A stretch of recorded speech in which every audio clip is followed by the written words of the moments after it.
along with tax hikes to help pay for it. The budget I'm releasing today sends a clear message to the American people that what we value. Including, he says, fiscal responsibility. He says his administration is on track to reduce the federal deficit by more than $1 trillion this year. Biden's budget includes $2.5 trillion in new tax hikes, which, if implemented as is, would be the largest tax hike in U.S. history. Fox Business's Hillary Vaughn, the president wants to put a 20% minimum tax rate on people with estimated wealth of more than $100 million.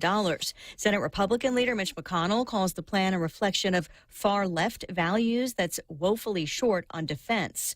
A formal review of last night's slapping incident at the Oscars involving actor Will Smith and comedian Chris Rock, who made a hair joke about Smith's wife, who has a hair loss condition. The Academy just out with a statement saying it condemns Smith's actions and that they've started a review of their own bylaws as well as California law. Less than an hour after the slap, Smith won Best Actor, apologizing to the Academy during his speech. America is listening to Fox News. Family Finance has been serving the people of Guam since 1959, and they will continue to be there for you in the years to come. Get a personal loan for that summer vacation or to pay off those long overdue bills. Family Finance has got you covered. Apply for a personal loan from $1,000 up to $3,900 by calling Family Finance in Hagåtña, now at the old Nanbo Insurance Building at 475-4545, Upper Tumon 647-5626, or in Dededo 633-4473. Family Finance, here to serve you. Half a day, this is Honey. Here at APL, our expertise and extensive network can help you grow your business and reach out to more global markets. As a responsible carrier, APL is also committed to a sustainable future, whether it's protecting the environment or investing our efforts in giving back to the community. Our dedicated teams in Guam, Saipan, and on U.S. mainland are here to support you. Call 588-4651 or visit apl.com. The House committee probing the Capitol riot plans a vote tonight on whether two former advisors to former President Trump should be held in contempt of Congress. Peter Navarro and Dan Scavino have continued their refusal to cooperate with the panel looking into the insurrection 2 weeks before Joe Biden's inauguration. Scavino was subpoenaed last year. He was thought to have been with the former president hours before the Capitol storming. Navarro, who fostered allegations of voter fraud, was subpoenaed last month. Navarro has sought protection through executive privilege, saying Sunday the committee should talk to the former president about it. A vote for contempt goes to the full House. Approval there sends the matter to the Justice Department.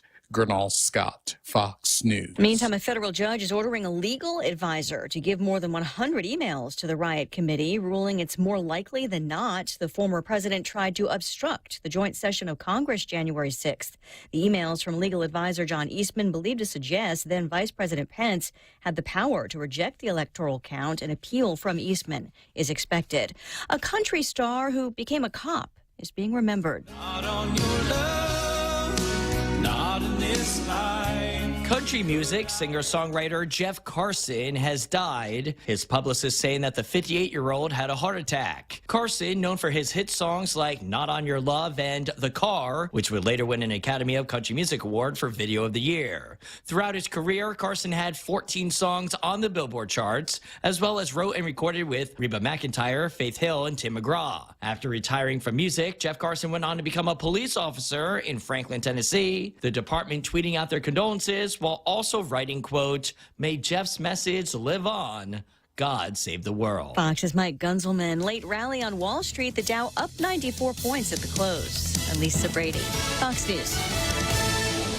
When the pandemic first started and we had no idea that it was going to affect our business till March of 2020. Orders from public health, roadblocks, restriction. It was a very hard time for me. What really has saved my business is the SBA and the PPP program. I felt keeping the employees was so important because I had faith that my government would help me later, the federal government. We applied and we received 2 PPP loans equaling up to $425,000. That money saved me because it's been 2 years. I think 80 or 90% of the restaurants have closed. The only reason I'm here because of my devoted clientele and the federal government.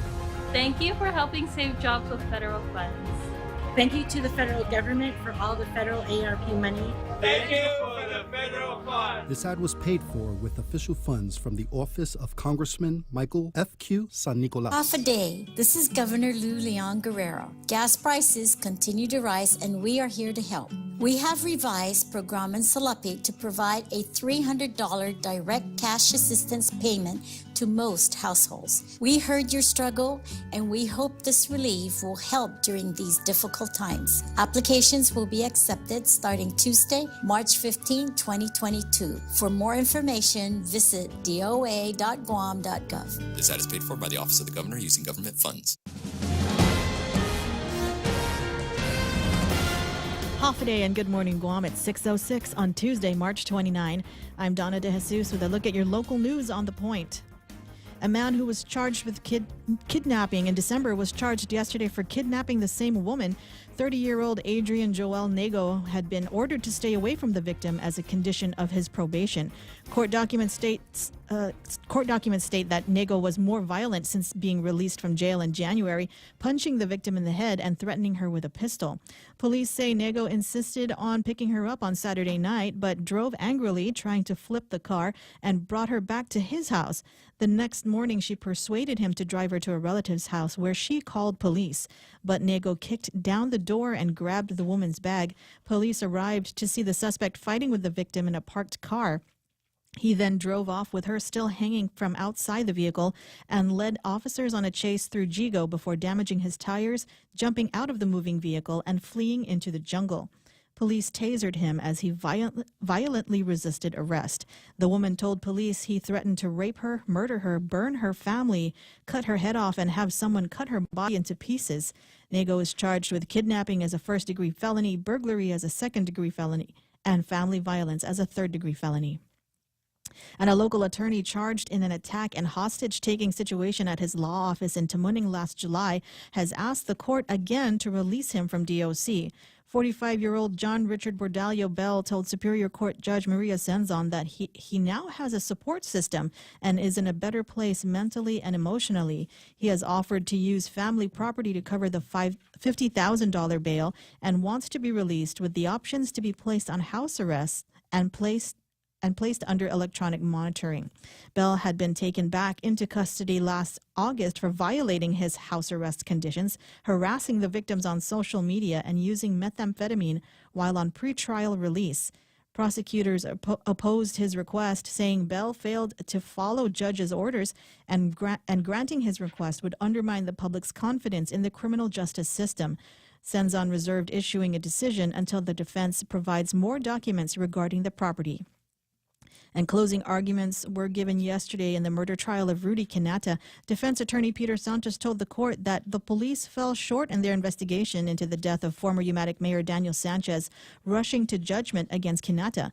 Santos adds that police never found a third individual who was in the car with Kinata and co-defendant Joyner Sked before the arrest, and instead made a decision about the case and did not investigate further.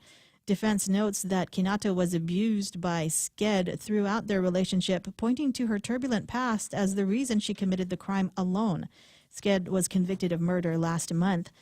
Prosecuting attorney Lenny Rapadas says evidence points to Kinata's involvement since the crime was committed at his residence. He adds that Sked could not have killed Sanchez on her own since he was much larger, and notes that a witness heard only Kinata's voice shouting around the time of the murder. Jury deliberations are underway. We'll have more news after this. Everyone has a busy schedule these days, and sometimes we forget to schedule our routine dental checkup and cleaning. Don't neglect your dental health. Schedule one today with Dr. Robert Yang and his Smile Team, conveniently located at the East West Business Center on Marine Drive, Upper Tumon. Call us today at 647-8702 or 3. Again, that's 647-8702 or 647-8703. We make smiles happen. You no longer have to wear a mask on Guam's military bases. Joint Region Marianas Commander Rear Admiral Benjamin Nicholson made the announcement yesterday morning that they are removing the mask mandate on base, effective immediately.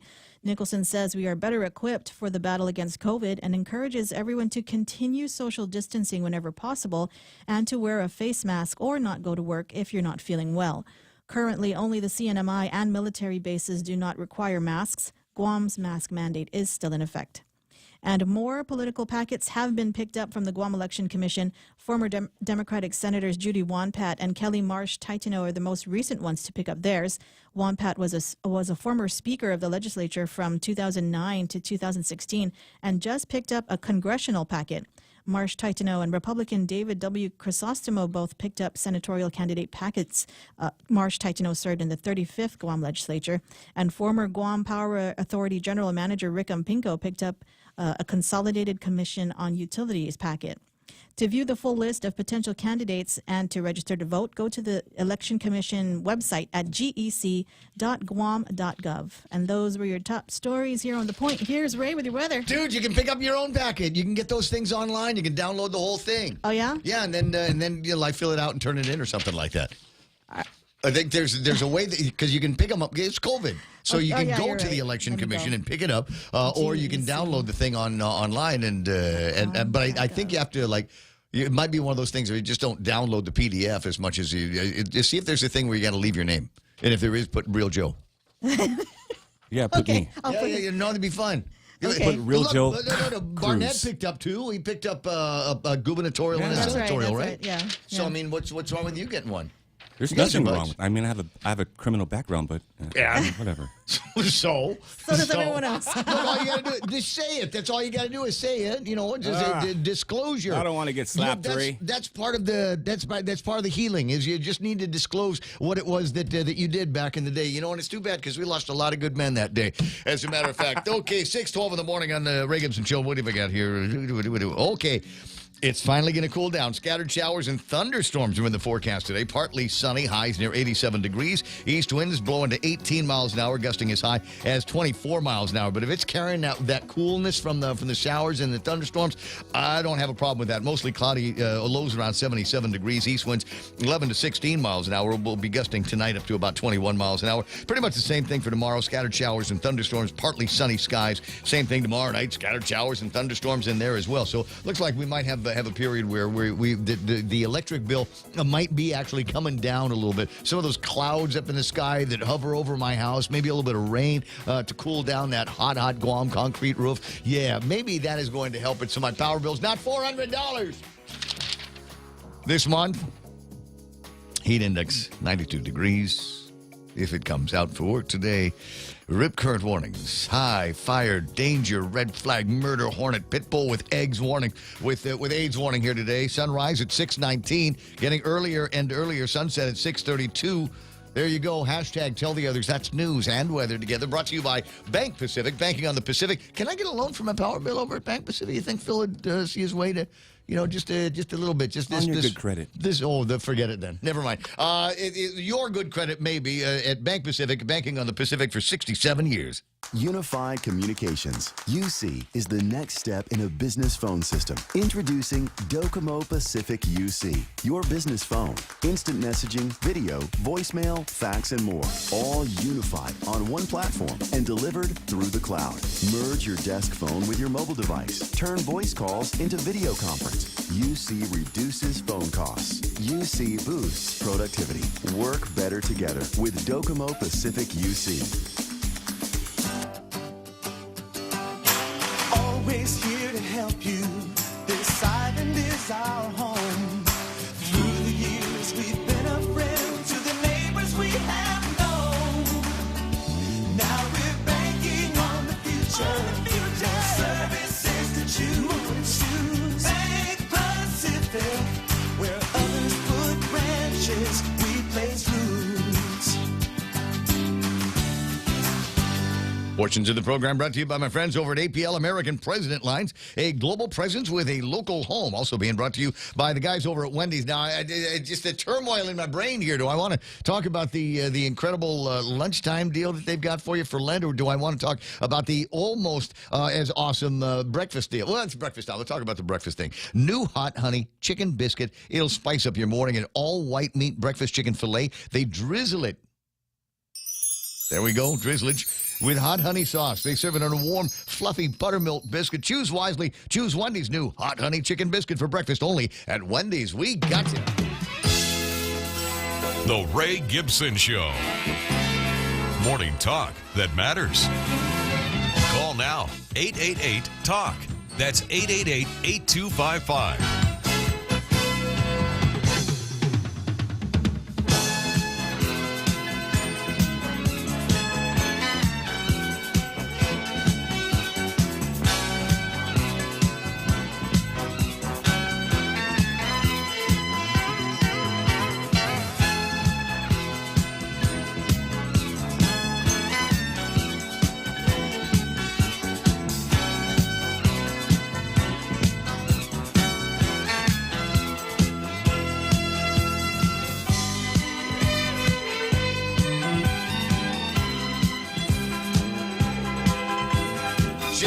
Shall we begin the process of rocking the world on another Tuesday morning here in the Ray Gibson Show? Yes, let's do that. Welcome to the program. Excuse the mess.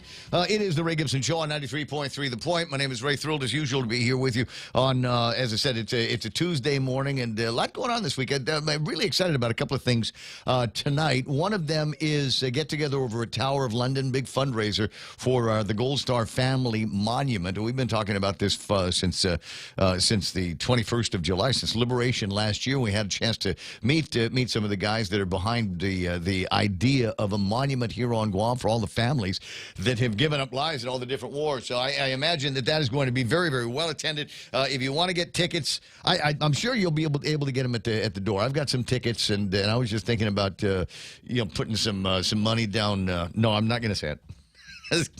I was going to say putting some money down Army Lynn's, but no, I'm going to leave that. I'll leave that to your imagination here. But I will be there this evening, and among the other things that I hope we get a chance to talk about at this get together here is, you know what today is? We do the celebrity birthdays and special things about today that you need to know. But today is Vietnam War Veterans Day. I know there's so many different ways that we honor men and women in uniform over all of the years, and I hope that this turns into something even bigger. It was the thing. I mean, I grew up in the 1960s and a chunk of the 1970s, and it seemed to me that was always something on the horizon. Well, in these news stories, there were guys were going, guys were coming back, and even today, you say, hey, where are you from? I'm from Guam. Oh, man, I had an uncle pass through there during the Vietnam War. He was on his way to Vietnam. So just think about all the ones that we know from here and all of the other men and women that were a part of that particular war. And maybe a nod to them today. Maybe a swing by VFW and up in Jigo and have a toast, if you will, to all of them. Vietnam War Veterans Day here today. 6:18 in the morning. Let's say hello to everybody that works here. No, not that one yet. Wait. That works here. Oh, yeah. Yeah, we just do us first. Real Joe. Do we work, man? Really? No. No. Never worked a day in my life. 6:18 in the morning, and I tell you what, Real Joe was even given a compliment about this program. It was more of a complaint, but I mean not like a Will Smith, Chris Rock complaint, but it was more. It was like a compliment about the program. Somebody from another radio station, right? Yeah. What did he say? People always asking him if he heard what we said or what happened here on the Ray Gibson Show. Cool. Yeah. He's like, I'm working during that hour. I hate you guys during those hours. Why is that? Look, it is what it is, man. It is what it is. So anyway, that's always nice. Real Joe will get the phone when you call 888-825-5888 okay?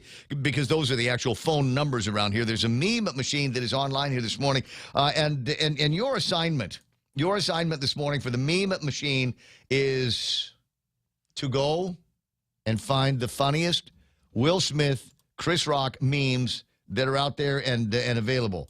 This is not hard. The memes were already floating around the Twitterverse yesterday. even before the Oscars had ended. They were all out there, including one like this. Rock, paper, scissors. You get it because it's Chris Rock. You get it because it's Chris Rock. This is and I don't know how much time I'm going to be able to spend on this. I think we should, though. I think we should. I think, outside of just the spectacle of finally there's something worth watching on television, right?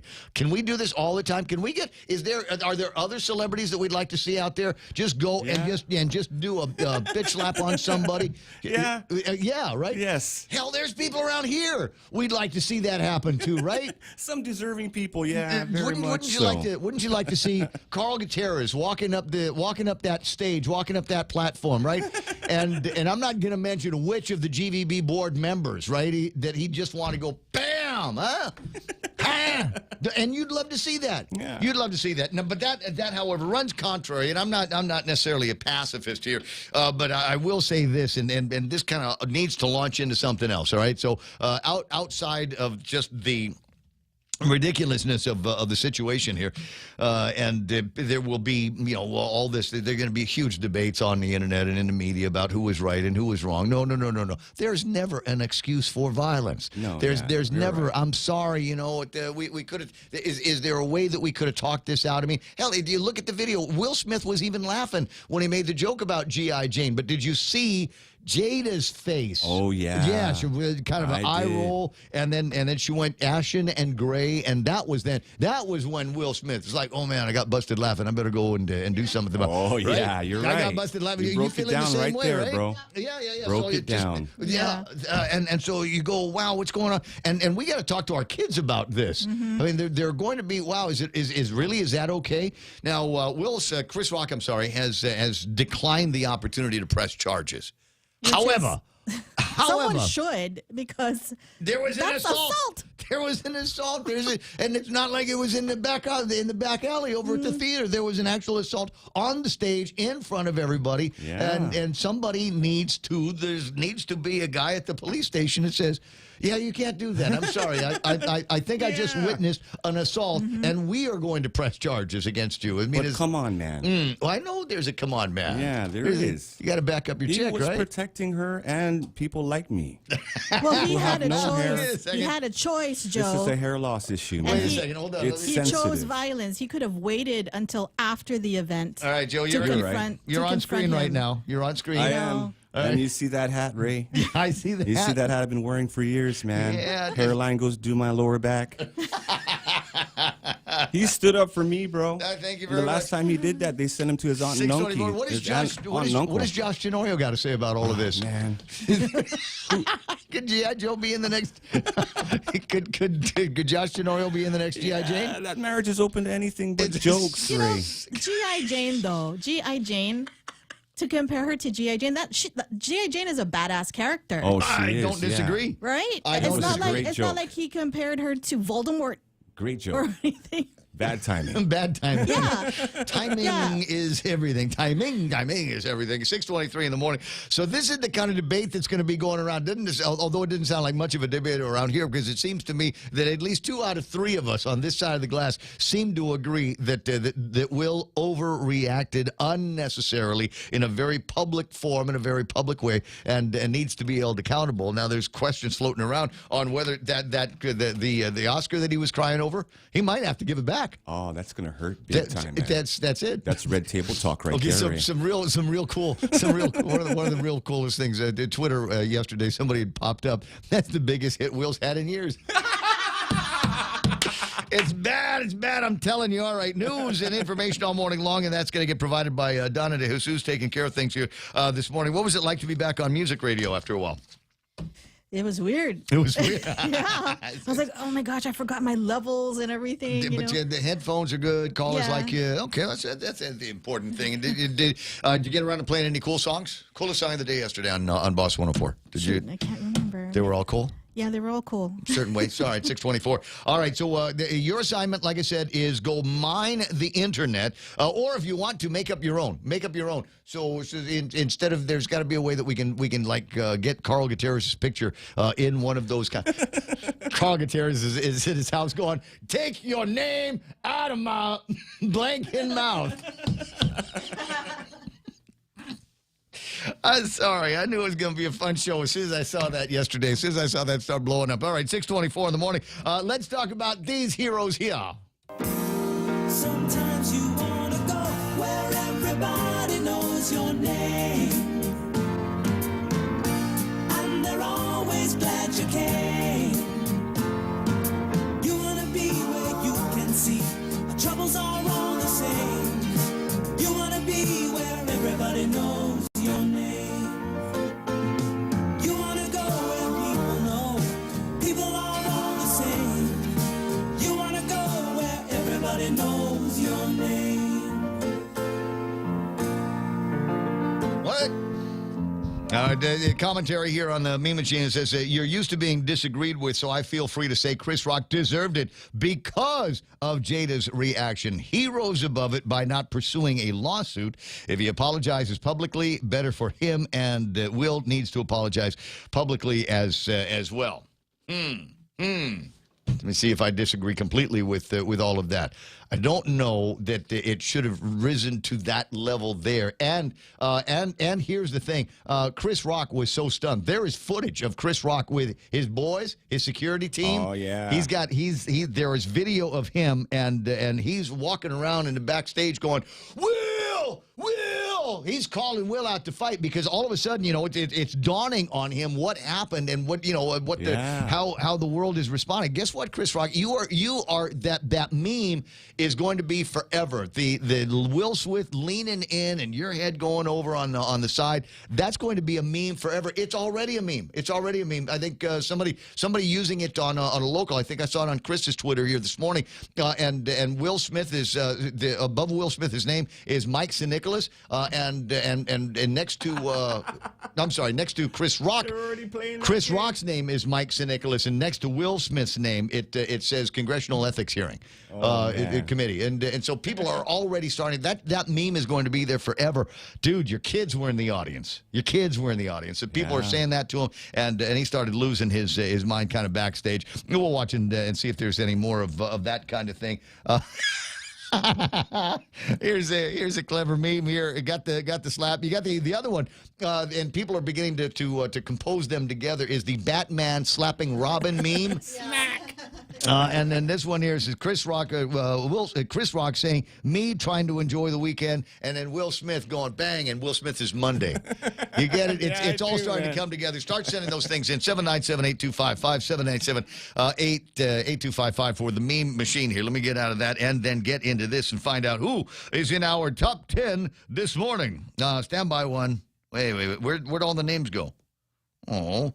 Wait. Oh, I found it. Rico Blancaflor. Big man. Rico smack you like that, you're not getting back up. Yeah, for sure. We give Chris Rock a little bit of credit for being able to stand up through that. Mark Voigtland, another big man, big swinging man here from the Free Zone. Vince Mesa, talking about Biba. That's guitar Vince. Oh, pardon me. He's apparently Biba still. It's a song title I don't recognize. Vessel Love to Slap Your Face. There's websites for guys that are into that. I know. Pretty Sarita Garin talking about Sour of London fundraiser tonight. Ooh, pork chop. Are you coming? Are you coming to the thing Salt tonight? And pepper. Exactly. Mike Grace Bloss. No masks, no mandates, no vaccination passports. Yeah, not here. Not quite yet. That's one of the things that we got to talk about at some point in the program. Seems like everybody and their brother was coming out with restriction lifting yesterday, and we're all sitting around here. And no, Crystal Paco says governor should not. We're moderate. We're not moderate. We're moderate. We're not low. We're not minimal. Ray. We got all the trends later. Ismail says, wow, crazy how all these 50-year-old vaccinated people are dropping dead, heart attacks and so on, myocarditis, huge side effect there. And another reason why I am hesitant. Jess Mendiola is online. Half a day, dude. Says, good morning, Point family. You better believe it. Dennis Benzer says, it was an entanglement. Is what he's talking about. Jane Nauta online. And what is he? My wife last night acting like Will Smith during dinner. Oh, my God, dude. Mark, you got to watch out for the short ones. You know what I mean? They're just, it's like dynamite. Oh, yeah. Let me see. Brad Wood online here watching the program. Ben Servino saying, good morning, Ray and the Point family. Did Ben pick up a packet at the Election Commission? I think he should. Ray Dakanayawa says, Mabuhay, and good morning to all. Sarah Lake, Maganda Umaga. Bad boys, what you gonna do? Slap Chris Rock. Auntie Bennett Lohanduenas. Janine Bloss is online. Good morning, Janine. Hi, Janine. Janine, don't forget to post. Janine is in charge of posting the feed to GoFundMe for Joe Leasealongi, for Samo and Joe, so make sure that gets in there. Let me see. Mike Grace Bloss is hanging out there. Let me see. Mark Cruz doing his wavy thing. Taco Tuesday, but I want burritos, says Mark and others. Former Governor Carl T.C. Gutierrez online here. Just bring it back. There could be some interesting things happening. I'm not entirely sure about how it will make its way to the media, but there's already an interesting story in the Guam Daily Post about how the Ethics Commission seems to have taken an interest in some of the allegations of open government law. Oh, yeah. Kind of looking the other way on that kind of thing, and members of the board that were ganging up on him. We'll see if that ends up going anywhere. Let me see here. If your boyfriend watches the Oscars, then you have a girlfriend, says Mike Grace. No, I feel exactly the same way. It's that and figure skating. If your boyfriend is watching figure skating, then congratulations, you've got a girlfriend. Keena McCausland is online. Nick Perlowski, Lonnie Solis. I got Pat Saho there. Greg Baznite, Chung Lee hanging out with us. What's that, Greg? Saying good morning, Guam, and all the Point family. Maganda Umaga po. Joe Cruz, Anna Marie. There's Jerome McDonald. Fasarita Garin saying hello to Mark. Mark, we miss you, Mark. We really do. Sarah Lake is there. Says drop the mandate, Lou. Come on. David Luzar. It's timing, Sarah. Sarah, it's timing. You cannot just out of the blue drop the mandate. You can't say we're lifting the public health emergency. I mean, there's got to be something. It's like an academy thing. It's like an Academy of Our Lady of Guam thing. We've got to attach some kind of symbolism. There's got to be some kind of significance to all of this. And just kind of a random Tuesday in March ain't gonna do it. It ain't gonna do it. Somebody's looking at the calendar, somebody's looking at the historicals, newspapers from last year, 2 years ago, going, is there anything that we've got here? Is there any, see, you missed it. You could have done it on the 20th, right? When the mandates all went into effect 2 years ago. Some real gravity. Yeah. What are you gonna? Hey, it's Tuesday. We've lifted the mask mandate. Right? I bet they're looking. I bet the guys over at Logan and all the guys over at the governor's office was looking at that letter from the admiral going, amateurs. Well, it's just Monday. Good morning, Logan. Logan's got the best job in the world. He has to listen to us for a living. Dave Lazard, like I said, watching the thingy here. Hoffa Brown, speeding like a demon on the back road. Dan Rosal, Kenny Williams. Kenny Williams, whose sole response this morning is not Kelly Marsh. Kenny, a little early for that, isn't it? And then he's got the vomit emoji on that. Kenny, she's not gonna. You know what? She's gonna kill her own bugs. We better call Tyrone. I got Jose Martinez. Why is DPHS still implementing random testing for COVID in the schools? Wasted resources.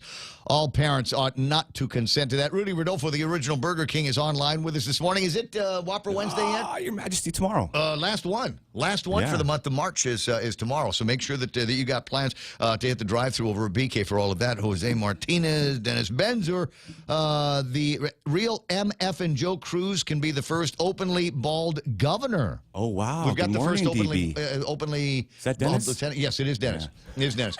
That's why I said his name was Dennis Benzer. Yeah, he's online this morning. He's fretting. He's fretting because of Wordle. Everybody's fretting because of Wordle over the last couple of days. Man. And I see you stepping up and saying, "I'm here with you." No, I'm here. I feel you. I'm here with you. I lost Wordle. I lost it. You get 6 guesses, and in 6 guesses, I could not figure out that the correct word was found, or sound, or pound, or any other word that's O-U-N-D. I tried them all, and I couldn't get to the end of it. Carlene Harker saying, good. Oh, half a day, Ray. Let me see. Dennis Pitbull with AIDS. Dennis. Stephen Klein online. Jerome McDowell's the weather report from Southern California. No longer sunny. He says it's raining like winter again. 53 degrees, but we are told to refrain using water since we are expecting a summer drought. Typical California. That don't play here. You get these Homie things. don't play that. Back in the day, we'd run into problems, flocculator issues, with the Ugum treatment plant and stuff like that. And they'd come out and say, "Hey, everybody, don't wash your cars or water blast or any of that stuff. Try to conserve water as much as possible." And you go into the villages that are affected by this. There's dudes out there, hosing down the driveway, wash the car. We're pressure washing everything. I got to do the roof. What? I got water. What's too bad for those Making guys? rainbows in the yard. Damn, forget about them. Oliver Malacca saying good morning to everybody. There's Ben Kai Santos, Dona Mila Martinez. Let me see. What does she want to talk about? Is it long? Okay, wait. Let's talk about how the governor of DPHSS is forcing schools to do random testing on students. Why? The only people that should be tested for COVID are those who are showing symptoms. Stop the BS. Leave our kids and educators alone. Let's talk about that. I don't know anything about it. You or Jose or somebody beat me a link or whatever it is that forms the basis of this complaint, and then we'll find out what we're talking about here. I didn't realize that there was any random testing going on for COVID-19 in the schools. And why bother with that anyway? I mean, it seemed to me that would be the most unsatisfying place to test. I mean, do kids get COVID? Yeah. Do they get them in the kind of crazy numbers everybody else? You suppose maybe that's what they're trying to do, is to keep us above a threshold here? With numbers, yeah. Test everybody. Well, who? There's a whole school. There's 500 people in that school. Go test everybody in there and see what happens. I don't know. We'll teach me what it is that you know, and I'll see what we can find out from our guys. Lady D is online. Let me see. Valerie S.A. Untalon. It's not goodbye. It's just hello. That's like me. I always say, I'm not leaving. I'm going. Let me see. Heather Paris is watching the program. Joanne Titano. Who else is playing around here? I know it's a big crowd. Big Sister Shelley online. I got James Howard back in the NOM 70. We were tracking Charlie behind enemy lines. Oh my God! Not this is gonna stop. You think the Chris Rock and Will Smith smack was to deflect? Says Valerie S.A. Untalan. You think the media and the machinery of the Biden administration are that close? Oh wow! That Biden is coming out saying, "Okay, I've got a budget plan, and nobody is going to like it. So why don't you smack the crap out of that guy on national television? Yeah. Everybody will be talking about it, and nobody will be talking about my billionaire's tax." Ismael Velez and I trading some comments yesterday on the unrealized gains that he wants to throw at people. Ismail, do me a favor if you could, on the Facebook Live, send me the thing again that you sent yesterday to teach people what exactly that means. Basically means you get screwed by the government going both ways. Let me see. Pam Duvall, Ike Malago, Mitchell Prashado. Hey, cuz, nice to see you there. I got Joe Dizon is online. Sarita Marla Carbolito. Nick Perlowski says, I'm tired of hearing about Will Smith and Chris Rock. Who really gives a blanking blank? Nick. Oh, wow. No frowny faces, no growling about that. We got plenty of stuff to growl about, but it's one of the things that we got to talk about with our kids. Phil Letty is online here this morning. Hey, morning, Phil. Hey, Phil, I'm waiting on that report card thing that you said you were going to do for me. Man, you were slower than the Department of Administration. Come on, He's a busy man. Sadik Lai. Let me see here. Bennett Lujan Duenas is hanging out. Trina San Augustine. Hashtag Team Will. Is that what we're doing? Oh, we're taking sides Team now. Team Chris and Team Will. Right on. Sabine Chargaloff. Bonnie Suba asking pork chop. Okay. I don't expect to get smacked by anybody's partner on this one, but I refer to her as pork chop. You keep her pork chop out of your mouth. Because Sarita makes this thing, the salt and pepper lemon powder pork chop, fried pork chop thing. Amazing. You eat them like potato chips. Bonnie, there might be some tonight over at the thing. Janine Bloss is saying, hi. Bob and Connie Bartonico is there. Senator Jess Lujan, buenas and half a day to you. Gigo Jarkad, Brandon Fausto is checking in. There is the GoFundMe from Janine Bloss online here this morning for Samoa Joe. Dennis Larson says, Taco Tuesday, get you some. Jay Rojas online says, thanks, Mahalos. Ray. Oh, no, I didn't realize. He says, thanks, Ray. Now I can't play Wordle tomorrow. No. Did you not play Wordle yesterday? I think the Wordle word yesterday was found. But I'd screwed up one of the words and it took away one of my guesses anyway. But I don't think you're in that time zone, are you? It's been 12 hours. There should be a new... It all happens at the same time worldwide, okay? Elon Musk will execute a stock split on Tesla. Expect share prices to the moon. Oops, forgot to buy some. Chetch Uggan is online. Cousin Troy is there saying good morning. And morning, Cello. Dunamila asked this question. Hey, Troy, do you collect royalties from the PDN and the Post?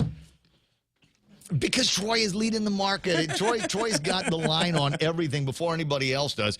And by the time it gets to the PDN and the Post, and frankly everywhere else, you already know the punchline by the time all of the other media gets it. And that's just the way that the media is working these days. Happy that he is such a good friend of ours. Happy that he's such a good cousin of mine.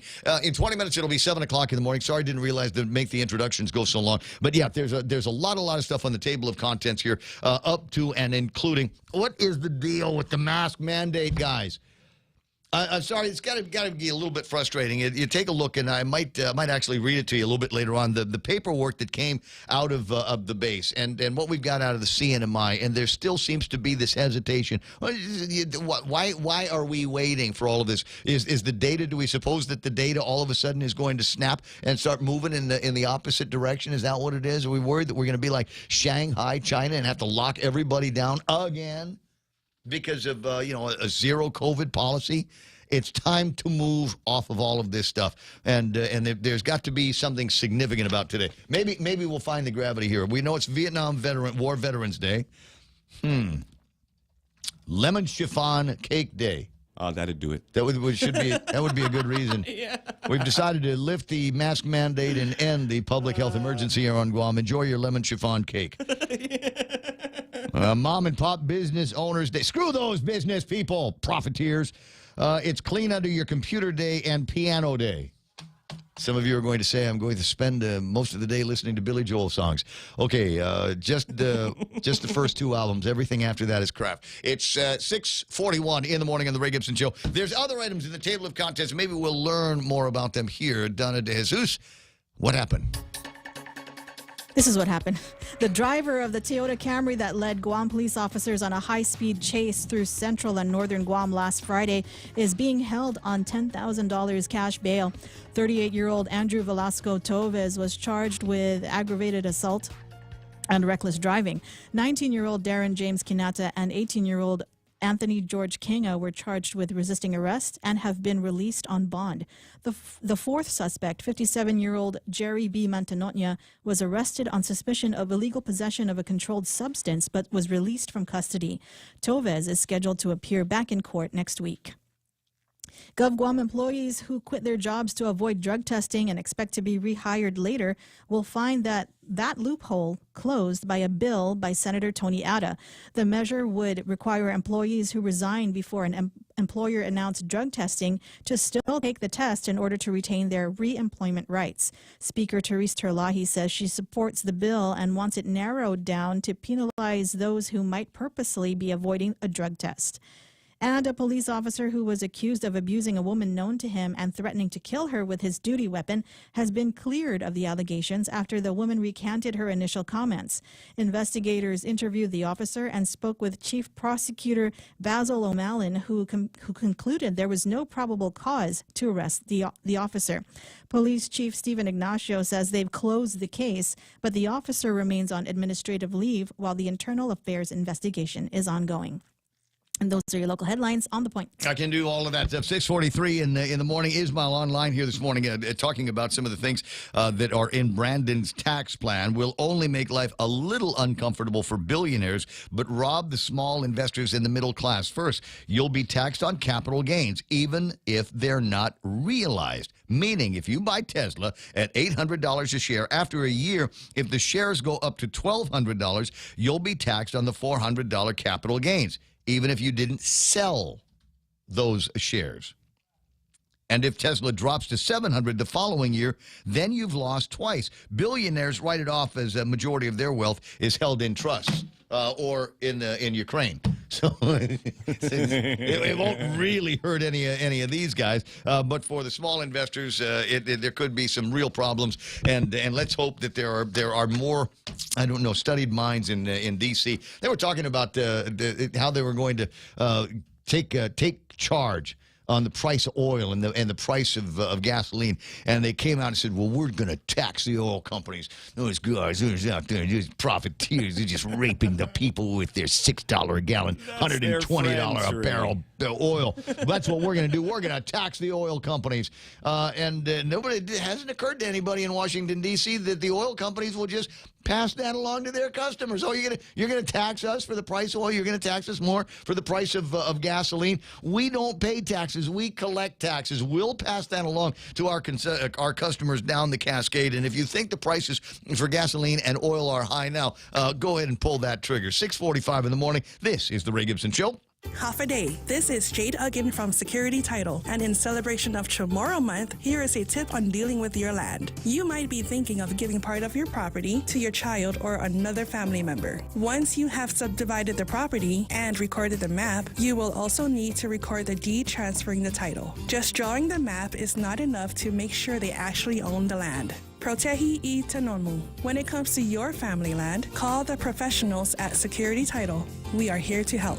Be in the know. Want to keep your family safe from high-tech trouble? Introducing Bark Jr., a new online parental control app that's free for GTA wireless and internet customers. Bark Jr. monitors apps and social media, manages online screen time, and filters websites to protect your family from inappropriate online content. Sign up for any GTA postpaid wireless or internet service and get Bark Jr. for free today. Call us at 671-644-4482 or visit us at gta.net. GTA, we start with you.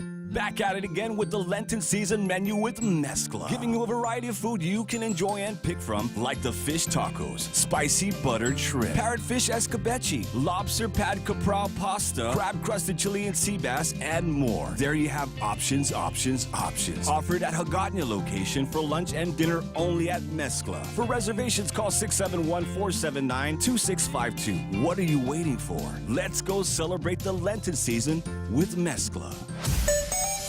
It's 6:46 in the morning and time for our first look at traffic. And you might be wondering, why, Ray, do we have to do traffic at 6:46? It just kind of reminds me I got to get to work. Because you've got to get to work. And I just want you to know where you might see some trouble. A little bit of traffic up at Anderson Air Force Base here. You might see a little bit here. No, not. Okay, look, it's fairly open. You can see that on the map that's on your screen. 1 and 3, it looks like it might be busying up just a little bit. Some intersection traffic there. 16 and 27 Harmon Loop is running a little bit busy here this morning. A little bit of traffic. This is weird. Traffic on the Derry Road side. Is there something going on there? Is people using that as a shortcut? Why? It might be one of the worst roads on Guam. When are they going to get around to fix? You know what? We got to give that road a bigger number, something like that. It needs to be a major routed road, except I think part of it is private property, so never mind. Getting into the downtown Hagåtña area should not see any major problems. 8's running clear. 4 is running fairly clear right now. And Big Navy in Sumai, just a little basic traffic on the other side of the fence. It's 6:47. There you go. Right now, traffic on the point. Choosing health insurance for my family is difficult. I need to know our health insurance will protect us now and in the future. Take Care members have access to the island's largest offering of free fitness classes and health education programs, and a high-quality credentialed network of on- and off-island healthcare providers, including the convenient one-stop FHP Health Center and urgent care. My family choose Take Care. Your family should also consider choosing Take Care. Call 671-647-3526 for more information. Take Care, our island, your health plan. Fuel up today with the new $8 gasolina meal. 2 all-beef Nathan's hot dogs, a big bag of chips, regular size M&Ms, and a 16-ounce gasolina energy drink. A brand new drink in a black can that brings a burst of energy. Drive in now and fire up your day with the $8 gasolina meal. Promo is only available at your favorite Circle K Guam locations while supplies last. Circle K. Take it easy. 6:48, Ray Gibson Show. Maybe you need some cash. Maybe you're thinking, I got to get out of here. I got to go live with Mark Voigtland in the States. Hey, you know how to get some money in your pocket? Go see the guys over at Nissan with whatever it is that you are driving, or that other car that doesn't get used a whole lot at the house. They'll be happy to pay cash for your car. No purchase is necessary. Don't need to feel like you're using it for a down payment. Used car values are higher than ever before, and they're taking all makes and models, not just Nissans over there. Super fast appraisals. Stop by Nissan Guam in Upper Tumon or visit nissanguam.com for details. It's the Ray Gibson Show. Call now, 888-TALK. That's 888-8255. What that, bro? What that? Venue Guam. Hey, Phil is watching the program here this morning. I got the Elwin Simpaco subject change. What's the government going to do with all the burnt cars on secondary roads? Mayors, where's the plan for this? Did we not? Did they just not get a bunch of monies to pick up all the burnt out and abandoned vehicles in the villages? Did we not? All right, get Pika's best. Oh, boy. On the air. We'll talk about that. We'll see if we can find out.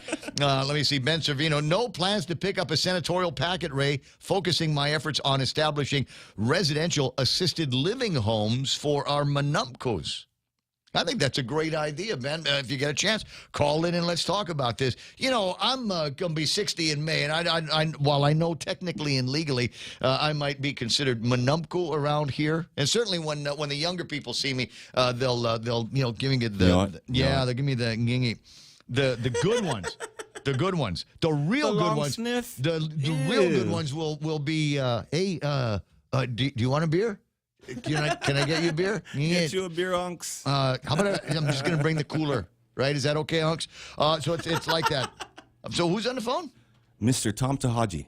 Oh, finally! Oh my God! Yes, sir. Okay, yeah. So he's the guy. You want to speak? You always talk about the heroes on the radio. My bro Tom Tahaji actually got an award from Red Cross in there for everything that for being a great guy, number one, but for everything that you and your team over at Guam Music do to take care of the community. Good morning, Tom. How you doing?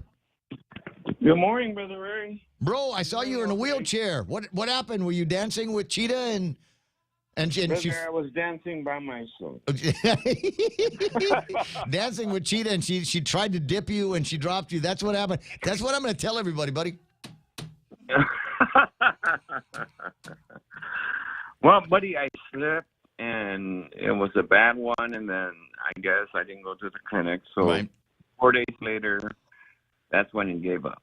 Oh, wait. So you didn't go to the... Now, you sent me a video. He's got cameras in the kitchen where he fell, and he sent me a video of it, and you were ass over tea kettle, bro. You tell me you didn't go to the doctor after that? Never did. You're as bad as I am. You're as bad as... So what are you dealing with now? How did you know to get the wheelchair that matches your tux? Actually, the doctor was very good to be on the safe side, do an MRI, and later on discovered that I tore everything. Ugh. So gonna need a new knee, buddy.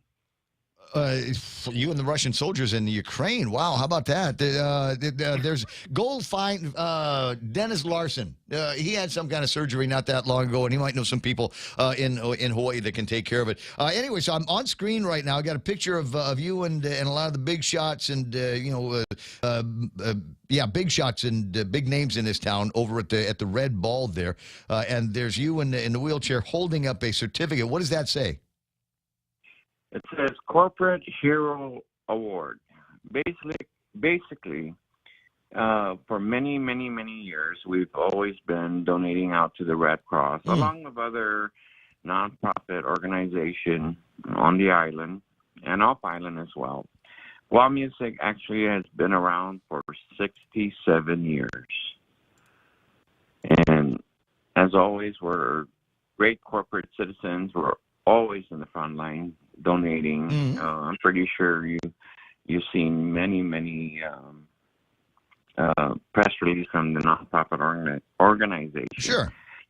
We're here to help the island. We live in the island. Well, I'm glad that somebody's recognized that, and I'm glad that you in particular were called to receive that award on behalf of everybody in the company. I think it's a big deal, and I think it's inspiration for everybody else to try to get in the game and be good, upstanding corporate citizens like yourself. Now, for some of our listeners, might not be able to understand what you were saying there. Can you do that in Chinese?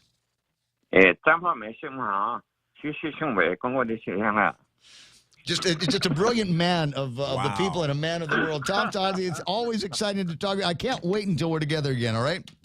Oh, I know, buddy. I mean, there's incredible amounts of gossip that we've got to talk about. Mike St. Nicholas and Amanda Shelton, por favor. I know.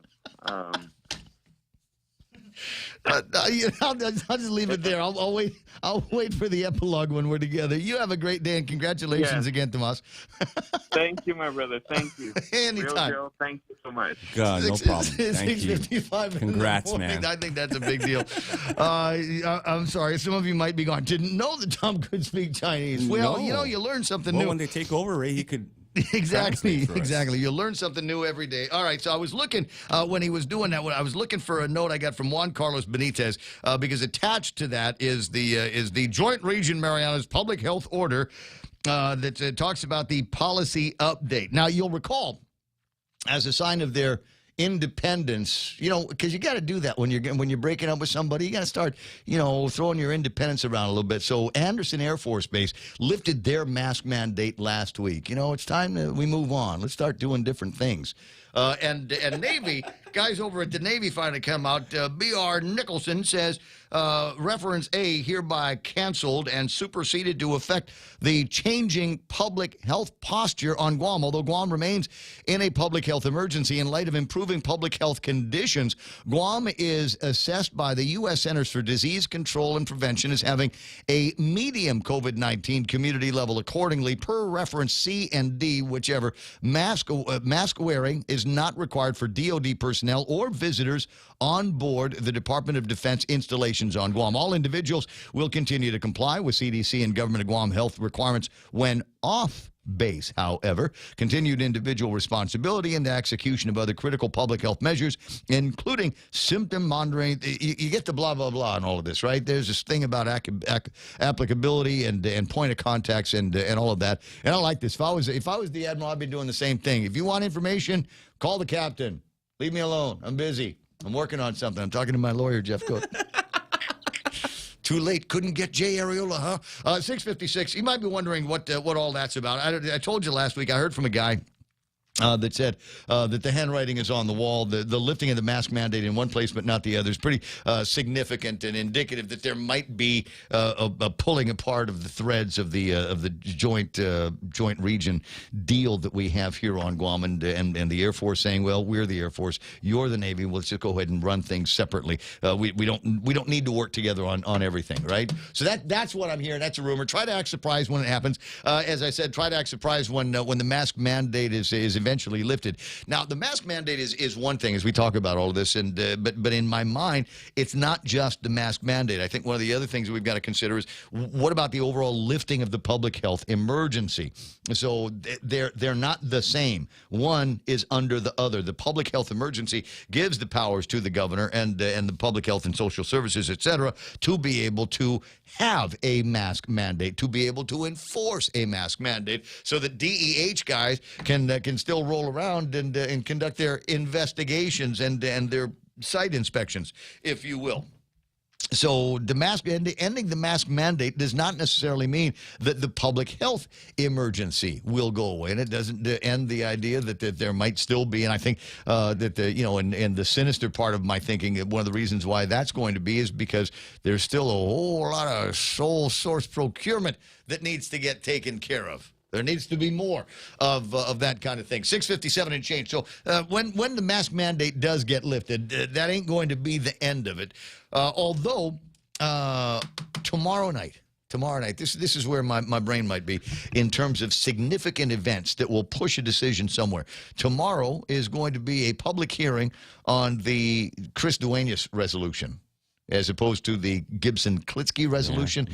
Chris Duenas has got his resolution, and it is going to be heard tomorrow, and there might be some people that are going to show out and show up and say what they've got to say about restricting the authorities and powers of the governor in this public health emergency and lifting the public health emergency over the community. Tomorrow morning, early? No, I think it's tomorrow night. Okay, so the governor will come out tomorrow morning. And yeah.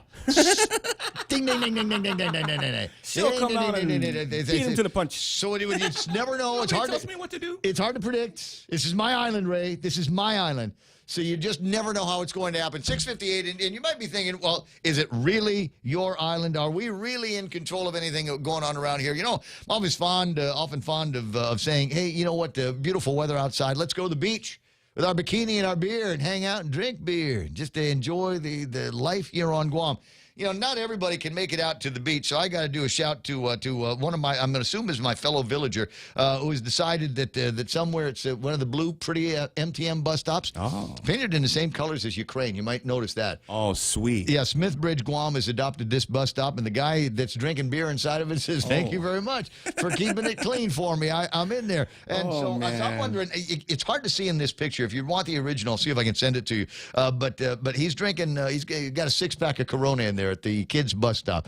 Don't know exactly when this was taken. I know first word out of your mouth is going to be deport, but it's another one of those signs here that maybe we ought to, there's certain people in the community that need to be told, okay, the bus stop is not the beach. It's not the bar. There's no drinking at the bus stop, please. That's where little kids go. And maybe a dad of some little kids need to go down there and straighten out the misunderstanding like Will Smith did. It's 7 o'clock. This is The Point. Brady, Fox News, stays after saying Russia's leader cannot stay in power. President Biden says he's not calling for regime change. I was expressing my outrage at the behavior of this man.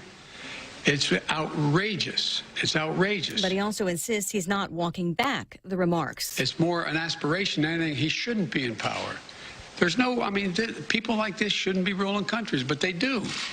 The fact they do, but doesn't mean I can't express my outrage about it. The president also says he does not think his comments complicate diplomatic efforts. Ukrainian and Russian officials have another round of talks set for tomorrow. Russia wants Ukraine's eastern Donbass region. Ukraine's president says his country is prepared to declare its neutrality, but won't sacrifice territorial integrity. The UN leader is calling for a humanitarian ceasefire.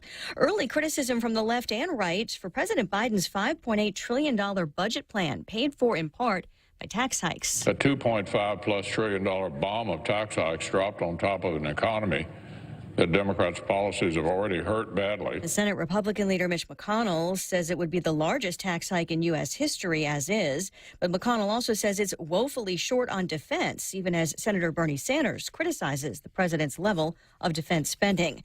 What opponents criticize as a Don't Say Gay bill is signed into law by Florida Governor Ron DeSantis. And so in Florida, we will make sure that parents can send their kids to school to get an education, not in indoctrination. DeSantis says it's not appropriate for kids as young as age 5 to be introduced to gender identity and sexual orientation issues in the classroom.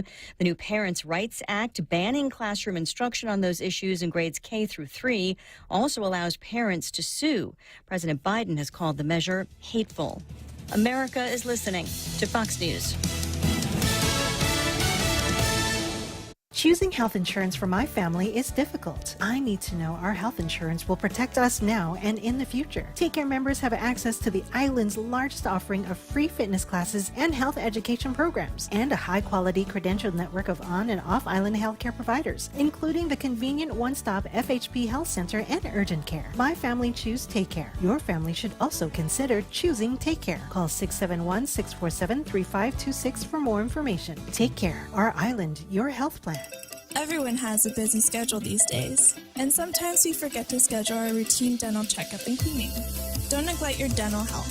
Schedule one today with Dr. Robert Yang and his Smile team, conveniently located at the East West Business Center on Marine Drive, Upper Tumon. Call us today at 647-8702 or 3. Again, that's 647-8702 or 647-8703. We make smiles happen. Allegations of a possible poisoning involving negotiators in the Ukraine-Russia peace talks. One thing we do know about poisoning attacks is that wherever and whenever they occur, they violate international law as well as very basic standards of human decency. Now, what allegedly happened in this instance, Russian oligarch Roman Abramovich, as well as at least 2 Ukrainian peace negotiators, are suffering now from symptoms of poisoning. This includes red eyes, painful tearing, peeling hand and facial skin. This according, again, to the Wall Street Journal. Fox's Jillian Turner, an investigator from the website Bellingcat, was asked to help provide an examination by chemical weapons specialists. And they say 3 members of the delegation had symptoms consistent with poisoning with chemical weapons. This suspected poisoning being blamed on Russian hardliners wanting to sabotage the talks. The slapping incident at the Oscars now under review, the Academy launching a formal probe and condemning Will Smith's actions. Smith, who went on to win Best Actor, slapped comedian Chris Rock after his joke about Smith's wife, who has a hair loss condition. A boxer is offering big money for Smith and Rock to step into the ring. Following the slap heard around the world at the Academy Awards, Jake Paul wants Will Smith and Chris Rock to take their spat to the next level with big bucks on the line. The social media personality turned pro boxer tweeting, "I got $15 million for Will Smith and $15 million for Chris Rock ready to go. Let's do it in August on my undercard." Paul later writing, "Someone get me on the phone with Will Smith's boxing representative ASAP." Some Twitter users scoffed at the idea of A-list talent like Smith and Rock as an undercard, one saying they should be the main event. This isn't Paul's first boxing proposal to quash a celebrity feud. He previously offered Kanye West and Pete Davidson $30 million each to get in the ring. Steve Rappaport, Fox News. Stocks finish higher after a mostly down day, the Dow gaining 94 points. I'm Lisa Brady. This is Fox News. When the pandemic first started and we had no idea that it was going to affect our business till March of 2020. Orders from public health, roadblocks, restriction. It was a very hard time for me. What really has saved my business is the SBA and the PPP program. I felt keeping the employees was so important because I had faith that my government would help me later, the federal government. We applied and we received 2 PPP loans equaling up to $425,000. That money saved me because it's been 2 years. I think 80 or 90% of the restaurants have closed. The only reason I'm here because of my devoted clientele and the federal government. Thank you for helping save jobs with federal funds. Thank you to the federal government for all the federal ARP money. Thank you for the federal funds. This ad was paid for with official funds from the office of Congressman Michael F.Q. San Nicolas. Family Finance has been serving the people of Guam since 1959, and they will continue to be there for you in the years to come. Get a personal loan for that summer vacation or to pay off those long overdue bills. Family Finance has got you covered. Apply for a personal loan from $1,000 up to $3,900 by calling Family Finance in Hagåtña, now at the old Nanbo Insurance Building at 475-4545, Upper Tumon 647-5626, or in Dededo 633-4473. Family Finance, here to serve you. Hoffaday at 7:06. I'm Donna De Jesus. Here's a look at your local news on the point. A local attorney charged in an attack and hostage-taking situation at his law office in Tamuning last July has asked the court again to release him from DOC. 45-year-old John Richard Bordallo Bell told Superior Court Judge Maria Senzon that he now has a support system and is in a better place mentally and emotionally.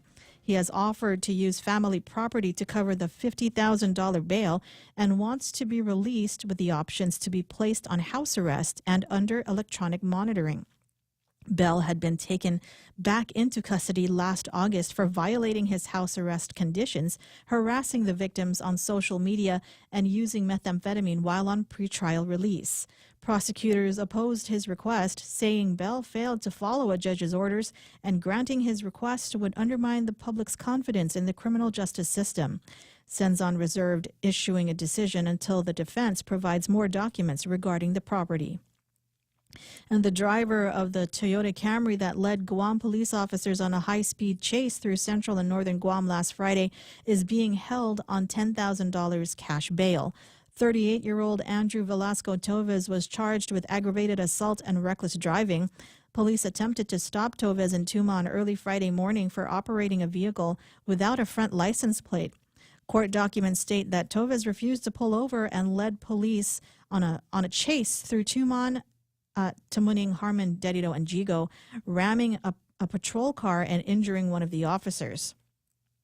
19-year-old Darren James Kinata and 18-year-old Anthony George Kenga, who were both passengers in the car, were charged with resisting arrest and have been released on bond. The fourth suspect, 57-year-old Jerry B. Mantanotño, was arrested on suspicion of illegal possession of a controlled substance, but was released from custody. Toves is scheduled to appear back in court next week. And a sex offender accused in his third criminal case, this time for kidnapping and raping a 10-year-old girl in 2019, is cutting a plea deal that would convict him of first-degree criminal sexual conduct and keep him locked up for up to 15 years instead of 25. 56-year-old Paul Mofness Jr. appeared before Superior Court Judge Maria Senzon yesterday, hoping to admit his guilt.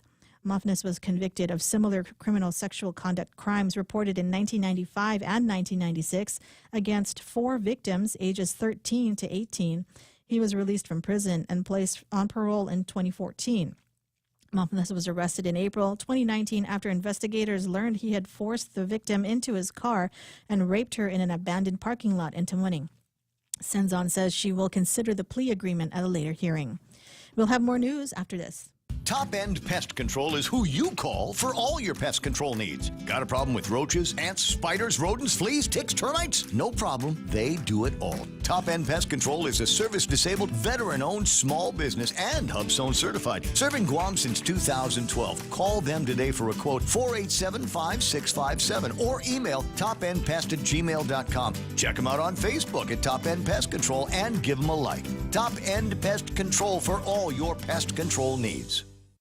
GovGuam employees who quit their jobs to avoid drug testing and expect to be rehired later will find that loophole closed by a bill by Senator Tony Ada. The measure would require employees who resign before an employer announced drug testing to still take the test in order to retain their reemployment rights.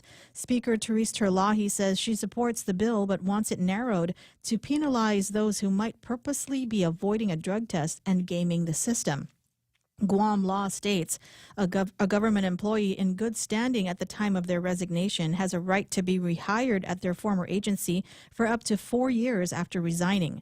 Terlahi's amendments would still require resigning employees to submit and pass a drug test, but they also must pass another one if they seek to be rehired by the government within those 4 years. And the search enters its 5th day for a man who tried to abduct a teenage girl in Agana Heights.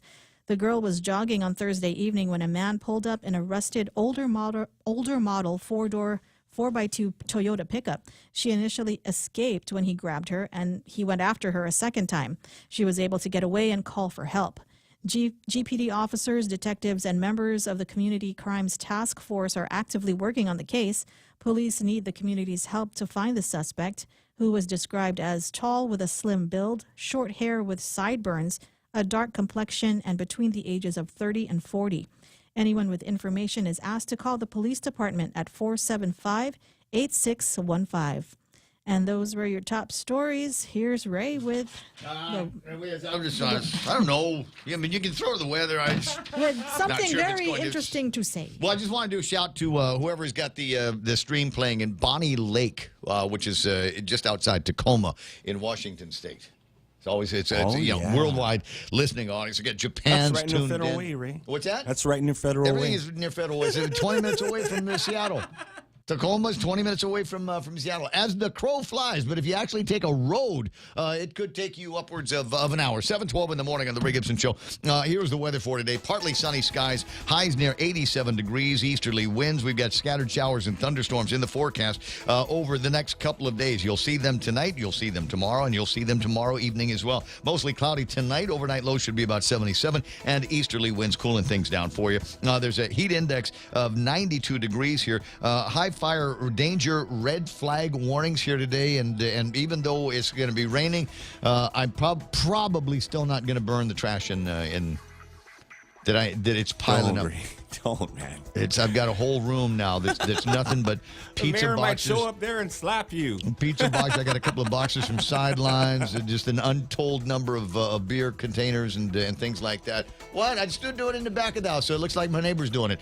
Anyway, we got sunrise this morning at 6:19. Got some images from Jeff over at Pirates Cove. Might get those up on the screen.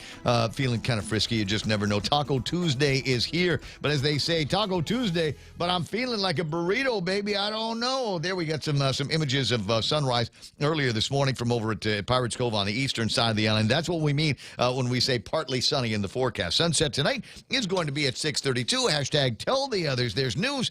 We're going to be watching the sunset tonight from Tower of London. Tower of London, because the fundraiser. I want to make Great sure everybody spot, knows yeah. about that. It's like $10 and includes, I don't know, filet mignon or, your choice. Got Crab ribeye legs. steaks, crab legs. Oh God, with the drawn butter on it and a little just a hint of garlic. You don't need to overdo it. That's why you're getting the crab legs. Why would you overdo it by going crazy with the garlic butter? Maybe some garlic toast. Actually, there, bring your bib. I actually forget what it is, so I'm just making that up. Please don't go in there and say the guy on the radio said I was getting filet mignon for $10. 7:14 in the morning in the Ray Gibson Show. Attention! Lolita Kamet is now with Hoffaday Realty. She'll always be that hardworking and passionate real estate professional who is committed to helping you make a difference in your life and helping you achieve the American dream of home ownership. She also specializes in commercial leasing, land sales, local residential sales leasing, military and corporate relocation. So for all your real estate needs, call Lolita Kamet now with Hoffaday Realty at 688-6743. That's 688-6743. Tempo gagi hami isla tanota Nayatsung hiti tempo ipesino itingo West Attica na banco sa Bank Exhibition Bank Pacific I Ocean Promise Happy Holly 7:15 in the morning. Portions of the Ray Gibson Show, as usual, brought to you by the guys over at APL, American President Lines. And now we got my buddy that's on the Herodot. He says, I haven't heard anything from Carl with a K or Charlie about lunch, shipboard, but looks like Holy Week would be best for us, et cetera, et cetera. There's some weather issues that have been preventing them from being able to. You still down for that? You still down to go have lunch on on the boat? Yeah, an American President Take Lines some Dramamine. actual shipping vessel.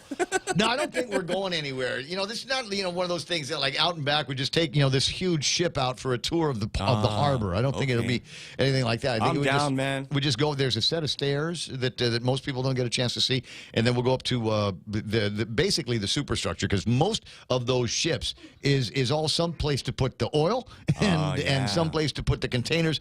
And my understanding is all you got is basically that one like rectangle that sticks out of the ocean, out of the top of the boat. And that's it. That's where all of the living and dying and working takes place. Because what are you gonna do? What's a big day at sea? Hey, look, all of those containers are still exactly where they were when we left port.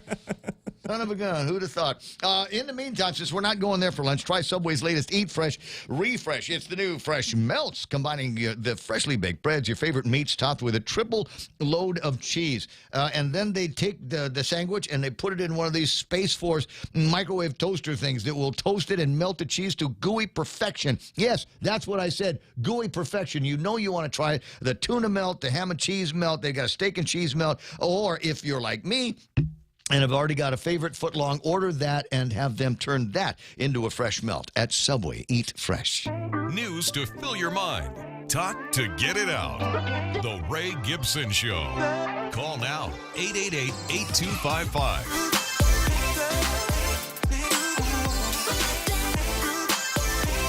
7:17 in the morning, and had Elwin Jimpaco online saying, new subject, Ray. What's with all these burned out vehicles and abandoned cars in the secondary roads here on Guam? And I thought, well, there shouldn't be too many of those, because it seems to me there was a whole boatload, a big, APL-sized boatload of money that was given to a number of the mayors out there to go out there and actually start picking these things up, clip out the muffler part so you can get that titanium that's in there, or is it plutonium? The catalytic converters, getting those things out of there and then sending it to somebody else for the Massey. And the answer is, I don't know. Let me check with Pica's favorite mayor, as voted on by the readers. Same people that voted us Guam's best radio station, mind you. Good morning, Mayor Alec. Good morning. I turned on my app, and the first thing I hear was, call Pica's best. Son of a gun. That's it. There he is, ladies and gentlemen. No, I suppose that's a good thing that we've got you online here this morning, because it is kind of interesting. But first of all, I want to get your thoughts. Mike St. Nicholas and Amanda Shelton. Anything? Interesting. I didn't. Why is everybody makes that same noise when I ask the question? When I drive a question in that direction, everybody, they just kind of, maybe. Well, You're trying to do the political calculus on it, upsides, downsides, that kind of thing. I'm trying to figure out why he didn't pick you as his running mate. You're looking for change, right? So if you're looking for change, I like both of them. I do. They have their strengths for sure, but I'm not sure that would be the team that we're looking for. Okay, well, how about from this perspective here, and you can choose to give me an answer or not. Do you think that that is the team that can unseat Lou and Josh in the primary? Yeah, it's possible. Possible. All right. I'm going to take that as 50-50. That's for the mayor. That's it. It could be. I could even think it could be 51. We're triggering Peter Santos now. He's being triggered as we speak. Him and Logan are vibrating. They're actually levitating off the ground here. We've lost Petey. We lost Petey, guys. Never mind, GPA guys going, Cabras is down. Cabras is down. There's the Democratic Party on Guam saying, Petey's down. We've got to send him some money. Petey has fallen. So, bro, hey, they listen to your station these days. Ever since, buddy. 7:19. I got Mayor Jess Allig on the line. Okay, back to the subject at hand here. Buddy is noticing there seems to be abandoned vehicles, burned up vehicles in the boondocks. Some of that might be they were just abandoned before, but they parked too close to the grass fires, and maybe now that's why they're burned out. But they should have been picked up through most of the villages. Did it turn into one of those where the second we picked up an abandoned vehicle, that spot was taken by another abandoned vehicle? Yeah, for sure. If you're talking about somewhere in the north, that's definitely the case. We were just talking yesterday again about how they just removed vehicles last week, and then this week there's tons more vehicles in the same area. So if you're talking about the northern areas, that's the big difficulty. If it's somewhere else, ever since we had that little AG's opinion, we've had some issues with just picking up a car and ditching it, right? So on the side of the road, you can't. Typically, what I do on Marine Corps Drive is I post a notice, a 24-hour notice, but I give 3-4 days, and then I dispose it.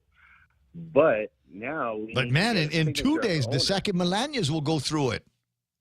Well, Suline, take it off. Well, For I me, agree. that's fine. I just want it out. And so, so now we need a signature of the owner, right? And we don't want to be put in a situation.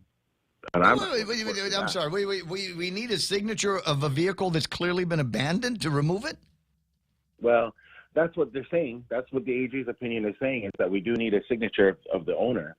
But, there's ways around that. We've been able to put it aside for however many days, and if no one has claimed it, it goes. And so that's typically what we do. It does hold up the process a little bit, but for the most part, it's still going. We still are picking up cars. Everywhere's different, Ray. I mean, it's hard to say. This is the dumbest thing in the world. It is like it's like all these different departments and agencies that are working as hard as possible to make it so that they're waiting on somebody else to do something before they leap into action here. And in the meantime, these things they begin to fall apart into pieces on the roadways. They're a blight in the community. I think they're a public health issue. And the last guys that are holding the bag are always the mayors.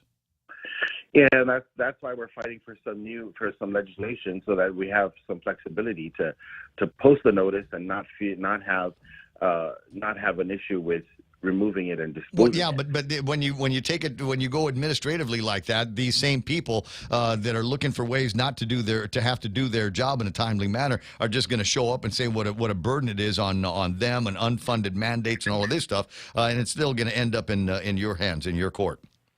Yeah, it will. It will. And you know what? I know the mayors say that too. I hear it all the time. But who else is going to do it? Yeah, but it's not in your mandate. There's where in the Guam Code annotated does it say that the mayors are responsible for removing abandoned vehicles? No, I hear you. We talk about our budget all the time, and we bring it up. Angel and I bring it up all the time. So you want to take away X amount of money. What about these responsibilities that we have to absorb? And there's just never anything that gives us nothing pads us, whether it's funding or services that support us. Well, I've got to cut this short. Just a note here. Somebody noted that PD doesn't have enough stray dogs, so Paco's going to be bringing some from MTM down to you. I don't want to say it. I'll do something to Paco. Color good. All right, my brother, I'll see you pretty soon. There he is, ladies and gentlemen. Pica's best mayor, Jess Allig on the line here this morning. I'm wondering how many people got triggered over the course of that conversation. It's 7:23, and a quick look at what's going on in the markets here today. See if there's any movement here that's worthy of talking about. Yeah, all of the American markets are back up. S&P 500 cleared 32 points for their Monday. The Nasdaq at 14,354, up 185 points. Lots and lots of interest in Tesla today, and Tesla is trading at $1,091, almost $92 for a share of that. Ismail says they're going to split, so watch how many new billionaires they're going to be tomorrow. Dow Jones Industrial Average up by about 95 points, closing at 34,955. Looking at the big winners on Nasdaq again, Tesla at number 2. You know who's in number 1 on the Nasdaq? Biggest winner on Nasdaq. Remember that company I was telling you about that lost track of everybody's login using your Google, login using your Facebook? Okta is number 1 today. So whatever the gods must be smiling upon them. Again, Atlassian, Mercado Libre, and Intuit round out the rest of the top 5. Gold trading today at $1,922.10 for an ounce of that. If you're buying oil today, it's moving in the right direction. $103.49 for West Texas crude. How about that? $103.49. So it's possible that maybe by the time the PUC meets night after tomorrow, there will be less pressure on them to push any buttons on the LEAC and maybe hold on to that until around May, as opposed to trying to make a dent in it in April. I don't have a current TAPIS number. The last time we looked at it was $104, and it's not because I haven't looked. I looked today, but they freeze that. So later on today, go to oilprices.com and see where TAPIS is. I'll try to post it if I remember, or not otherwise occupied or gotten a better offer. Real Joe, what's the number on Bitcoin? 47,904. How about that? Big news for people looking for jobs here today. There's going to be a job fair that is being held by the Talai's company here. The fair will be held from 9 to 4. Job fair is for jobs at 6 restaurants from International Dining Concepts, Beach and Shrimp, California Pizza Kitchen, which my daughter loves. Once a week, we have been eating at California Pizza Kitchen. There's Pika's Cafe, Little Pika's, Eat Street Grill, and Bantai Restaurant and Lounge. And they're looking for basically everybody, front of the house, back of the house, and all of that. So if you're interested, then bring your resume to them. Don't know what they're going. I don't know what the conversation is about wages, because I have noted in looking into back pages of the newspapers, there are quite a number of restaurant and hotel facilities that are likewise looking for front of house and back of house guys. So there seems probably more than it was before.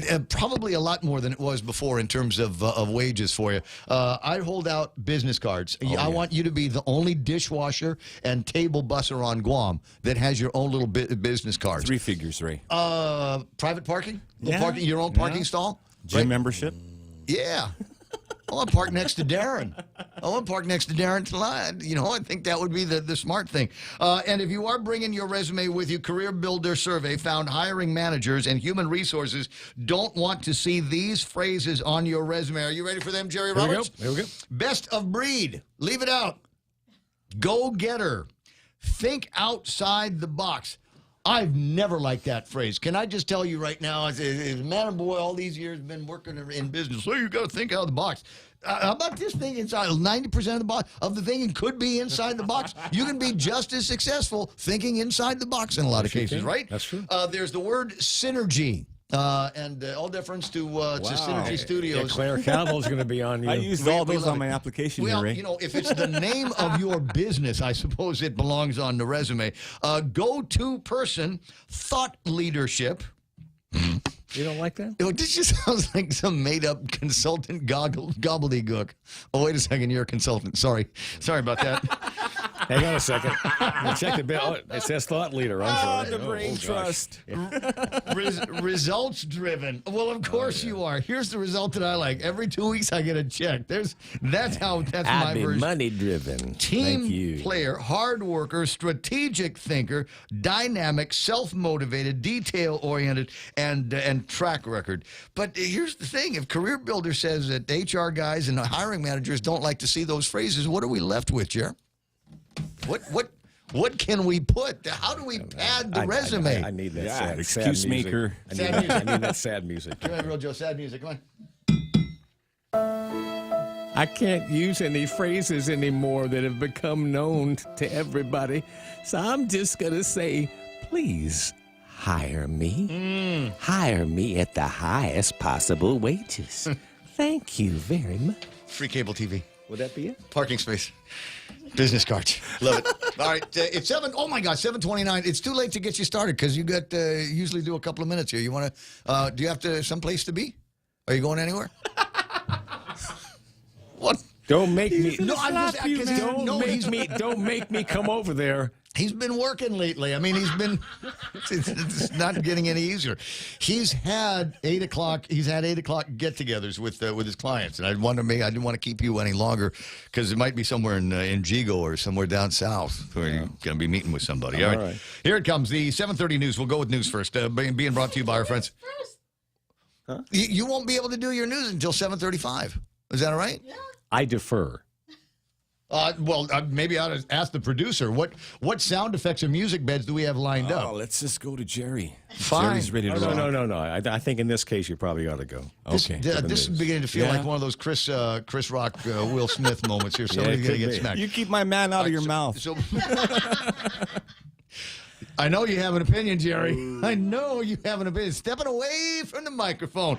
Extra point here in just a second. We'll do news first, being brought to you by my guys over at Burger King. Tomorrow is the last Whopper Wednesday of March, so get in there and love up the Whopper all you can. 7:30 news also brought to you by Top End Pest Control. Ken and Karen waiting for the call. 487-5657. And Lolita Cammett at Hoffaday Realty has got an eye on your next big property. 688-6743.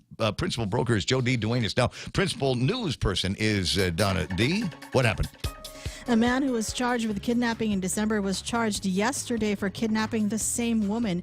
30-year-old Adrian Joel Nego had been ordered to stay away from the victim as a condition of his probation. Court documents state that Nego was more violent since being released from jail in January.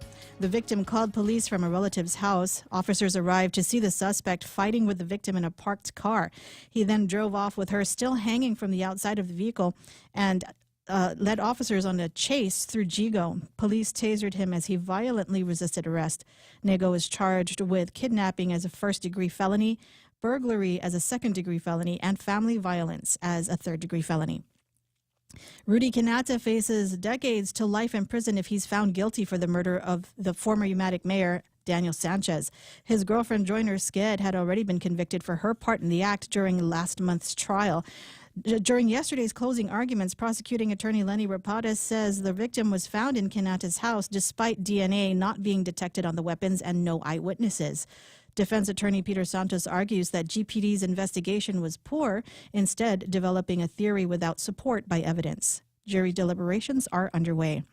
Meanwhile, the Guam Ethics Commission will be meeting to discuss GVB President Carl Gutierrez's statements accusing GVB board members of being unethical and violating the open government law.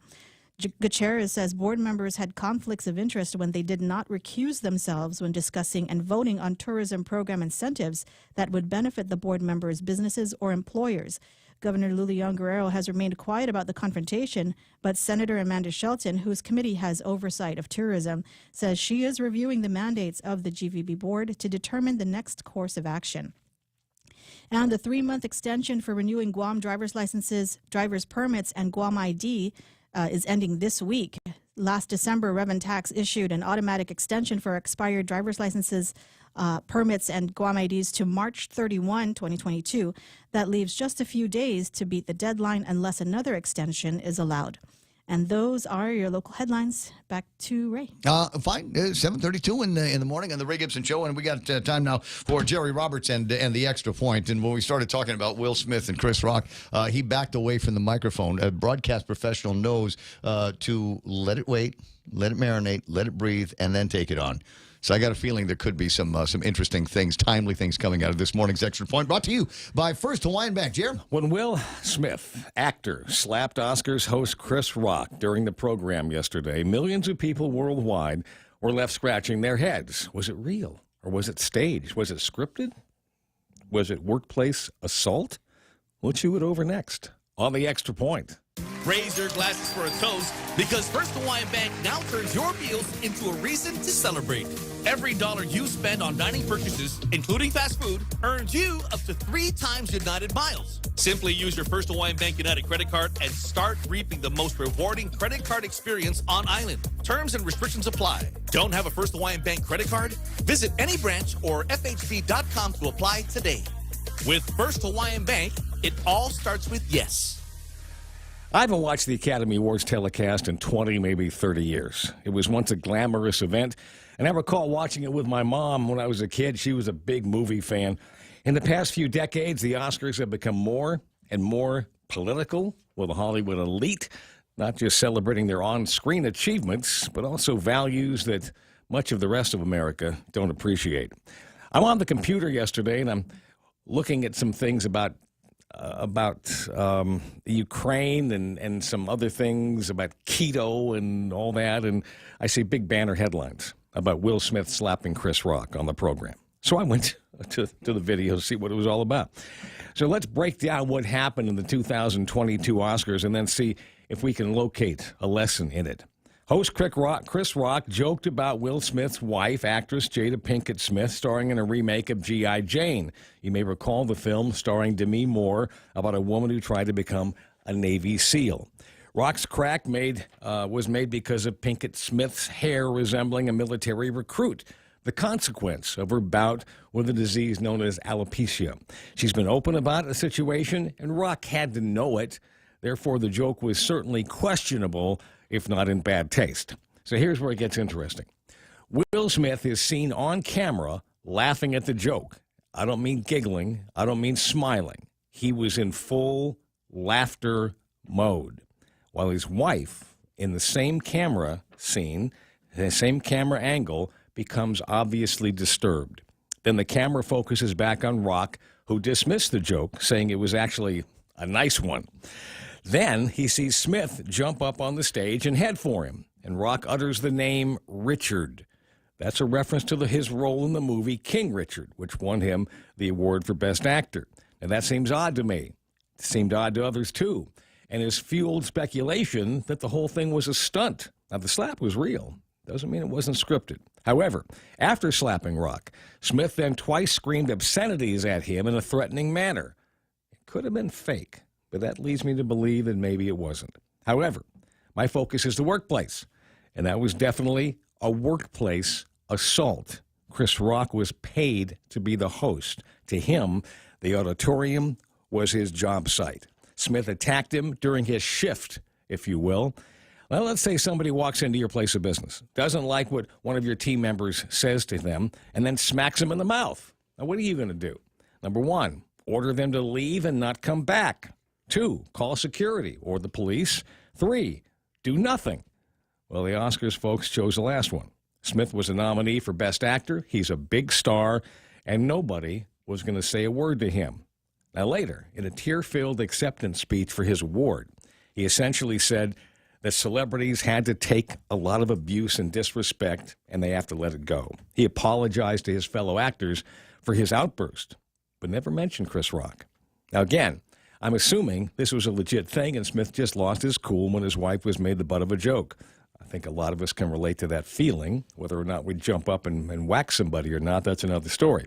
So if so, he needs to take a course in emotional intelligence. And here comes the lesson, which shows us how to control our emotions and not do things that we'll later regret. Had Smith been in control and wanted to make Rock really pay for the perceived insult, what else could he have done? Now, the first thing he could have done is just talk to him on break. Okay, maybe, or after the whole program. That's one. The other thing, or another thing could be, he could have ignored it, knowing Rock's reputation for saying outrageous things to celebrities, which is why the Oscars event hires him every year to do the hosting. Or he could have walked on stage, as he did, and said something like, open microphone now for the world to hear. Chris, that wasn't cool. You know Jada has the disease alopecia and has lost her hair as a result of that. If you want to make fun of me, have at it, no sweat. But to do that to her, it just makes you look like a jackass. And then go back and get in his seat again. So what would that have done to Rock? It would have been an embarrassing takedown, a complete takedown. But he didn't do any of that. The slap actually brought Rock a fair amount of sympathy and a growing amount of criticism for Smith. So just another night in Hollywood? Real? Fake? We can't be sure. But one thing's for sure. I'm still not watching the Academy Awards. That's the extra point. Be responsible and make something good happen today. Don't go whacking anybody. For 93.3, The Ray Gibson Show and First Hawaiian Bank, I'm Jerry Roberts. So by an amazing trick of broadcast technology, I actually played the video as you were annotating it here. Yeah. Okay. So people saw exactly what you were talking about and were able to make out the images of Will Smith laughing out loud at the line that came from Chris Rock. And then the way his wife, Jada, kind of rolled her eyes up for a second and then turned ashen on. Now, and at that point, I think that's what triggered Will. Okay, but think about this. From the time he made the joke and Smith was laughing, it was 4 seconds to the point that Rock said, uh-oh, Richard, and here he comes, right? So he's in full laughter mode, right? He doesn't see his wife. He's not looking at his wife. And then, all of a sudden, within 4 seconds, he's making a beeline for Rock. So did she say, you better go up on stage and take care of that man? That could have been because the camera cut away back to Chris Rock. So we don't know what she might have said. Did he realize, oh, no, I have to do something about that? We believe that's what happened. Will Smith was okay until he looked at his wife, and then he kind of, lost his marbles there for a second. But we don't know because we never see him looking at his wife. So, I mean, it could have been. Yeah. That's a possibility.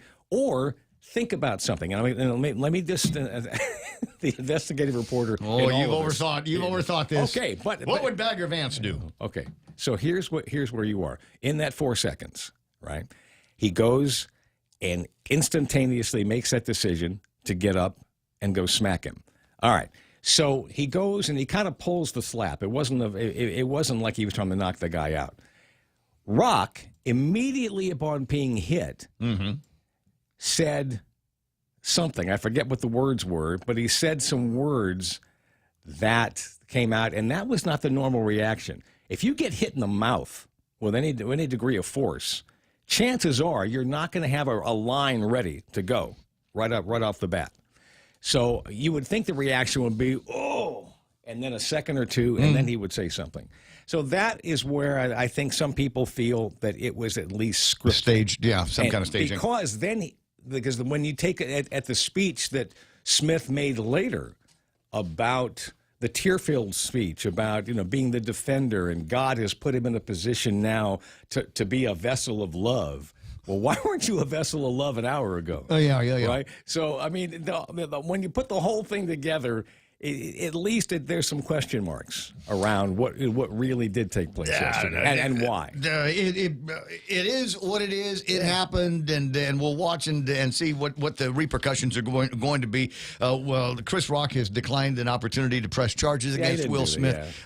There are still some people that say, well, an assault clearly took place. Somebody at the police department needs to investigate a little bit more all of this, and the Academy needs to take a look at this and say, yeah, we're not sure that Will is now entitled to this Oscar as a result of what happened at our show. Well, entitled to the Oscar, maybe not. I think at least I think what they should have done at that point is say, no, you're not going back on stage. Okay, you got to leave. We'll mail you the Oscar. Or your wife can accept it for you if you like, but follow me. You're out of here. I think that's something that should have happened. The limo's not too far away. Let's go. 7:42 in the morning in the Ray Gibson Show. Jerry Roberts and the extra point. Don't forget, you get him twice this morning. You've got him on the radio and then the work zone in today's Guam Daily Post. Do you have it? Do you have it is the question that you ask on the online paperwork. So take a look at that and see whether or not you or somebody you know has it. It's 7:43. Huff a Day. Celebrating tomorrow month, Whopper Wednesday is back. Every Wednesday in March, visit your participating Burger King, say, I love the Whopper, or who guides a Whopper, and get a free flame-grilled Whopper sandwich with the purchase of any Whopper combo meal. Top off your meal with French fries or onion rings and a refreshing Coca-Cola. Tell your familia and friends and enjoy your Whopper Wednesday. Available at BK and Aganya, Tumon Bay, Micronesia Mall, and the airport. See Tu'us Ma'asi from your friends at Burger King. Half a day, this is Josh here at APL. Our expertise and extensive network can help you grow your business and reach out to more global markets. As a responsible carrier, APL is also committed to a sustainable future, whether it's protecting the environment or investing our efforts in giving back to the community. Our dedicated teams in Guam, Saipan, and on U.S. mainland are here to support you. Call 588-4651 or visit www.apl.com. Don't make me Chris rock you. There'll be T-shirts. Don't worry about it. It's 7:44 in the morning. Is it time to take a look at what's happening in the map? Yeah, it is. Hold on. Let me just zoom out and see if we've got... Oh, yeah, ugly. Oh, it is ugly traffic in the north end of town. Southbound Marine Corps Drive up around Mickey D's, etc., that area. It looks like traffic southbound begins to slow down around the old amusement park. You'll eventually make it to Waiseng Song, but it doesn't look like it gets a whole lot better. It's intersection traffic through there. 1 and 3 very busy for folks trying to get off of 3 under Marine Corps Drive. Expect intersection traffic virtually everywhere. You will make it to Route 16. 8, 10, and 16 is where you're going to slow things down because right around there are a bunch of the dumbest intersections on the island. The one that takes you into Teedson, the one that gets you at 10 and 15, so expect some delays through there. What do we got for traffic moving into the downtown Agutnia area? All right, Route 8, other end of Route 8, over by, looks like Cars Plus area, Payless, Benson, that whole thing. It looks like I got some dogging out traffic on the southbound side. And, of course, we got Carline over at Harvest. Don't expect that there's going to be much help getting on Route 4 into the downtown Agutnia area. It's meeting up with a lot of traffic over on Derry, and then we've got the usual slowdown up in Sinahanya and Ordot. 7:45, the usual traffic. Actually, the place where we know it's busy, but it actually looks like it's running better than anybody else, is down at Big Navy in Sumai. 7:45 in the Ray Gibson Show. Back at it again with the Lenten season menu with Mezcla, giving you a variety of food you can enjoy and pick from, like the fish tacos, spicy buttered shrimp, parrotfish escabeche, lobster pad capral pasta, crab-crusted Chilean sea bass, and more. There you have options. Offered at Hagåtña location for lunch and dinner only at Mezcla. For reservations, call 671-479-2652. What are you waiting for? Let's go celebrate the Lenten season with Mezcla. Half a day. This is Jade Uggan from Security Title, and in celebration of Tomorrow Month, here is a tip on dealing with your land. You might be thinking of giving part of your property to your child or another family member. Once you have subdivided the property and recorded the map, you will also need to record the deed transferring the title. Just drawing the map is not enough to make sure they actually own the land. Protehi I Tanonmu. When it comes to your family land, call the professionals at Security Title. We are here to help. 7:46 in the morning, and just a reminder here, at the end of March, a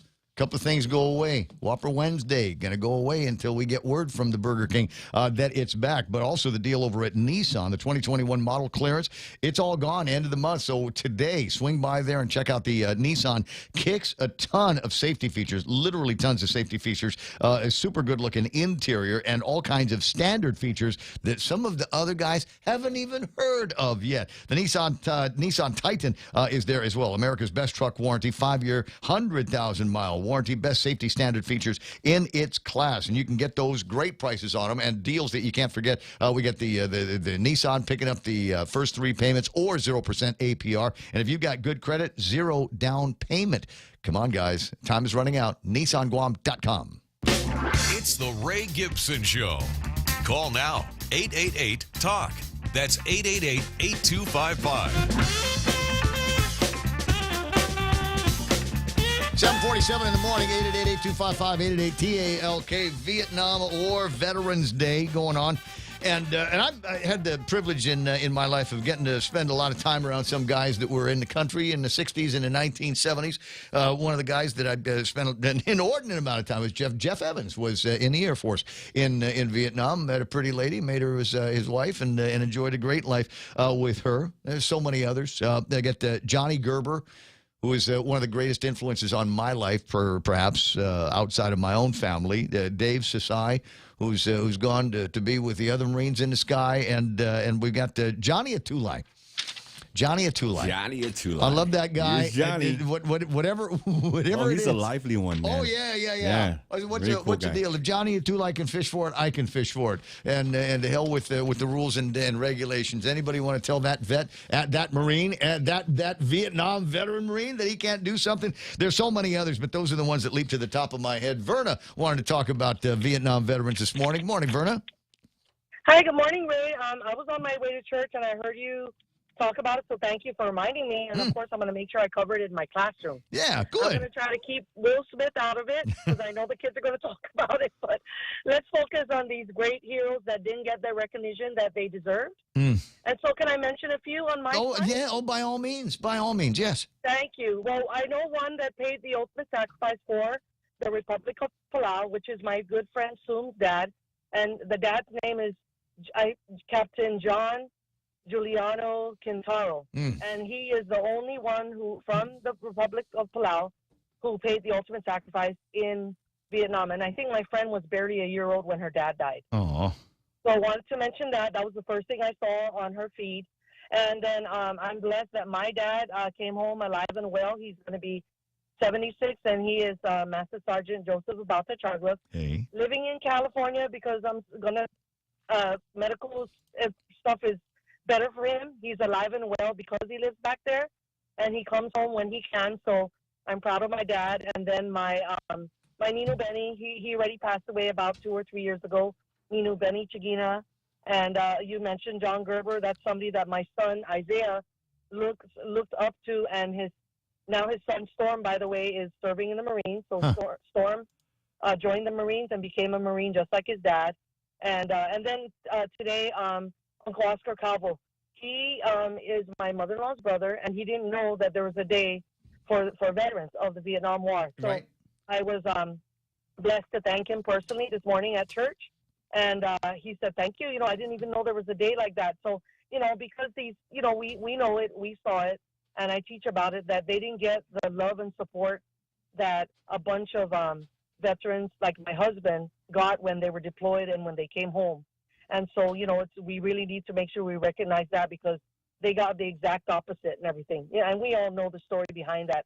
And so this is a day to honor them and remember. And again, like I always tell family and friends, I don't support the war. Nobody should, but we support our troops. Absolutely. A couple of names that I've been, a correction I got from Bob Klitzke had referred to Johnny Atulai as a Marine. He was a corpsman in the Navy, which meant that it's same but different. He chewed on the same dirt as everybody else did, and he was the guy that if things went sideways and you needed a hand, you always yelled out for the corpsman. And it's worth pointing out that there's at least one other corpsman, and I hesitated to say his name because I didn't have his picture ready to go, but somebody who I really, really enjoy our conversations with on a variety of subjects is Lee Weber. So if you see any of these guys, yes, Lee Weber, definitely. It'll never be a complete list here, and there's so many other guys. There's so many. So everybody who was here and everybody who has gone up to heaven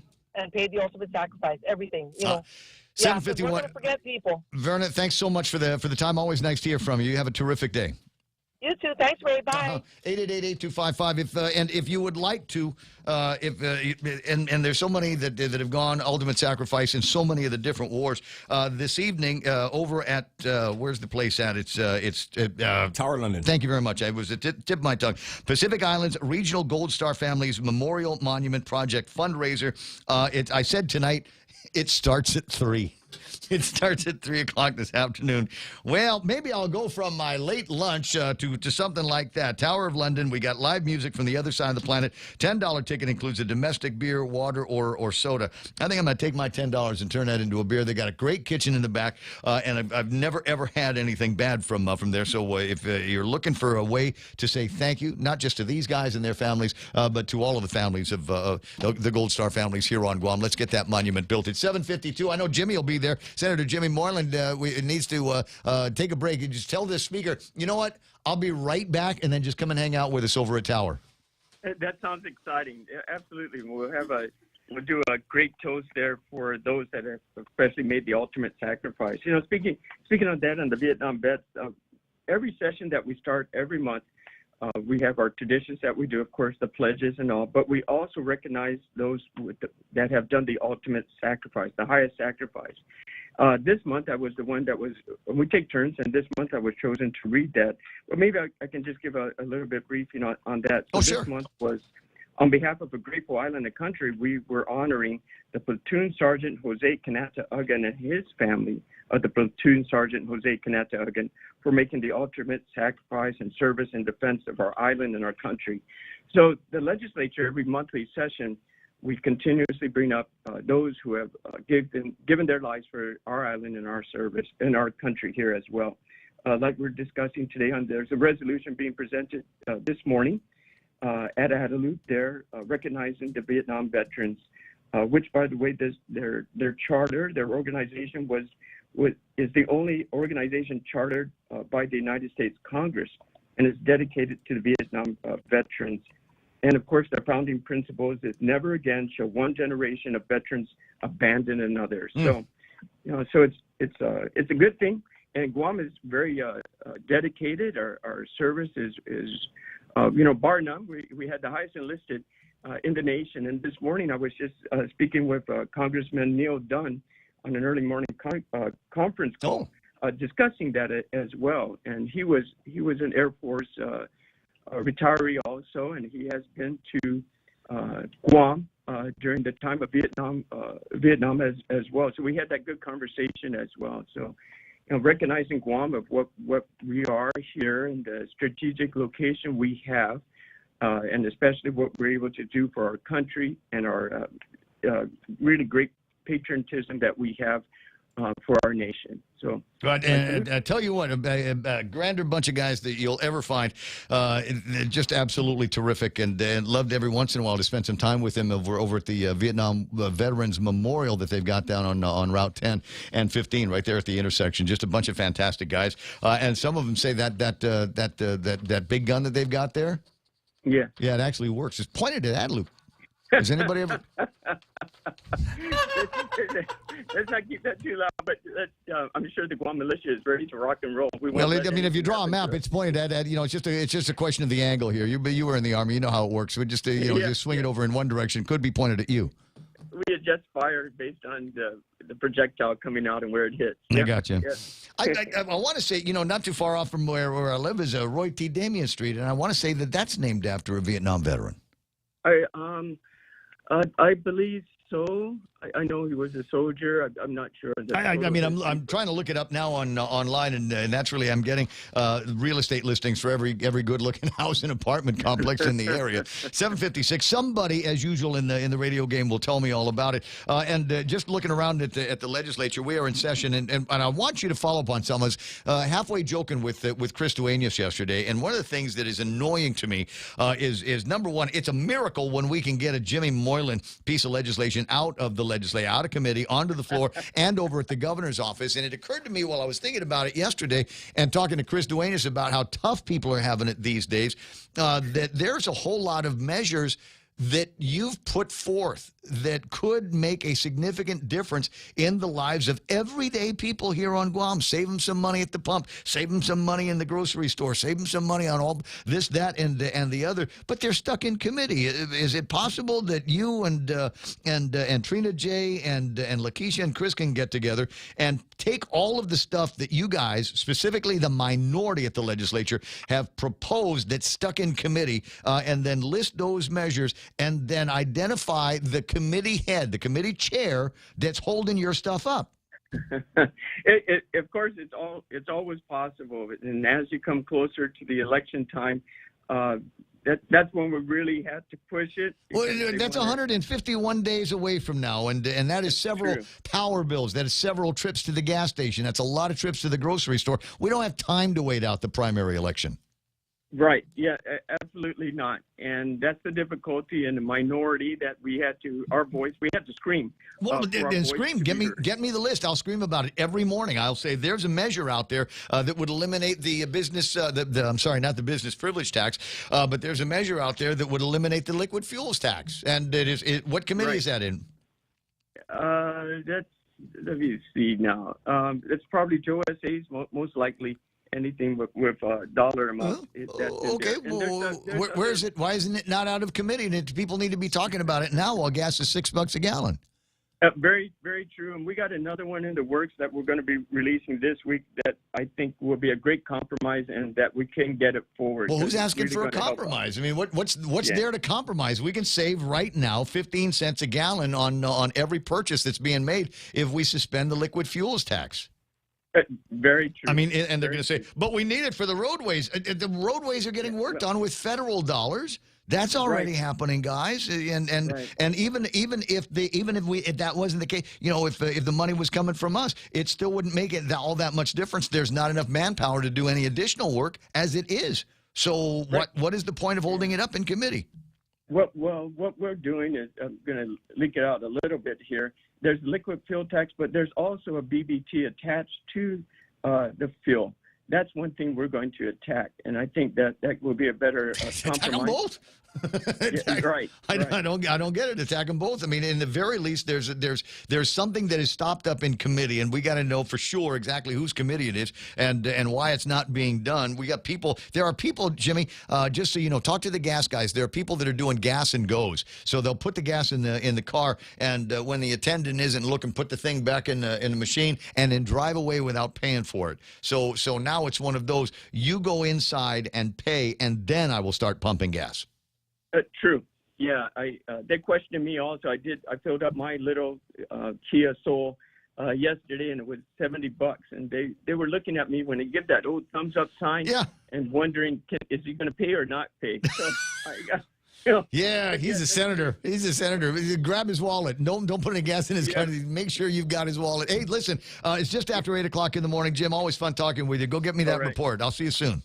You bet. Here comes Fox News. Weekend about Russian President Vladimir Putin that seemed to call for his removal from office by force. He shouldn't remain in power. Just like, bad people shouldn't continue to do bad things. But it doesn't mean we have a fundamental policy to do anything to take Putin down in any way. And the president rejected the idea that his comments could escalate tensions. The last part of the speech was talking to the Russian people, telling them what we thought. And I was communicating this to not only the Russian people, but the whole world. This is just stating a simple fact that this kind of behavior is totally unacceptable. Other world leaders have cautioned about heated rhetoric. A vote expected later tonight from the House committee investigating the January 6th Capitol riot on whether two allies of former President Trump, Dan Scavino and Peter Navarro, should be held in contempt of Congress. Scavino was subpoenaed last year. He was thought to have been with the former president hours before the Capitol storming. Navarro, who fostered allegations of voter fraud, was subpoenaed last month. Navarro has sought protection through executive privilege, saying Sunday the committee should talk to the former president about it. A vote for contempt goes to the full House. Approval there sends the matter to the Justice Department. Fox's Gernal Scott. At least 3 people have died and several dozen hospitalized after a collision on a northeast Pennsylvania highway during a snow squall that involved more than 50 vehicles. The Schuylkill County coroner says the search of the scene has not been completed due to burning vehicles, and he says he suspects there could be more fatalities. On Wall Street, stocks shook off a midday slump, closing higher even as energy companies ended the day in the red. The Dow added 94. America is listening to Fox News. Hey, you! It's Smartphone Month at GTA. Smartphone Month is so big and the deal's so crazy. It's Smartphone Madness. It's Smadness. It's Madness at GTA means deep discounts. Really deep. Deep like the Marianas Trench. Get GTA's best unlimited plan for only $55 a month, a savings of $360 a year. Plus, get a free $200 gas card with every premium smartphone purchase. Smartphone month at GTA, it's madness. Half a day. This is Governor Lou Leon Guerrero. Gas prices continue to rise and we are here to help. We have revised Programang Salapi to provide a $300 direct cash assistance payment to most households. We heard your struggle and we hope this relief will help during these difficult times. Applications will be accepted starting Tuesday, March 15, 2022. For more information, visit doa.guam.gov. This ad is paid for by the Office of the Governor using government funds. Comedians are reacting to the slap delivered by Will Smith to Chris Rock after Rock made a joke about Jada Pinkett Smith's hair loss during the Oscars. That hit close to home, especially for those in the stand-up circuit. Conan O'Brien tweeted, "Just saw the Will Smith slap. Anyone have a late-night show I can borrow just for tomorrow?" Rosie O'Donnell wrote, "Bravo to Chris Rock for not eviscerating Will Smith." In 2018, Pinkett Smith spoke publicly about alopecia and her hair loss. Director Judd Apatow described the attack as out-of-control rage and violence. Michelle Polino, Fox News. The Academy has condemned Smith's actions and has launched a review. Police in Bay County, Florida, saying they won't tolerate rowdy behavior from spring breakers after a 21-year-old from Alabama was shot in the foot yesterday in Panama City Beach. 50 to 60 guns have been confiscated from spring breakers in South Florida. Rowdy crowds, public drinking, and increasing violence associated with the South Beach neighborhood has led officials to impose a midnight curfew over the weekend that came after shootings that injured 5 people in South Beach last week. A new poll takes a look at Americans' nuclear fears surrounding the Russian invasion of Ukraine. Most Americans now think Russia's war on Ukraine and the U.S. and Western responses have brought the planet closer to nuclear war than ever before. That's according to a poll conducted by the Associated Press. Their numbers reveal 7 out of 10 Americans feel we've never been this close to the feared destructive conflict. Further, the AP poll suggests that half of all Americans think Russia would use its nuclear weapons directly on the U.S. homeland. Russia's war on Ukraine has been going on for more than a month. Eben Brown, Fox News. Iowa's nearing a passage of a dramatic reduction in unemployment benefits to try to force people to fill thousands of open jobs. A measure supported only by Republicans who control the legislature would reduce the amount of benefits. I'm Lisa Lacera. This is Fox News. When the pandemic first started and we had no idea that it was going to affect our business till March of 2020. Orders from public health, roadblocks, restriction. It was a very hard time for me. What really has saved my business is the SBA and the PPP program. I felt keeping the employees was so important because I had faith that my government would help me later. The federal government. We applied and we received 2 PPP loans equaling up to $425,000. That money saved me because it's been 2 years. I think 80 or 90% of the restaurants have closed. The only reason I'm here because of my devoted clientele and the federal government. Thank you for helping save jobs with federal funds. Thank you to the federal government for all the federal ARP money. Thank you for the federal funds. This ad was paid for with official funds from the office of Congressman Michael F.Q. San Nicolas. Hey, what did the grilled cheese sandwich say to their date? What'd they say? You make me melt.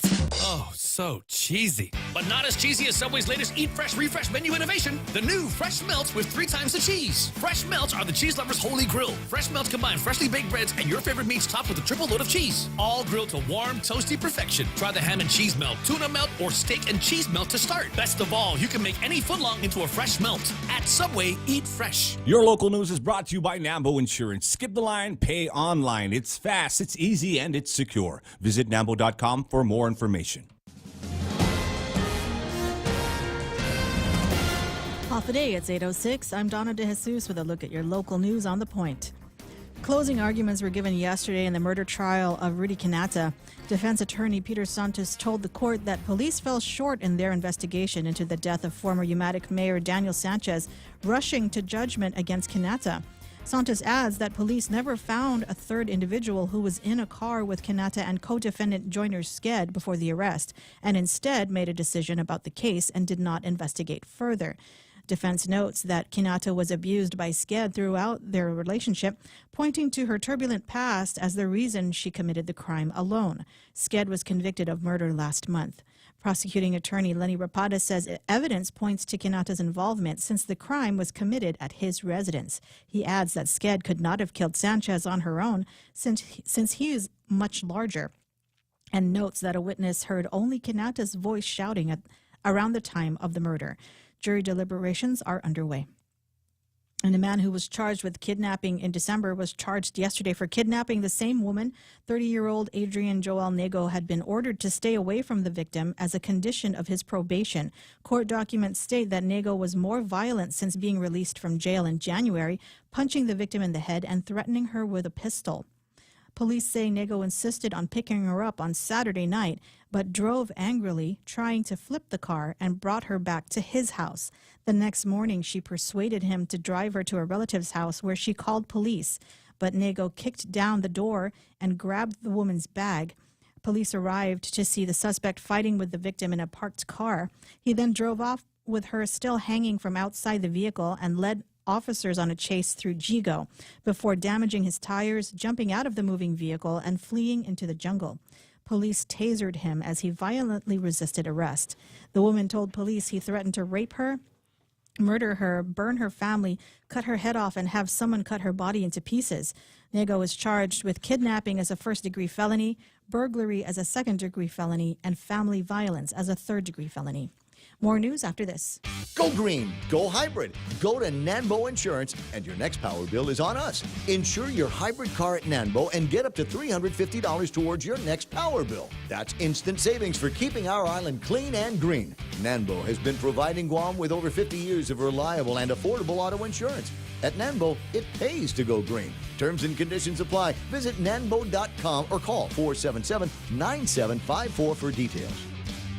GovGuam employees who quit their jobs to avoid drug testing and expect to be rehired later will find that loophole closed by a bill by Senator Tony Ada. The measure would require employees who resigned before an employer announced drug testing to still take the test to retain their reemployment rights. Speaker Therese Terlahi says she supports the bill but wants it narrowed down to penalize those who might purposely be avoiding a drug test and gaming the system. Her amendments would still require resigning employees to submit and pass a drug test, and they also must pass another one if they seek to be rehired by the government within 4 years. And a police officer who was accused of abusing a woman known to him and threatening to kill her with his duty weapon has been cleared of allegations after the woman recanted her initial comments. Investigators spoke with Chief Prosecutor Basil O'Malley, who concluded there was no probable cause to arrest the officer. Police reports state that the woman said she was physically, mentally, and emotionally abused during frequent arguments with the officer between July 2019 and August 2021. She later recanted her statements, saying she had assaulted the officer during some of the incidents. No charges were filed against the woman for falsifying a complaint. Police Chief Stephen Ignacio says they've closed the case, but the officer remains on administrative leave while the internal affairs investigation is ongoing. And those were your top stories. Now back to Ray. All right, thanks very much. Looking at a couple of things, we were talking about folks getting jobs today over at the restaurants and things like that. But there's a growing number of people and growing data, a body of data that supports this. Since COVID started, you remember they said, okay, lockdown, work from home, do all of this, and telecommute into the offices and that kind of thing. The nationwide studies now are saying the national average office occupancy level is down by 60%, 60%.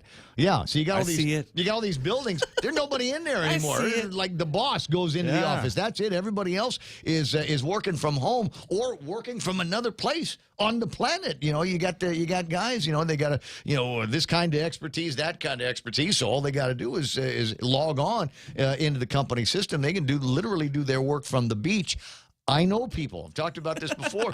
There's a Hispanic couple. Lucky people like that? I'll say Latinx is because I don't know. They work for Google, so they might have preferred pronouns on how they want to be referred to. I don't remember, and they've been drunk every time I've seen them anyway. But these guys, they work for Google and they live on Guam for as long as they can get away with it. I said, do you want to go back? Because they've got these nice little campuses, right? That these kids work on. And there were, no, we like it here. Guam is nice. There's all kinds of really good people. The food feels familiar to us, and the language sounds a little bit familiar to us. So we're going to stick around until they call us back.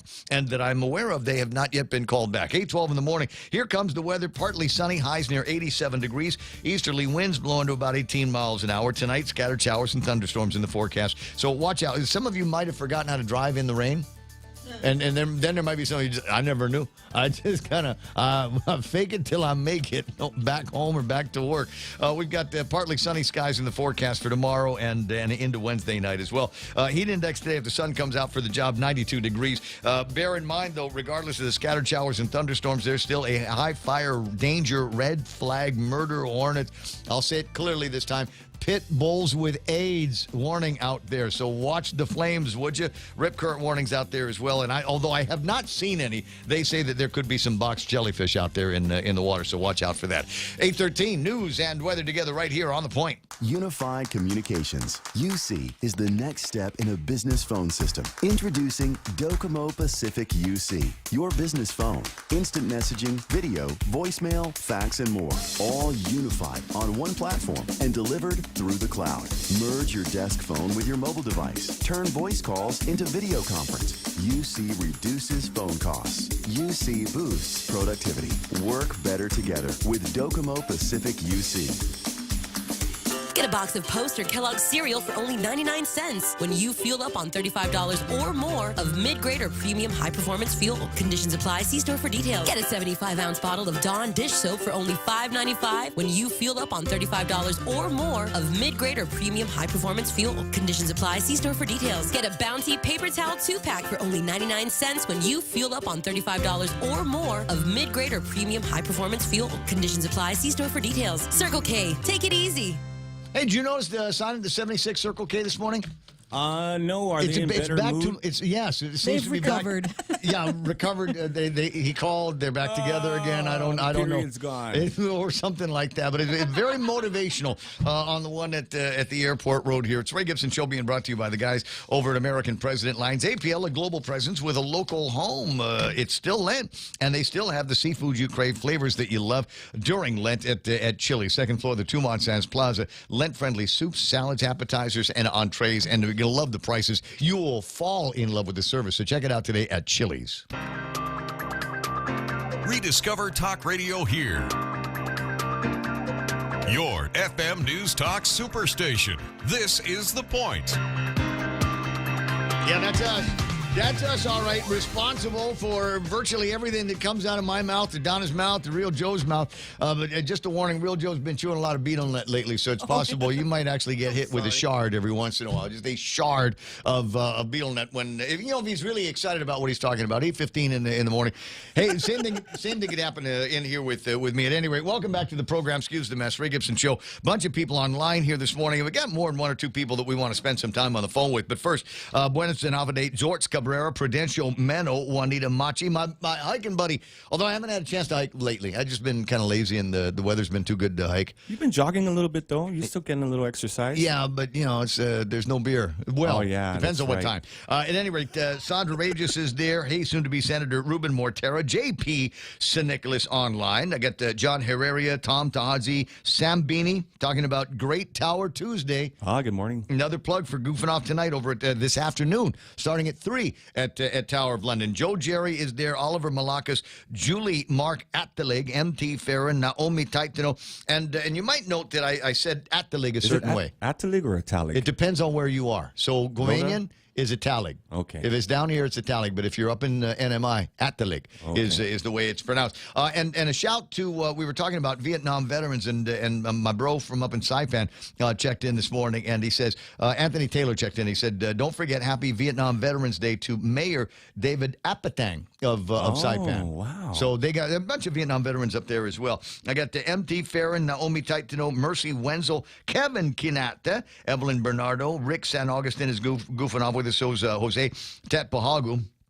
James Howard earlier remarked, I'd like to see in real time Pika's Best Mayor and Ray Gibson stoned on a game show type model at a bar. This does not sound like a bad idea at all. We'll practice today over at the Tower. Justin Estacio, Francis Duffy, Pat Saho, good morning to Flo Santos, Patricia Canata, Juan Muffness, Manny and Ning Regis. That's Sandra's mom and dad. Elizabeth Camet Brooks. That's my other auntie. So we got Loli Camet, and this is the sister, Elizabeth, is watching the program. Jimmy Vallejo, Donna Mila Martinez, Dave Duenas. I got looking at, let me see here, Jim Moylan watching the show and on the show. Anya Leoncio Kilroy is there, and Monica De La Rosa.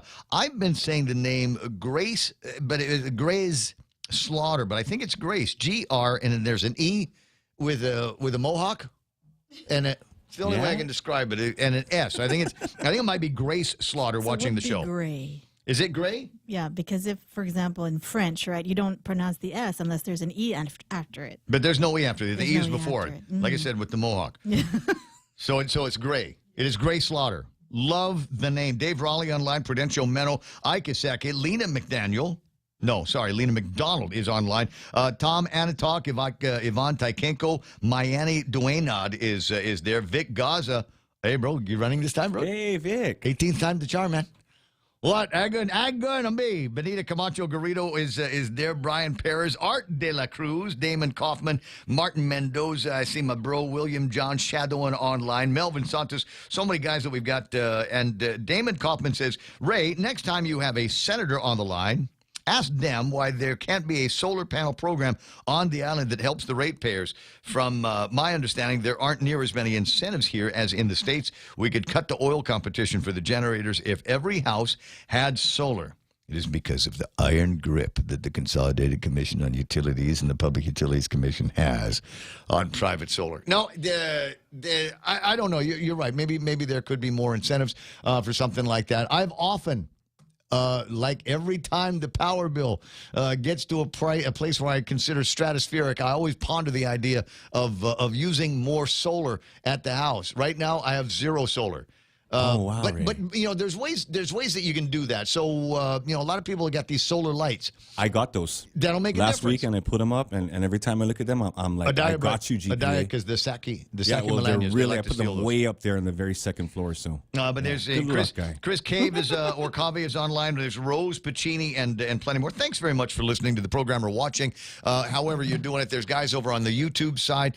Hit the share button on whatever it is that you're watching. I'd really appreciate it. And then like and follow, and I'm going to give it to you in a couple of different ways. Here's the benefit: if you like and follow, when we press the button on our feeds, you'll get a note that says that our feeds are online. All right, so you get that. But here's another thing: and I'm I'm just being real here with you. Is we are supported by advertisers. That's how we make our money. We don't get any government grants around here. This ain't public.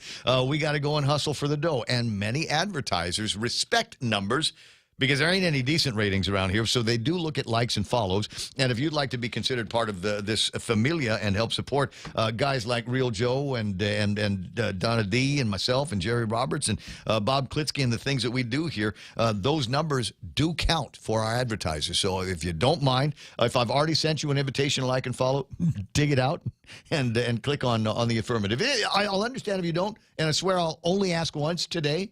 But it would sure help. 20 after 8 o'clock in the morning, and Bob Kelly on the line. Bob's on for a couple of things. One, we were talking about, the changing nature of the workforce. Huge companies, Nationwide Insurance, Pinterest, Dropbox, Coinbase, and lots of others have switched to remote first, shuttering most or all of their office space. Well, what is very interesting is the FCC has moved from their old home of the portals during the last 2 years to an entire new leasing of a complex that they set up for running the FCC. And at this time, 4 out of 5, if not more, FCC workers are all still working it from home. I had several meetings when I was in Washington, D.C., with the FCC, and all the staff that I needed to meet with, I had to do it by teleconference. I was kind of wondering, what am I doing here? Is there still a government-wide mandate for a stay-at-home, or have they just decided that you can work from there if you want to?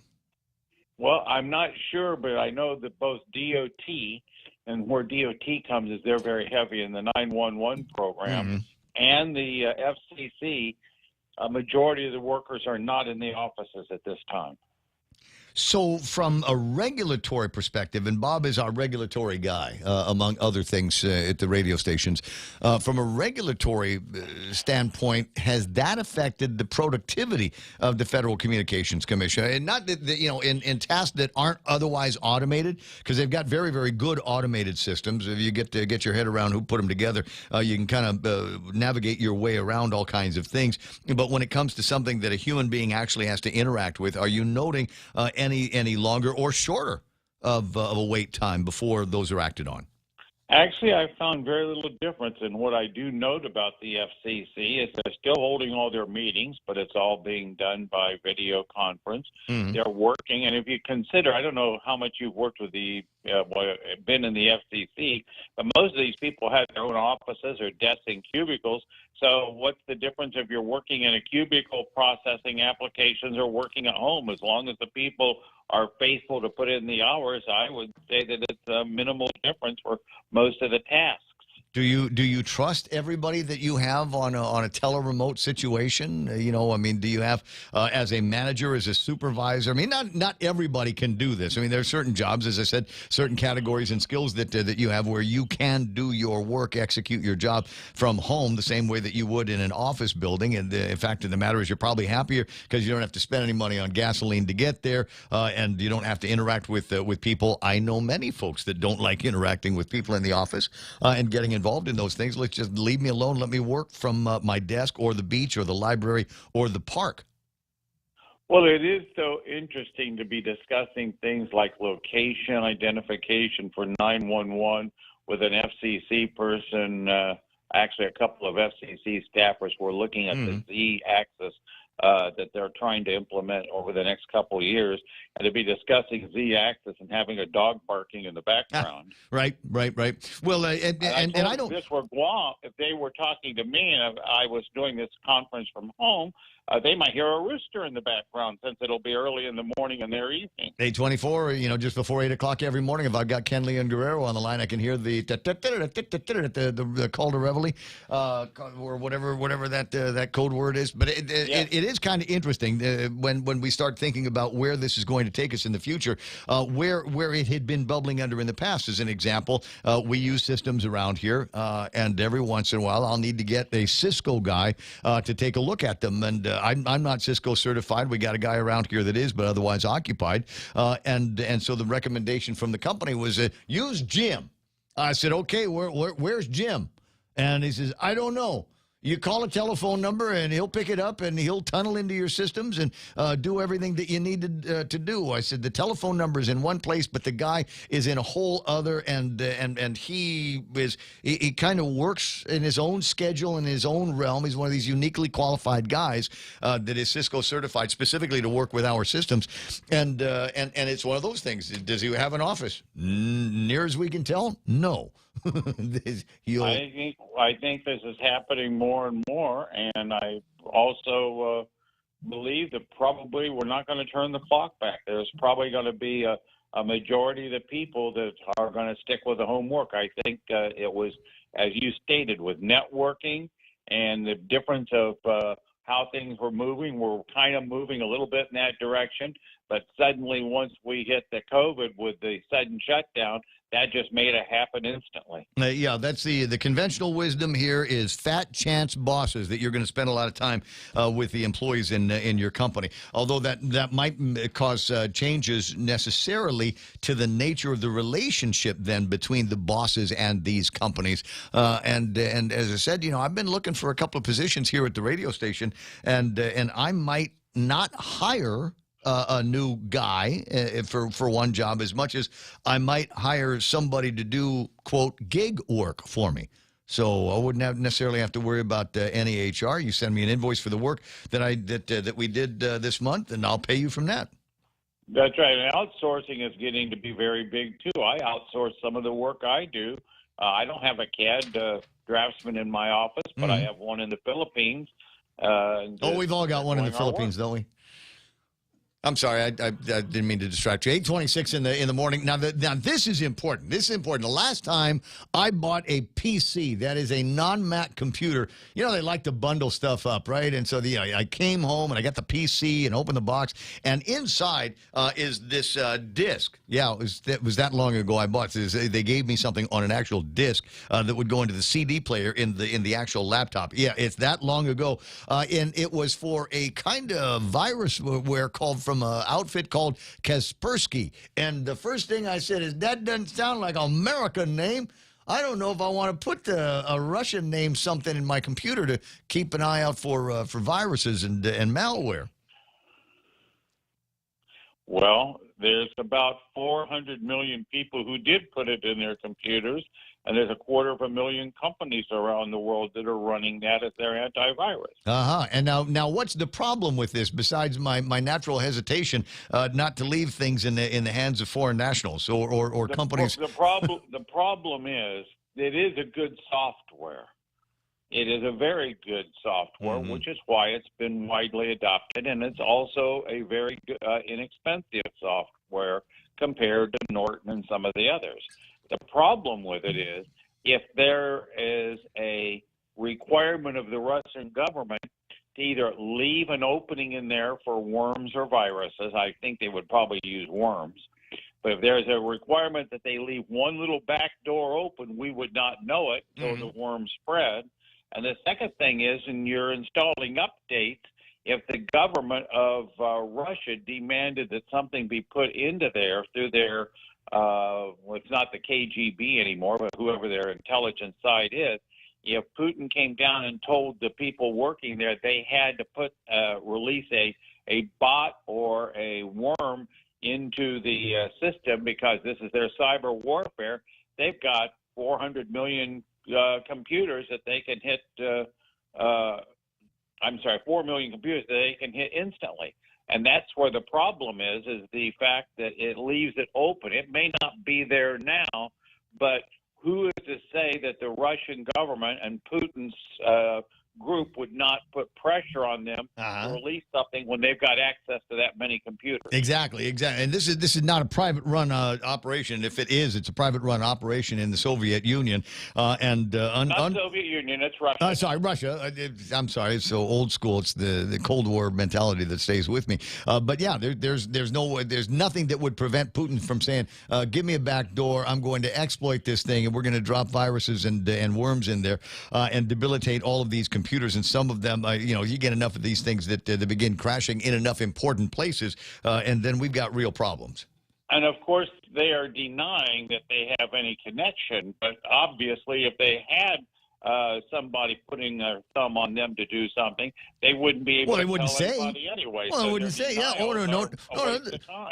we got a Trojan horse, but we're not telling you we have a Trojan horse. We can neither confirm nor deny that our software is filled with Trojan horse opportunities so that we may be able to decimate your business. Can you imagine if all of the AR/AP systems all across the country started to fail? What about Windows machines that run actual infrastructures of companies? I know you're thinking, government, go on, don't worry about it. Your computers are so old.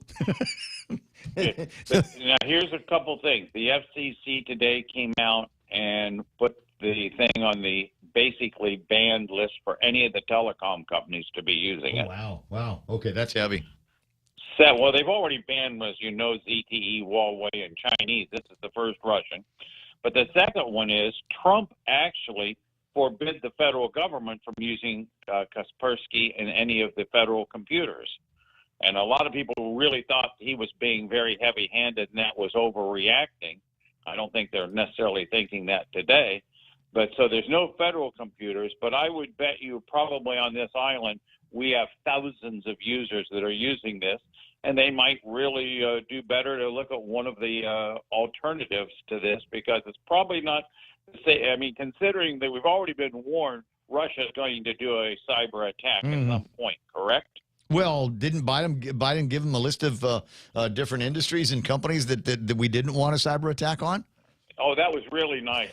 Yes, that did make a lot. Oh, my God. We've been warned, and if we're warned as a nation to expect a cyber attack, do we really want to use a preventative of a cyber attack that comes from the country that would be doing it. 8:31 in the morning. Well, we got President dementia, so anything can happen. Listen, I got to let you run, Bob. I appreciate the update on Kaspersky. I don't have any computers that are running it here because I'm smart. But I've got, in fact, the computer software that I use, my virus control and things like that, actually come from, the recommendation comes from the company that I bought that software from. So I know that that's part of our support If anybody has plan. any questions, they can give me a call on this. I got you. 8:32 in the morning. Bob Kelly and on the Ray Gibson Show, we get the last look at big news and headlines. And on the way back, I've learned a new phrase today from a buddy of mine. It's food activists. Food activists. No, don't roll your eyes at this. Don't. Okay, Because you're gonna love it. Right. You guys will love what I'm talking about. Philadelphia and a restaurant. I'll tell you the name later because I think we've got a restaurant with exactly the same name. But three of these guys, food activists, got together and were able to. The place was closed, and they said there's something we can do with this to make it easier for people to get delicious, nutritious food without spending a lot of money. So I'm going to tell you about a place, hybrid menu, Chinese, Haitian, Thai, and Hawaiian, and all these different items. And many of them will remind you of House of Chin Fee prices from the 70s. That's ahead after these messages. Chili's has the seafood you crave and the flavors you love this Lenten season. Indulge in delicious Lent-friendly soups, salads, appetizers, and entrees. Like our loaded baked potato soup, quesadilla explosion salad, our savory Cajun shrimp pasta, or our mouth-watering grilled ancho salmon. Ask about our black bean burger options, like our tasty mushroom Swiss or old-timer with cheese. This is a limited-time offer, so hurry in and enjoy all the tasty Lent options this Lenten season. We're located on the second floor of Two Montans Plaza. At Chili's, savor the moment.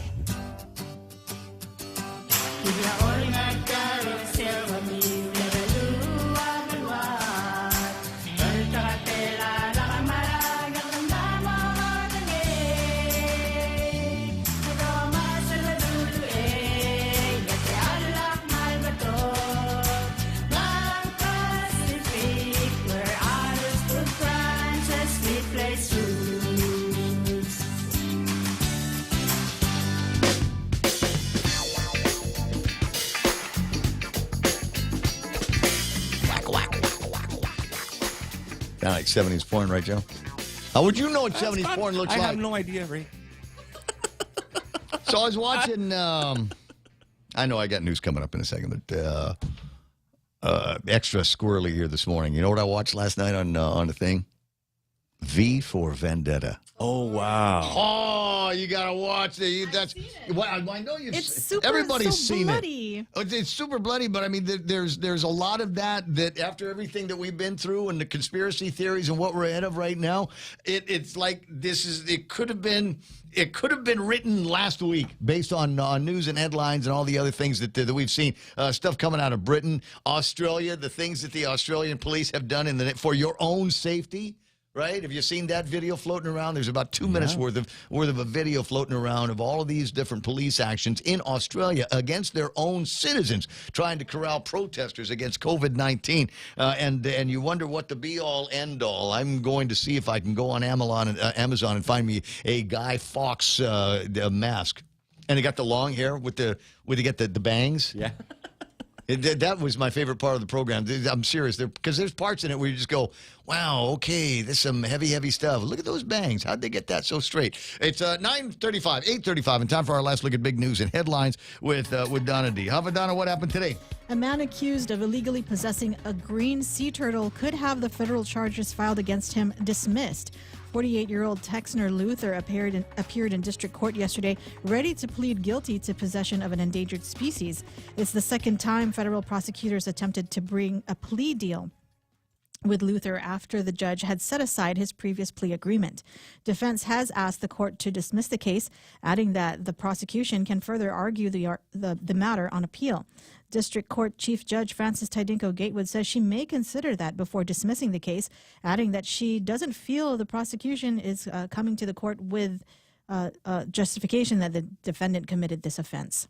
And the 3-month extension for renewing Guam driver's licenses, driver's permits, and Guam ID cards is ending this week. Last December, Revenue Tax issued an automatic extension for expired licenses, permits, and IDs to March 31, 2022. That leaves just a few days to beat the deadline unless another extension is allowed. And island residents seeking employment will have an opportunity to speak with employers from International Dining Concepts at a job fair today. The event is scheduled from 9 to 6 at Beach and Shrimp across PIC and Tumon. 6 local restaurants have all positions open for hire. Residents are asked to wear a mask, bring a pen, and a resume to the job fair. And that was your last look at local headlines. So, typical, I went to Amazon.com and found exactly what I want. The V for Vendetta mask with eyeliner, nostril, Guy Fawkes, fancy adult costume accessories, Halloween mask. It's not even anywhere near Halloween. It's already unavailable. Yeah? It's already unavailable. You know why? Why? Because somebody bought millions of them. And they're going to sell it for more? No, we're going to give them away like in the movie, and we're all going to storm the legislature and the governor's office. We're all going to wear these Guy Fawkes masks. They're not going to know who's who. James Howard's got a warehouse full of these things. But I'm anonymous. I complain about things on pretty much regular basis, but it occurs to me that I need to do more complaining about this, where on the screen it says currently unavailable. I'm beginning to hate that. And sometimes it doesn't say currently unavailable, but after you've made the order, it'll say, we'll notify you when it ships. You know what that means? It means it's currently unavailable. They just don't want to say so. Yeah, we don't. Your cash. Wherever it is that you want, we don't actually have it, but we want you to stay here with us and commit to the actual purchase that we might be able to fulfill in 60 to 90 days. And the nice thing, though, about Amazon, they'll let you know every once in a while, hey, we're having a hard time fulfilling this order. Do you still want it? And most of the time I say, yes. I got that notice, and it's been more than 3 months. Yeah. So I think I'm going to cancel mine. I don't want it anymore. I like to complain a lot, and then they send 2. Yeah. You know what happened this one time? I ordered this big thing. It's a big item. No, it's true. They do. It broke. Uh-huh. And so I wanted to send it back. So they sent me the return, the shipping thing that you're supposed to send it back with. But then I was like, hey, wait a minute. This doesn't have shipping on it. So I actually have to pay for shipping, and it's going to cost $185. And they said? And they said, they sent a new one for one thing. And he's like, the one I couldn't return because they were like, oh, you shouldn't have to pay shipping to return it. Correct. So we'll send somebody there to pick it up. But then turns out that company doesn't service Guam. So they're like, you could just keep it. Just keep it. So I have to. Same thing. There's a plethora of, I've got one of those Instapots. So the first order of Instapot did not come with the sous vide. And they said, oh, sorry about that. We'll send it right away. And I said, well, what do you want to do with the original one? And they basically said that. Keep it. And I'm going, this is $75 with the machine here. Are you sure? Yeah, no problem. And so by and relatively quickly, the new one came. It's got the sous vide button. I've been making sous vide steaks. Love it. It's fantastic. I might figure out how to make porridge and good rice in it. And then another one showed up. So all of a sudden, there's 3 of these Instapots, 2 of them with the sous vide feature, one without. Everybody's got a story like that with probably, food truck coming soon. Wonder if people have done that with like PS5s or something, really, really valuable like that. I know some of you are going, wait a second, the sous vide feature is the real value. Don't even bother getting an Instapot unless it has the sous vide feature. 20 away from 8 o'clock in the morning. While I'm here, just get into, because I wanted to talk about this. It's food activism. And this is kind of amazing. You do want to hear this, right? So there's an outfit, a restaurant in Philadelphia called the Golden Dragon. There's like 5 golden dragons everywhere. I've got the Golden Sea near my place. I'm sure there's a golden dragon out there somewhere. And so the Golden Dragon closed, and there were these 3 guys. They ran other restaurants, and they consider themselves kind of food activists out there, and with an emphasis now on making sure that people have got access to delicious, nutritious, and inexpensive food. Inexpensive food. Now, this is this thing. So I went to Yelp and I found the restaurant and found the prices. These are current prices for this Golden Dragon restaurant. And for the appetizers, the most expensive thing on the app's menu is teriyaki beef or fried jumbo shrimp for $6.29. What you talking about, Willis? $6.29. You can get egg rolls How for do they do that, man? $1.19. Barbecue spare ribs for $6.30. $6.29. Fried wonton for $3.79. Hawaiian drumsticks $4.29. And that's just you can get an Okay, entire. Ray, is this outdated food that they're creating into The new mon- dishes? I guess they get it from dumpsters or something from real restaurants. I don't know. Teriyaki chicken, like I said, $6.39. Cheese fried wonton, $3.99. The poo-poo platter, right? The big sampler is only $9, $8.99. Right? I'm looking at this going, this is House of Chin Fee prices from the 70s. Egg drop soup for $1.29. In fact, the most expensive soups they have there, hot and sour soup, Chinese vegetables, and chicken and rice soup for $1.99. And then we start getting into the actual meals, entrees here that we've got. And I'm looking for the most expensive thing on this menu. It's called Sizzling War Bar.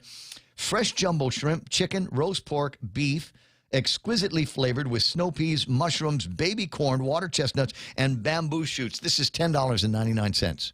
$10.99. I don't know what that's going to get you in a lot of places these I could days. probably only get you an appetizer. Yeah, like a really small one. Char Har Q for $10.99. Steak Q, choice tender ribeye steak cooked with Chinese vegetables for $10.99. Shrimp scallop delight for $11.99. Scallop delight $11.99. Seafood war bar. I don't know what a war bar is. I don't think I ever. Maybe that's one of those Haitian things. $12.99. Then they got a poultry list. Doesn't look like there's anything on that any more expensive than $7.99. These are entrees now. Beef and pork. Where's that ribeye? I was looking at a ribeye down here on this list. But I think you'd love the prices. Not one of those things like a regular Chinese restaurant. These are full-blown entrees, come with the rice and the sides and all of that. There's a seafood menu of all kinds, chow mein. And there really are literally just a handful of items on the entire menu that are priced anywhere more than about $10.99. Sounds awesome to me. It does sound awesome. When do we open up someplace like that? Where do you do something? And it's a real restaurant. You can go in and sit down. It's not like one of these, the pretend like ghost kitchens where everything is to go, so they don't have to worry about the expenses. Really is kind of neat. And maybe there might be some food activists out here as well, considering as much noise as everybody's making about being able to grow things out of a container or over across the police station. Maybe there ought to be a little bit more food activism where we say, all right, here's the thing. We can grow this. It's available here, and it's not that expensive. So whatever you save, we ask that you pass that along to our consumers. 844, there's a lady I know, Clarissa. She does a podcast. And she sent a thing out on her Facebook followers yesterday asking, where do you get your food? She says, are you, number one, do you get yours at Payless or cost you less? Number two, do you get it, from the farmer's market type places, so you can combine it? And I forget what the third option was. And I said, you need a fourth option. She says, what's that? I said, gas station. Yeah. Where do you get the majority of your food items from? Well, I get them over at the gas station. Beef jerky is a meal into itself, right? $7.99. Who's on the phone who wanted to check in? It's Doc Mack. Dr. Mack. From the Free Zone. Oh, in the Free Zone. Okay, 8:44 in the morning. I'm going to bring him up on the radio. Donna, you can go ahead and split, because this is a question about something that everybody is talking about today. Has nothing to do with COVID-19. And, in fact, I don't know that I would have ever heard of it unless I was watching the Oscars yesterday and saw the entanglement, if you will, between Chris Rock and Will Smith. Good morning, Dr. Macris. How you doing in the Free Zone, buddy? I am doing fantastically. So I just wanted to comment briefly about the plutonium that you stated comes from catalytic converters. That really got me. Anyway, let's continue. What is there now? There's a thing in there, though. Is it the plutonium? There's something that comes out of a catalytic. There's some platinum and there's some other precious metals, but I had to crack up the way you said it. The way it rolled, I had tears in my eyes when I was driving home. Anyway, do I make you laugh? Do you think I'm funny? No, I just thought the way you said it. I forgot what it was. It was something. He amuses you, Doc? No, because there was a bunch of guys that did that. I swear to God, back in the old days when your friend Felix Camacho was the governor of Guam, they did this island. Again, but They did this island-wide cleanup, Doc, and they got a whole bunch of the vehicles. Now, I think part of the deal was when they sent them off-island to get recycled by some of the, these big Chinese concerns and, smelt them down to whatever, that they would be able to capture, whatever the precious metals were in the Catholic converters. that we've got in there. But as it turns out, I got it from pretty good resources that every single one of those cars that got picked up and put on a ship had the catalytic converters taken out of them before they left the island. So all of the riches in those heavy metals stayed here on Guam. Yes, they steal catalytic converters. Yes. Now they're stealing gas, but they're they're constantly busting people who pull out catalytic converters for that reason. But plutonium got to me because it may be the compound that the Russians use to taint people's drinks to eliminate them in a delayed fashion. Yeah. That's yes. There was a Russian guy. Didn't there somebody that Putin didn't like? Yeah. There's palladium. You're close, but it's palladium. But yeah, I forgot which one it was. But anyway, the Russians they have been known, or at least theorized, to taint drinks with radioactive compounds, which then concentrate, and the person dies many, many months to 2 weeks later. To include hair loss, which I think is the reason you wanted to. Well, it was the hair. I'd never heard of this disease that Jada Pinkett Smith has that is at the center. It would have been something if she'd have just cut her hair short, but apparently she's got this disease, this ailment called alopecia. Alopecia. What is? I don't even know how to pronounce it. I've never ever heard of it before. But apparently it'll get my ass kicked if I use it in the wrong context.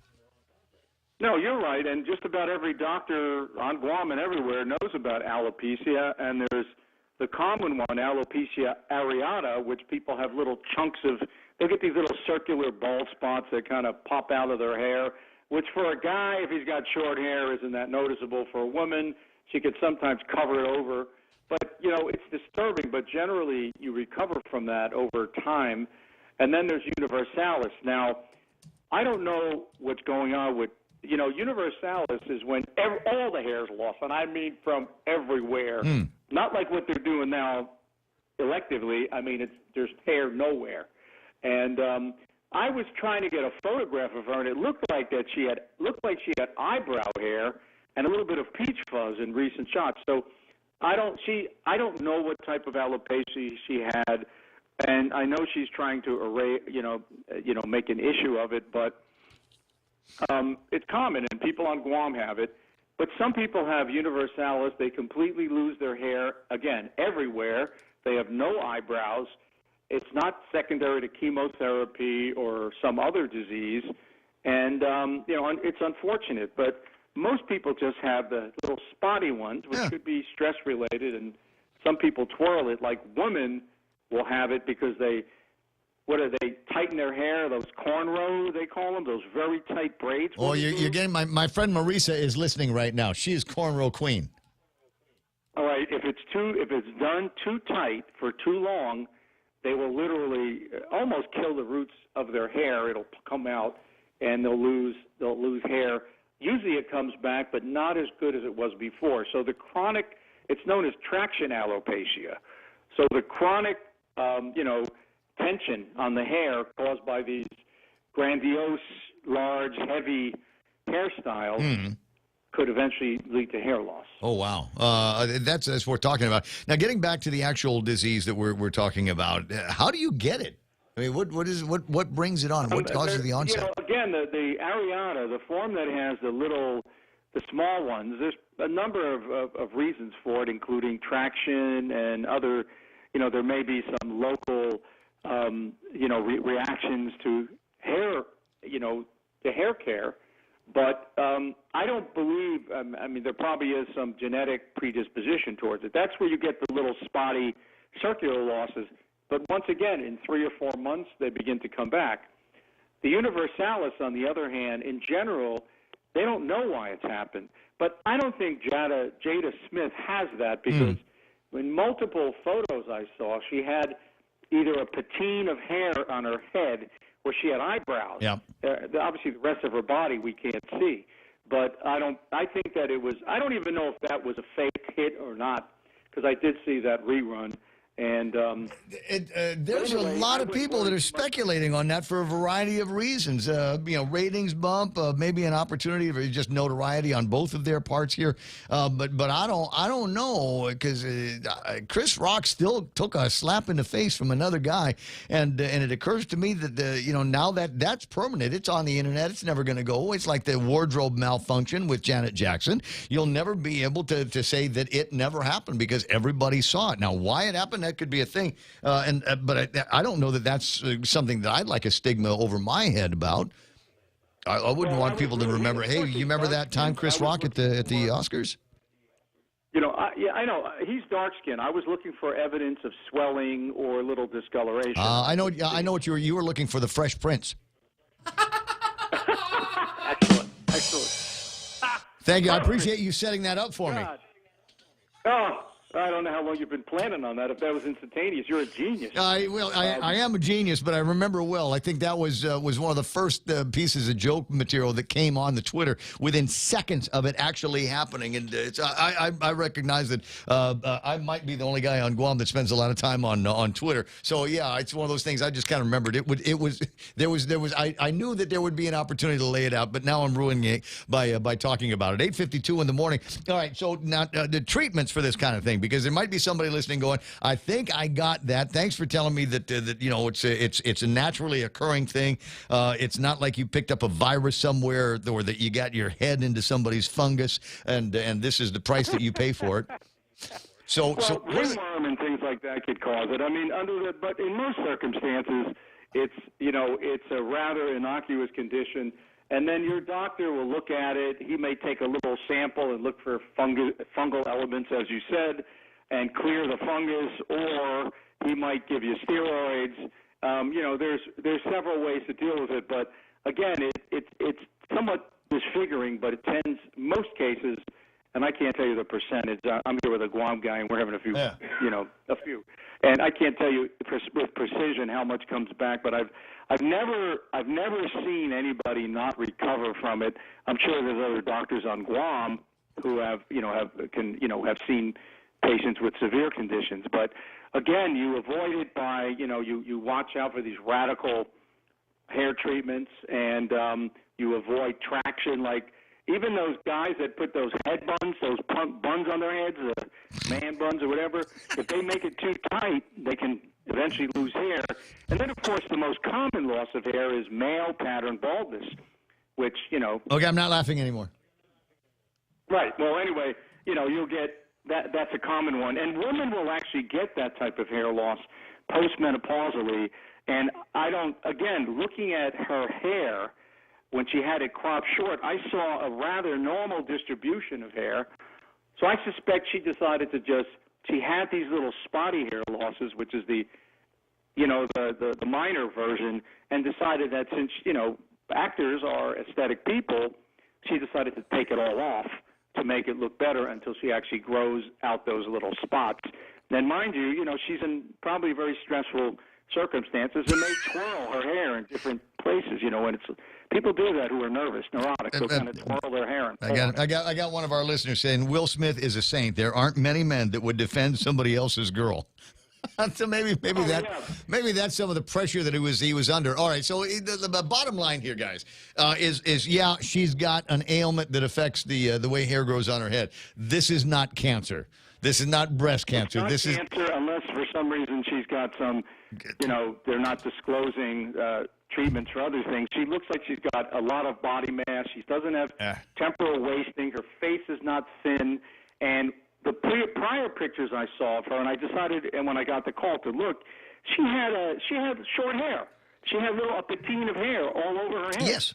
And that's pretty hard to, glue. So I guess my point is there's a lot getting made up for. It'd be the same thing as, making a joke about it. Any other thing is, ingrown toenails and somebody getting mad. Hey, my wife's got ingrown toenails. How dare you?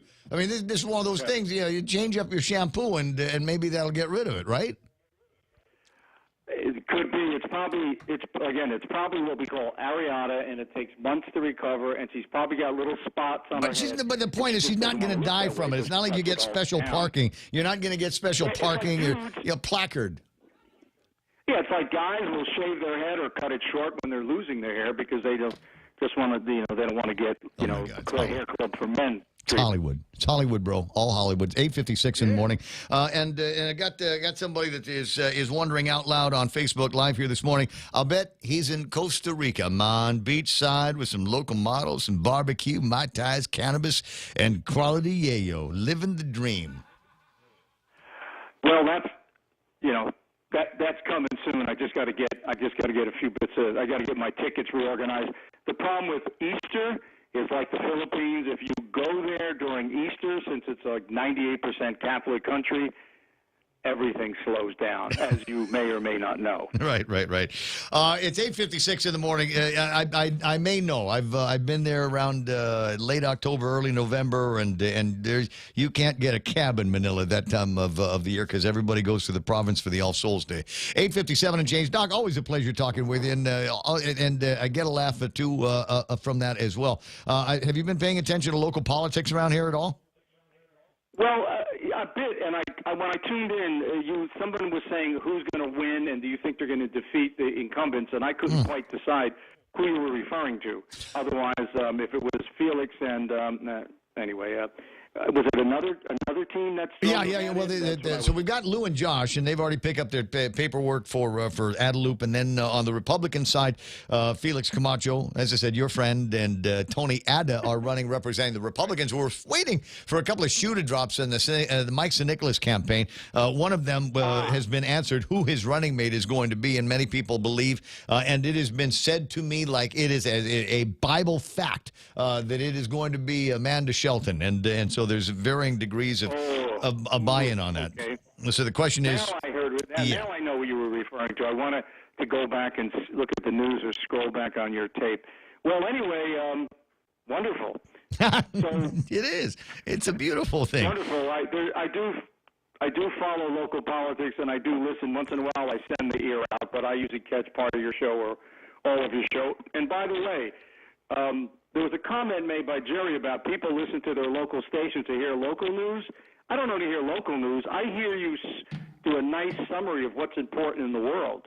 So I can actually get from your show what's going to be important, in the national news. So it isn't just local. You cover other areas. So I just want to let you know it's a good rundown of what's happening in the world. Well, that's because we're all still in COVID land around here. The Northern Mariana Islands has lifted all of their restrictions on mask mandates for the indoors. Now the only places, and it makes sense, in hospitals and clinics and things like that, watch out for individuals in your family that might have comorbidities, but otherwise masks are optional there.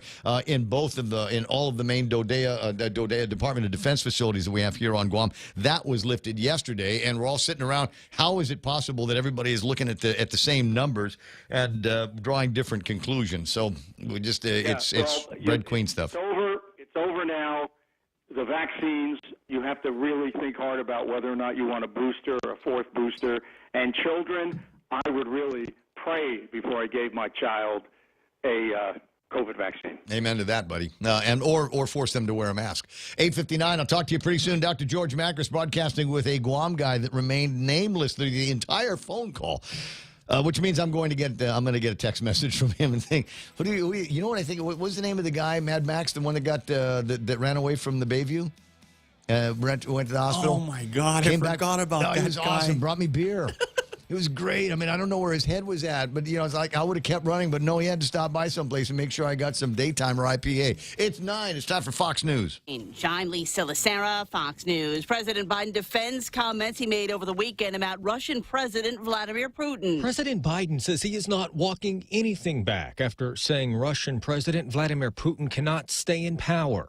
The fact of the matter is I was expressing the moral outrage I felt toward the way Putin is dealing with the actions of this man. But the president says he was not articulating a policy change. If he continues on this course that he's on, he is going to become a pariah worldwide, and who knows what he becomes at home in terms of support. Other world leaders have cautioned against heated rhetoric, calling for the need to de-escalate. At the White House, Jared Halpern, Fox News. A Kremlin spokesman tells PBS President Biden's comments were quite alarming and a personal insult. The Pentagon says 6 Navy Growler aircraft are set to arrive in Germany today. Spokesman John Kirby says their purpose is to bolster readiness and enhance NATO's defense posture. Florida Governor Ron DeSantis has signed a measure that does not allow instruction about sexual orientation and gender identity for kids from kindergarten through 3rd grade. The legislation also allows parents to sue. It's about protecting parents' ability to be involved, and it's making sure that the classroom instruction, particularly at these very young age, are focused on math, science, and reading. Critics have dubbed the measure the Don't Say Gay bill and says it marginalizes LGBTQ people. President Biden called the bill hateful. A vote expected this hour from the House committee investigating the January 6th riot on whether Peter Navarro and Dan Scavino, 2 allies of former President Trump, will be held in contempt of Congress for refusing to cooperate with the panel. Scavino was subpoenaed last year. Navarro was subpoenaed last month. A vote for contempt would then go to the full House, and then after that, it would move to the Justice Department. America is listening to Fox News.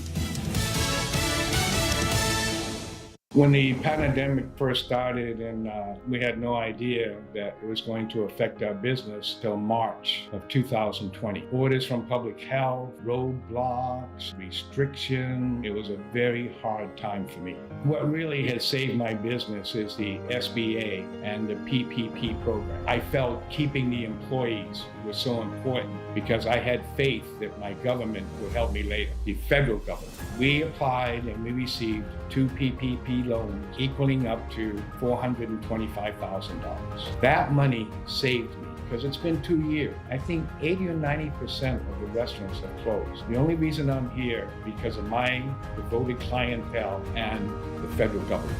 Thank you for helping save jobs with federal funds. Thank you to the federal government for all the federal ARP money. Thank you for the federal funds. This ad was paid for with official funds from the office of Congressman Michael F.Q. San Nicolas. Gas prices are coming down a little bit, but people are still looking for ways to save. Gas prices down 6 cents over the last 2 weeks, with a national average $4.37 per gallon, according to analyst Trilby Lundberg. AAA with a national average of $4.24 per gallon, the highest prices nearly $6 in L.A. With some people in California now traveling to Mexico, where gas prices are about $1 cheaper. The lowest gas price in the country today, $3.70 per gallon in Tulsa. Jeff Manasso, Fox News. President Biden has released his new budget blueprint. It calls for higher taxes on the wealthy, lower budget deficits, and more money for police, education, public health, and housing. The proposal calls for a minimum 20% tax on the incomes of households worth $100 million or more. One of the largest airports in the country is getting a security upgrade. This fall, Hartsfield-Jackson International Airport will begin replacing X-ray machines at the main security checkpoint with more advanced scanners to screen carry-on bags. They're called CT, or computed tomography scanners, and will generate higher quality images. While X-ray machines provide 2D images of bags, CT technology creates 3D images that can be rotated and viewed at different angles. It can also detect explosives, including the liquid form. Eventually, travelers could be allowed to keep their permitted liquids and laptops inside their bags, and that could speed up the screening process. Kathleen Maloney, Fox News. Walmart will no longer sell cigarettes in some of its stores. The Wall Street Journal was the first to report some stores in California, Florida, Arkansas, and New Mexico were on the list. Walmart is just the latest chain to announce the end to sales of cigarettes in some stores. CVS stopped selling them in 2014, while Target stopped in 1996. I'm Lisa Lacera. This is Fox News. Half a day. This is Jade Uggin from Security Title, and in celebration of Tomorrow Month, here is a tip on dealing with your land. You might be thinking of giving part of your property to your child or another family member. Once you have subdivided the property and recorded the map, you will also need to record the deed transferring the title. Just drawing the map is not enough to make sure they actually own the land. Protehi I Tanonmu. When it comes to your family land, call the professionals at Security Title. We are here to help. Top End Pest Control is who you call for all your pest control needs. Got a problem with roaches, ants, spiders, rodents, fleas, ticks, termites? No problem. They do it all. Top End Pest Control is a service-disabled, veteran-owned small business and HubZone certified, serving Guam since 2012. Call them today for a quote, 487-5657, or email topendpest@gmail.com. Check them out on Facebook at Top End Pest Control and give them a like. Top End Pest Control for all your pest control needs. Always here to help you. This island is our home. Through the years, we've been a friend to the neighbors we have known. Now we're banking on the future. Services to choose. Bank Pacific, where others put branches, we place roots. Okay, gotcha. Ray Gibson Show, 6 after 9 o'clock in the morning. Portions being brought to you by APL, American President Lines, a global presence with a local home. Also being brought to you by the guys over at Mescla. And I tell you what, these guys love Lent. They absolutely do. Now, they're great at seafood to begin with. I mean, it's one of those things that it's in the DNA over at Mescla. But around Lenten time, that's when they really, really put themselves into gear. Fish tacos, spicy buttered shrimp. Are we talking a little bit of a scampi thing going on there? Is it parrotfish escabeche? We've got a lobster thing that I can't pronounce, crab-crusted Chilean sea bass, and plenty more. Options all over the place. Lent or not. You don't have to be a Roman Catholic to go and enjoy it. Go anyway. Hagunya is open for you for lunch and dinner. Reservations are available at 671-479-2652. Again, 479-2652. Celebrate Lent this season at Mescla. Bringing you closer to the action. Any speaker, anytime. Watch and listen live on thepoint.gu.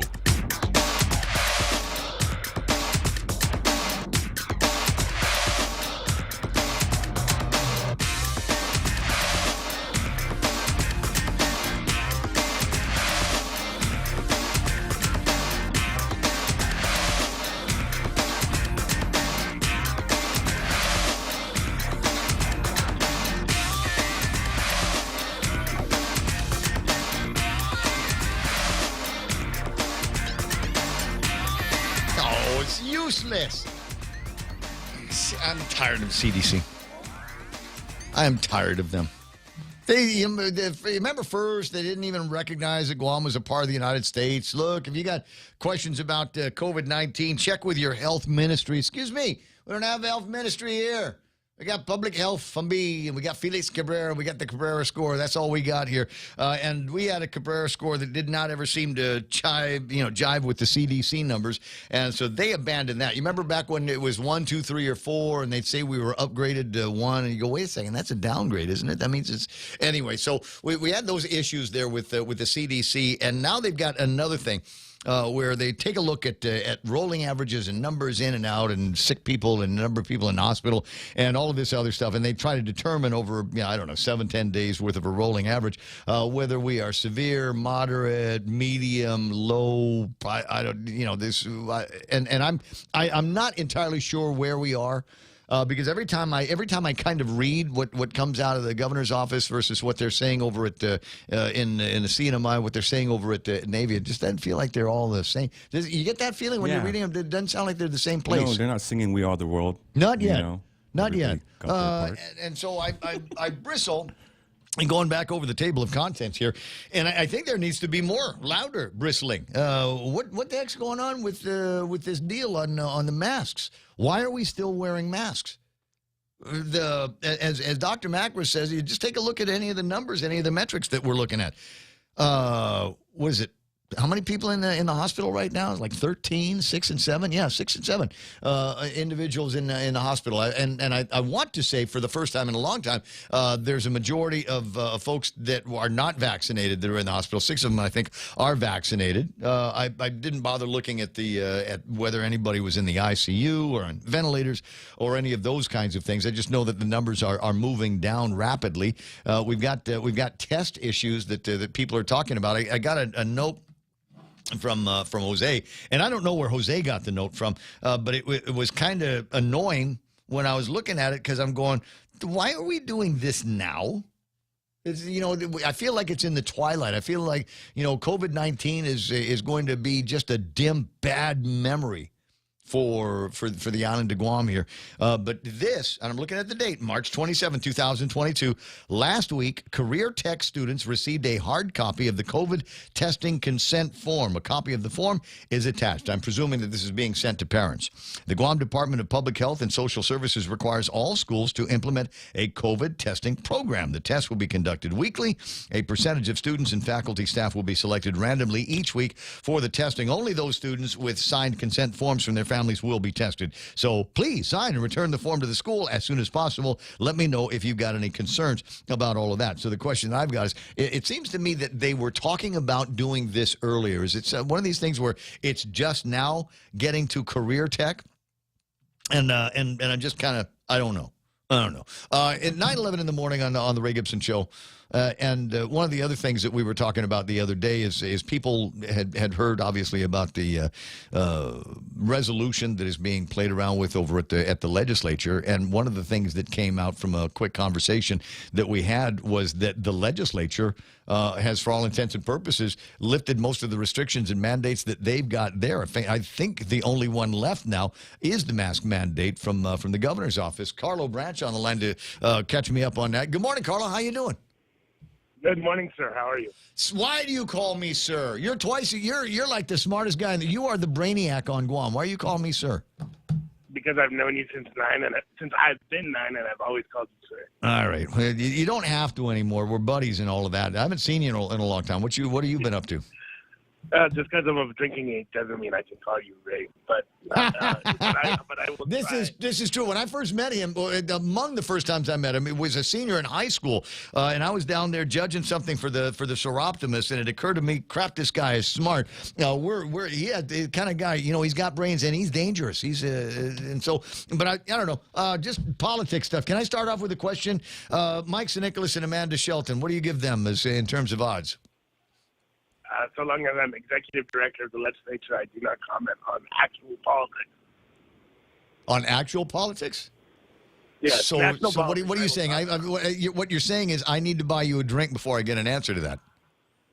What I'm saying is between the hours of 8 and 5, I do not comment on such matters. There's a thing at Tower of London today starting at 3 for the Gold Star families. Meet my friends. Yeah, come and meet my friends. If anything would be worthy of a drink in honor, it would be that. It would certainly be that. Oh my God, you're so politics right now. 9:13. I'll let you slide on that one. So as far as the legislature is concerned, its own branch of government, et cetera, do you still need to do the mask thing over at the legislature, even though you guys kind of run your own shop? If the question is need as a requirement of law, the answer is no. Because the executive orders only affect the executive branch. Right. But as a precautionary measure, while everything is downshifting and de-escalating, it's kind of a better safe than sorry moment. Only because we do have. If I have employees that go down for any significant period of time in a certain way, like for instance the clerk of the legislature. Yeah.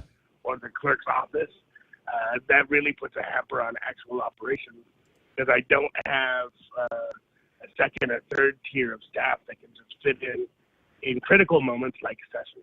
Yeah. So obviously there are some more downtimes than others, but especially when we're engaged in session, that's when you want everybody operating at their highest level of capacity. So it's the Committee on Rules' decision while we're de-escalated to essentially have some basic precautions that includes masks. And I think even when no mask mandate exists, I think we've gotten so used to it that a large degree of the population will maintain it in order, at least for the foreseeable future. So, oh, hell with that. I don't know what you're talking about. Unless I've got a comorbidity or work with somebody that has asked me when I'm around to please wear a mask, then sure, I'll do that. But I'm not going to wear a mask just because I got used to it. Yeah, but it's Guam. I would say 80% of us have some form of comorbidity.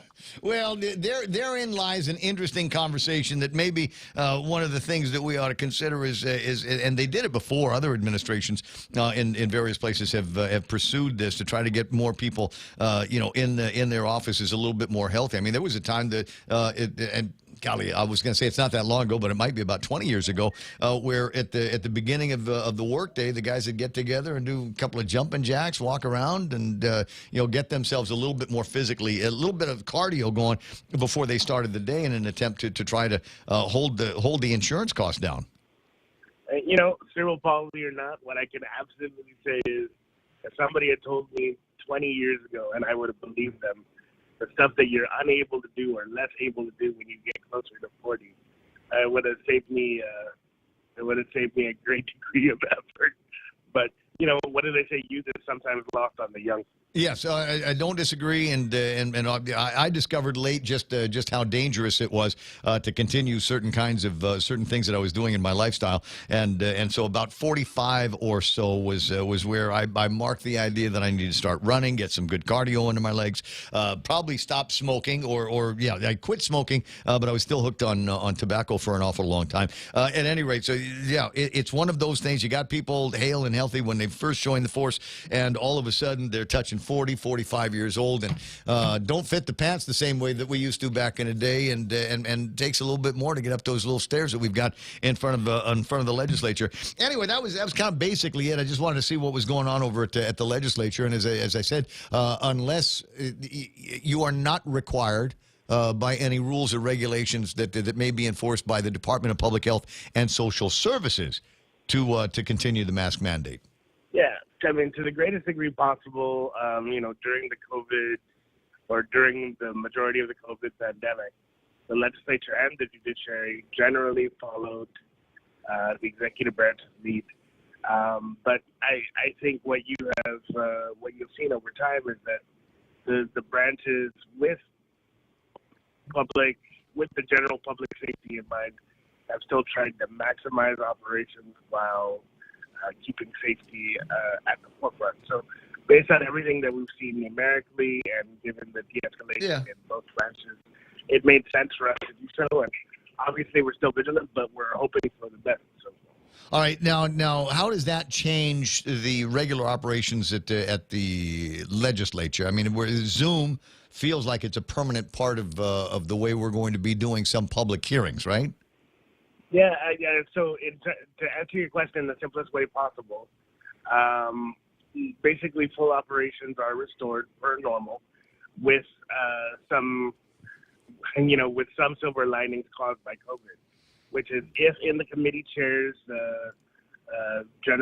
if the committee chair decides, they can do in person, which is what we've returned to in terms of public hearings. Yeah. But they're also permitted to do virtual hearings where they believe that that's of benefit, right? And so I have personally always believed that when the technology came to fruition, that virtual hearings were going to be a maximum benefit, because oftentimes we have people physically unable or at a distance who might want to testify. So, for instance, if there was some expert out of Georgetown who wanted to testify on stand your ground laws, I completely think they should be able to do so, especially given the technology. Yeah. But the same with San Maria and in Arahan, who may not be able to catch a transit ride. And so in the judgment of the chair, if they believe that a virtual hearing is justified or should be done, then they can do so. But obviously, we got a lot of people. I love in-person hearings. And so because the COVID situation allows us to do so, it was in the judgment of my betters that we returned to that. And I think that's a good thing. Could you run something up the flagpole? I'm sure it's been done before, but I'd like to run up the flagpole again. So I do a program here. We stream to Facebook, we stream to YouTube, and viewers of the program are more than welcome to comment on things that I say on the radio, things that they hear in the news, things that they say from people like you that are on the phone. I would like us to approach a day, one of these days, where comments are enabled on the legislature's YouTube channel. I'd love to be able to see what what people have got to say in real time. Other peers, other voters, other residents of the community have got to say in real time about some of the statements that are made on the floor of the legislature in defense or to otherwise vet out bills. Sure, I'm sure that's a discussion we should have. But I think, it's going to be part of a larger discussion due to some of the transparency measures passed by this legislature. I think it was Senator Brown who moved to pass legislation to require that all boards and commissions follow the trend that the legislature started almost a decade ago by streaming its content live for everyone to watch. So I think as that becomes more than the norm, the level of interactiveness between decision-making bodies and their constituents is going to... I mean, isn't that part of the process? I mean, I get it. You had an opportunity to speak at a public hearing, but now it's the legislature. We're in session. We're discussing these bills. Shouldn't there be an open channel between the voters and the lawmakers so that, even in those last minutes of a bill's life, whether it eventually gets voted up or down, sent to the governor's office or sent back to committee, that there is still an opportunity from input on these measures. Now, I mean, sure, you're going to get some people that are a little bit saltier than the others, but those things are controllable. I got James Howard, who's a moderator on YouTube, and he just eliminated one of the comments that was made. James, what was that about, by the way? I didn't see what the original comment was before you removed it. But you can moderate those kinds of things in real time so that they don't turn into idiotic ad hominems. Yeah, I mean, I think when you do that, right, obviously you and I are of agreement. You need strict, easy to adhere to standards because you don't want somebody to pick which comment is a valid public comment and which one is not. So it's got to be clear standards. They've got to be pejorative. They've got to be, obviously vulgar in order to do that. But, yeah, I think that's going to be a part of a very present and evolving conversation we're going to need to have given the level of transparency, which I think is good. Yeah. Well, I mean, like I said, you are going to get testimony. You are going to get people that will chime in and say, that might be the dumbest thing I ever heard, but consider the source, that kind of thing. And you know who I'm talking about. Carlo, it's always a pleasure talking with you. It's an even bigger pleasure to see you in real life and sharing a couple of drinks. Thank you, sir. Be well. Be safe. I will. Promise. 888-8255-888-TALK. It's true. I haven't seen the guy in a long time. That's true, man. He's like one of my favorite Democrats. But he's into whiskey, too. But Color good. He didn't want to kind of lean in on that Mike Sinicolas, Amanda Shelton thing, did he? Well, it's between 8 and 5, buddy. I got to run the legislature. Just leave that there. I can hardly wait for when we do get together. 9:22. I got Dr. Vince Akimoto on the line, and I'm gonna get it out of him. What do you think, Mike Sinicolas and Amanda Shelton? Go. Between 8 to 5, I think we just need to keep things as professional as possible. Oh, my God. What a dueñas guy. Dude. Doc, what's on your mind? I think GMH might have their dates wrong because the only way I can explain the massive traffic jam that's being caused by all the cars, I think of GMH employees that are obstructing the roadways around Tamuning in the vicinity of GMH. I mean, I've never seen so many cars in all the side streets and byways. So I think they might be celebrating Doctor's Day at GMH today, but Doctor's Day is actually tomorrow. It's Marine Corps Drive. It's all the construction, and they're putting the lines down and all of that stuff going on, and people just trying to stay off that. So we'll take any other way to get around the Tamuning area. No, these guys are parked. Oh, they're parked. They're walking to the hospital. They're looking like they're in scrubs. Now, these are hospital employees. They are at their destination, but anybody who's in the hospital area is going to have a hard time finding parking because, there's just this. It does look like the Interon Fiesta in the old days. You can't find any parking, and I've never seen it this crowded in years. So I guess the mask mandate must have something to do with it. Perhaps they've called all the 1,500 employees that are on the GMH payroll to come in and celebrate Doctor's Day, but I think they're mistaken because tomorrow's Doctor's Day. It'll sure be interesting to see what the big deal is. Why is there a rush on service over at GMH? Well, that's the real reason for the call, because apparently all the employees, all 1,587 of them, are taking up parking spaces since they all have, to ride in their own car, since they're the only ones who can afford $6 a gallon of gas. All these individual people are, not using golf carts; they're using real cars, and the patients and their families can't get in.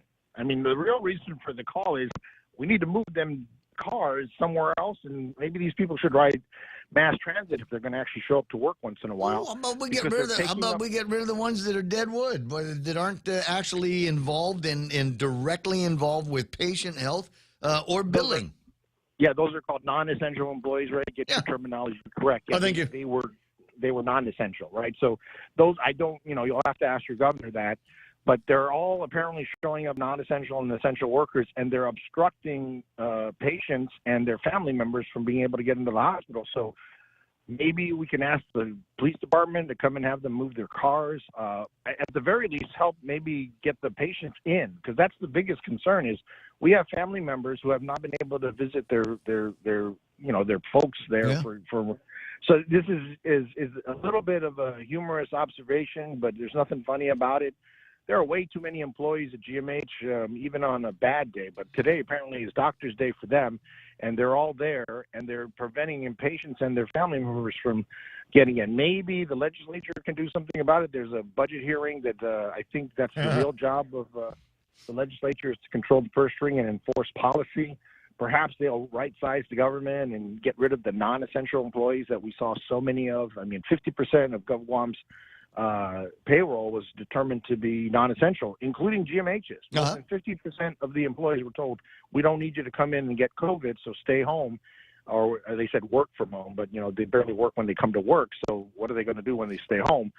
This is the big thing is, Carlo Branch has a very important job. So do the senators down there. And that is to determine the policy of the government of Guam. And if the policy is to hire non-essential employees so they can block the parking and I guess make service worse at GMH, I'd like them to reconsider. But also to control the purse strings, because somebody's paying these people to show up. And apparently it's not federal funds, because that would be illegal, and the governor might go to jail. Well, I wanted to ask you about that, because you said up to 60% of the federal spend that has taken place over at Guam Memorial Hospital might have been inappropriate and might need to be reimbursed.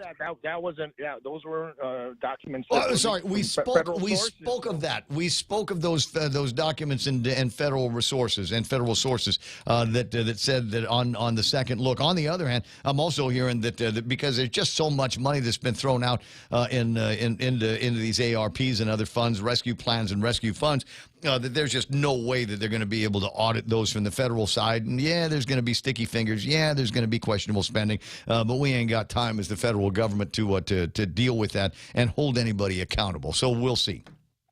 And so that they're not going to let the price of gas go up without some taxpayer relief. They left $82 billion worth of ammunition and tanks and helicopters in Afghanistan because it was too expensive to take all that stuff out. Sure. I guess they're not going to worry about 60% of the money that GovGuam getting. That's about $600 million, maybe being misspent. I mean, that's the illusion. That's the proposition. I hope it's not the reality. And CNMI, the governor down there, is being held accountable for every stinking dollar that he's misspending. So I'm not sure why GovGuam would get a pass, but I mean, it is a Democrat president and a Democrat governor, so maybe that's how they roll. But I think the people are the ones who just need to make a decision. They're going to have to vote for new leadership coming up, and I would just ask them to vote for leadership that knows that tomorrow is actually Doctor's Day, not today, and maybe you should get your car out of the parking spaces of all the people that live around the hospital. Let's take some of that rescue plan money and build multi-level parking. I get at least one person that works there that says for. No, that is a terrible idea. You don't like? Either. No, the price of gas is $6 a gallon. Maybe we should just use golf carts, but we don't want multi-level parking structures. We already have two of them down in Tuman that are used as homeless shelters. Right. So, well, they were supposed to clean those out. Well, we'll see what we can find out. As usual, I appreciate your time on the phone. Just a reminder, between 3 and closing, all of us are going to get together today over at the Tower of London, not too far away from the shop, and to help out the Gold Star families. I'll pick up Carlo Branch, and we'll meet you there. Oh, deal, bro. Done. 9:30 in the morning. Dr. Vince Akimoto, appreciate the time here, and thank you for making it all the way through the phone call without cursing. It's been a while. Oh, good man. I know. He's seen the errors of his ways, I think. Yeah. All right. So it's 9:30 in the morning, and I'm trying to figure out what I haven't growled or vented about yet this morning. And there are going to be some people that say, yeah, you guys are spending too much time on Chris Rock and Will Smith. To which the answer is, dude, it's like this. It's talk radio, but it's still radio, and there's a big hit on the radio right now. COVID is not the big hit. It used to be, but it's not. Now we're all just waiting for that last administrative shoe to drop, which is the dropping of the public health emergency. That's what I want to see in the next couple of days. I want to see a drop. There you go. But just a mask mandate, Ray. You want to get rid of that? No, I don't. No. The public health emergency needs to end. And it needed to end a long time ago. The whole idea behind the public health emergency is one of these things where the entire community is at danger of some kind of mass casualty. Lots of people are going to get sick. Lots of people are going to die. And it didn't work out that way. There are deaths. People have died with COVID-19. I bet you when in the final analysis, we won't be able to find anybody that was a reasonably healthy person to begin with that got COVID-19 and just bang, fell away dead from it. Usually there is some other kind of preventable comorbidity that comes into there. But this is not the pandemic. We've redefined all kinds of words here. And one of the ones that we originally redefined, control of the language, guys. This is important.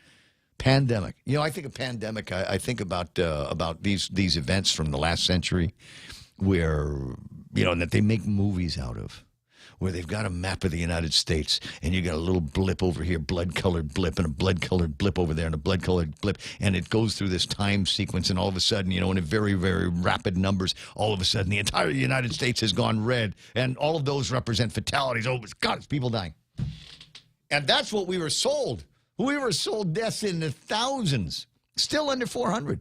I weep for all of them, as much as I weep for folks that died because they had cancer, or that died because they had a heart attack, or that died because finally diabetes and all of the scourges of those diseases finally got to them. We weep and we mourn for all of those losses. But does that mean that we need to continue the COVID charade that we've got around here?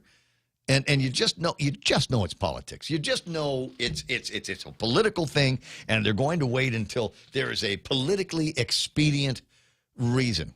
I'll give you one. Can I give you one? Sure. Because it's my talk show, right? Here, yeah. Ray Gibson show right there at the bottom. Is okay. Here's one. Mike St. Nicholas finally announces that he is running for governor. On that day, that would be the appropriate time for all of the armory of all of the digital engagement managers, planner 1, 2, 3 through 20. That would be the day for all of them to come out and say, today, Governor, it's going to be on the thing. Governor's special announcement. Go to the Facebook page. Go to Guam Daily Post. Go to the Candidate News and watch. The governor has got an important announcement that she is going to make, and that important announcement there will be to overshadow, as it were, to neutralize the impact of Mike St. Nicholas coming out with not just the announcement that he's running for governor, the announcement of the running mate, the announcement of our team colors, the announcement of our slogan. All of those things will be neutralized when the governor comes out and says, "We need the angel music here." When the governor says, "I'm lifting the public health emergency, Ray," and everybody will go, "Mike who? What? Mike what?" Who wants to put money on that? I don't have any money on it. Who's betting on Godzeus now? I don't know. Back me up, bro. I don't have any money. Ken Brown bro. says, thanks, Ray, for everything. Keep going. Okay, here. I will. Just a little bit longer. Side short, says Brendan Fausto. Who else is playing around? Tony Rapatis online. Doug and Nina Bowling is there. Mike Gokwe. Buddy Lott. Hey, buddy. Nice to see you, buddy. Like just calling people buddy because I can't remember their name, buddy. Veronica Mateo Blas is there. Hava Joey Toves, Marvin Tumcap, M.M. Felipe, and Marissa Collins. We were talking about all the different reasons why you might have issues with hair. And my friend Marisa It says, mine is the result of hypothyroidism. That's why I wear fake eyelashes and get tattooed eyebrows. And you gotta meet Marisa. You would, everybody here, you would absolutely fall in love with her. Now she got a spanking thing, but that doesn't detract from her personality in the least. Also big on cardio and fitness and things like that. And she's got just the most adorable kids. It's 9:35 in the morning. I'm gonna think about those kids while we go into the break, but not in a Biden way. Do you or a loved one have loss of use of a hand or hands from an injury, stroke, birth defect, or pain? Then reach out to a specialist in upper extremity and hand surgery care by contacting Dr. Jerome Landstrom, board-certified reconstructive hand surgeon and microsurgeon. 671-646-HAND or visit his website at www.pacifichandsurgery.com. Get a box of Post or Kellogg's cereal for only 99 cents when you fuel up on $35 or more of mid-grade or premium high-performance fuel. Conditions apply. See store for details. Get a 75-ounce bottle of Dawn dish soap for only $5.95 when you fuel up on $35 or more of mid-grade or premium high-performance fuel. Conditions apply. See store for details. Get a Bounty paper towel 2-pack for only 99 cents when you fuel up on $35 or more of mid-grade or premium high-performance fuel. Conditions apply. See store for details. Circle K. Take it easy. I will. It's 9:36 on the Ray Gibson Show. Portions being brought to you by the guys over at Wendy's, and something new and exciting. We always talk about that incredible Alaskan pollock, the wild-caught fish that they punko breadcrumb and just absolutely fried up to perfection.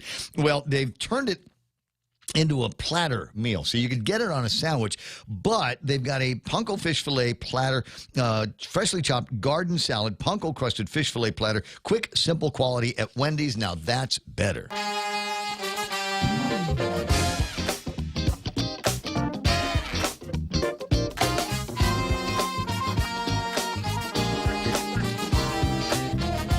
hate you. You forgot to tell me it's Tuesday. What do we do on Tuesdays? Oh, it's Hawaii, brother. Hey, brother, we got to find out what's going on over there. What's happening over there? There lots and lots of people are leaving. Did they pass the Pamper Act there? Or no? Not that I know of, the Pass the Pamper Act. I don't think that's been done yet. But I was looking over a couple of interesting things that I'm trying to figure out what the math would be here. Oahu has lost, according to the U.S. Census, between July 1st of 2020 to July 1st of 2021, 1 year. Oahu lost 12,337 residents. That, right? Oh, that's a lot. That's a chunk of people, isn't it?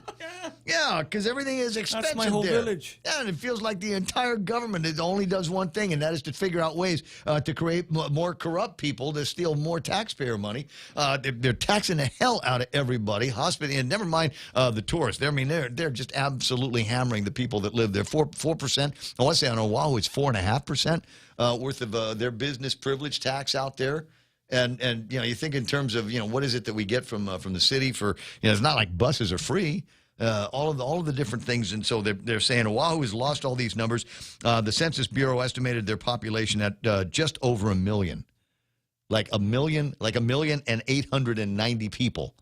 So statistically, we'll just round that to 1 million people on Oahu right now, down 1.2%, 12,337 people. If that is sustained, and this is the ridiculous way that the people in the government think, if that was sustained, Oahu would be vacant in 80 years. Can you imagine? There's just nobody here. It's just too expensive. The last Kama'aina left because we couldn't afford to be in Hawaii anymore. Doesn't say in the article that I'm reading here why, but you can and where they all went to, but you can kind of gauge in a sense because I don't think they came here. No, they went to Utah. Do we got more? Do we got any more? Hey, come on, Kokoa. Yeah, they're not going to come here. It's Ohana means family, and family means forever. We're not getting a whole lot of people that are spouting out those Lilo and Stitch lines. Hawaii inflation will be the highest in decades, and everything will be affected. Okay, this is a warning for us, guys, because if you think you pay the price to live in paradise in Hawaii, imagine that it is the same thing around here. According to Hawaii's Department of Business, Economic Development, and Tourism, your $100 value will be valued $6 less. There's just the buying power is not going to be there. Using groceries as an example, if you stock your wagon full of the same $100 worth of food in 2022 as you did in 2021, and because of the inflation, you'd only be able to get $94 worth of goods this year. How bad will it be? A state dependent on shipping, an island depending on shipping like Guam, the short answer is it will be the worst the state has seen in the last 2+ decades. Experts say the 4.8 projection is conservative by many estimates, but still double what it was last year. Where it hits people's pocketbook, obviously, is in gasoline, but even more so in electricity. Yeah. Gasoline on Guam, gasoline prices in Hawaii, and increases perhaps in electricity. We're watching all of that now. Thursday, the PUC is going to be meeting, and they will determine whether we can wait out until May, a conversation about the LEAC, or whether it's something that has to be done now. The good news is that oil is not as high as it was yesterday, but it's still over $100 for a barrel of that. And considering where it was before the Biden presidency, don't buy what they're selling. They're blaming everything on Putin. The prices of oil were already going up even before Putin started amassing any of the troops at the borders. The price of gasoline had been going up already before, way before, and all the prices were headed in that direction as well. It is mismanagement from the top of the leaders, so-called leaders of the free world. There are other area residents should keep an eye on, such as those aforementioned groceries. They expect grocery prices to increase more so than other areas because of the dependence on oil the agriculture industry requires to produce food. Hey, never mind that. Let's talk about the transportation of the food. They're like Guam. They grow, what, pineapples there and sugar? Sugar cane? Yeah. What else do they make in Hawaii? They don't have coconuts because they cut the coconuts off the tree before they get big so that nobody gets sued. But what else do they make there? They got honey. I imagine there's enough bees there to be able to do that. But everything else got to get shipped in, just like on Guam. So the shipping of the container fees, the fuel surcharges, the actual cost of the shipping, and then it gets stuck in warehouses, and that costs money. And then we're going to put it on a flatbed and take it from the warehouse to the store, and that costs money. And even the driver's going to say, "Hey, cuz, this cost me so much money for the gasoline. I need to charge you more, okay, cuz?" I was like that, brother. 9:42 in the morning. Crazy stuff that's happening out there. And we watch what happens in Hawaii to see when it's going to hit here. Ken LG has got an idea about all of those kinds of things. Good morning, Ken LG. Good morning. One of the things I'm more concerned about is as we watch the ripple effects of the Ukrainian war spread out, we're looking at looming food shortages. I mean, I watch the futures market. I've been watching how the commodity prices have been changing as a result of this little debacle. And we're seeing major disruptions because Ukraine is the breadbasket of Europe and China. Well, doesn't that mean that the American breadbasket, to the degree that it still exists, will be able to help them out? Will we be able to increase exports, or have we driven those agriculture industries into the ground? Well, not only did we drive those industries into the ground, remember, we had 2 years of bad crops due to COVID and restrictions and not allowing the farm workers to cross the border, even though they've got green cards and have been coming for decades. You know, we buried billions of pounds of crops over the past 2 years, and now we have a big problem with bird flu. I mean, 10 states have been affected, and already millions of birds have been destroyed. And that ripple effect is going to hit us here on Guam, because when you destroy all the chicken factories or egg factories in 10 states, that ripple effect is going to hit us here on Guam, because, like you said, we import 99.5% of the food we eat. You know, we don't even have a seafood industry here locally, you know. So no. Let's be clear. I think that there is a vast army of boats that go out every night from Boat Basin, and will virtually wipe out every reef that we've got here on Guam, and all that stuff ends up in the little stores that we've got around here. And I don't know that anybody is watching or controlling that, but they should be, because I think when we start talking about food security, I like the concept of food security, but that little community garden they got in Agana, that's going to last a day. And what's it going to take? 3 days before we wipe out every aisle and shelf in the grocery stores on Guam? Well, it's already happening now, because not only has the price has gone up dramatically, because it's about there. My grocery bill has gone up 30%. So for those who don't understand inflation, that means I buy 30% less food for the same amount of money. Correct. I just went over to my local store right here, and there are empty shelves all over the place, which goes back to the fuel costs. We've depleted all the warehouses over the past 2 years. So all the the foods that have been canned and frozen and stuck in warehouses and grain elevators and stuff, we pretty much eliminated all that stuff. And now we're starting to see that ripple effect here as you go into the supermarkets and you notice the big, huge gaps, or we'll take like one mayonnaise and have 20 feet of shelf with only one brand of mayonnaise. Yeah, on just to keep the thing full. Don't disagree. We need the diversification of the sources here, and start looking around in other places and see what we can import from where. I think we're going to stop having to turn our nose up at Tinian beef if it came back. Oh, I remember when Tinian beef was big. I remember Japanese tourists taking home coolers of Tinian beef. It tasted so good. Well, there's history. There's history there. Tinian used to be the breadbasket for Japan. A lot of people don't realize it. I mean, that there's virtually anything that can be grown, including livestock, was in the Pacific for Japan was grown in Tinian. It was the massive industry there before the war. And Rhoda, too. I mean, I remember when I went to Rhoda and I was looking at the ruins of the crane system where the ships would come in and tie off on buoys between the island and this big rock, and then cranes would come across and lower, tons and tons of vegetables into the holds of these ships. Well, here's another example of prosperity elsewhere. The sugar business was so big in Saipan that they actually built a train system to carry it from the farm to Sugar Dock. Yeah. Hence the name.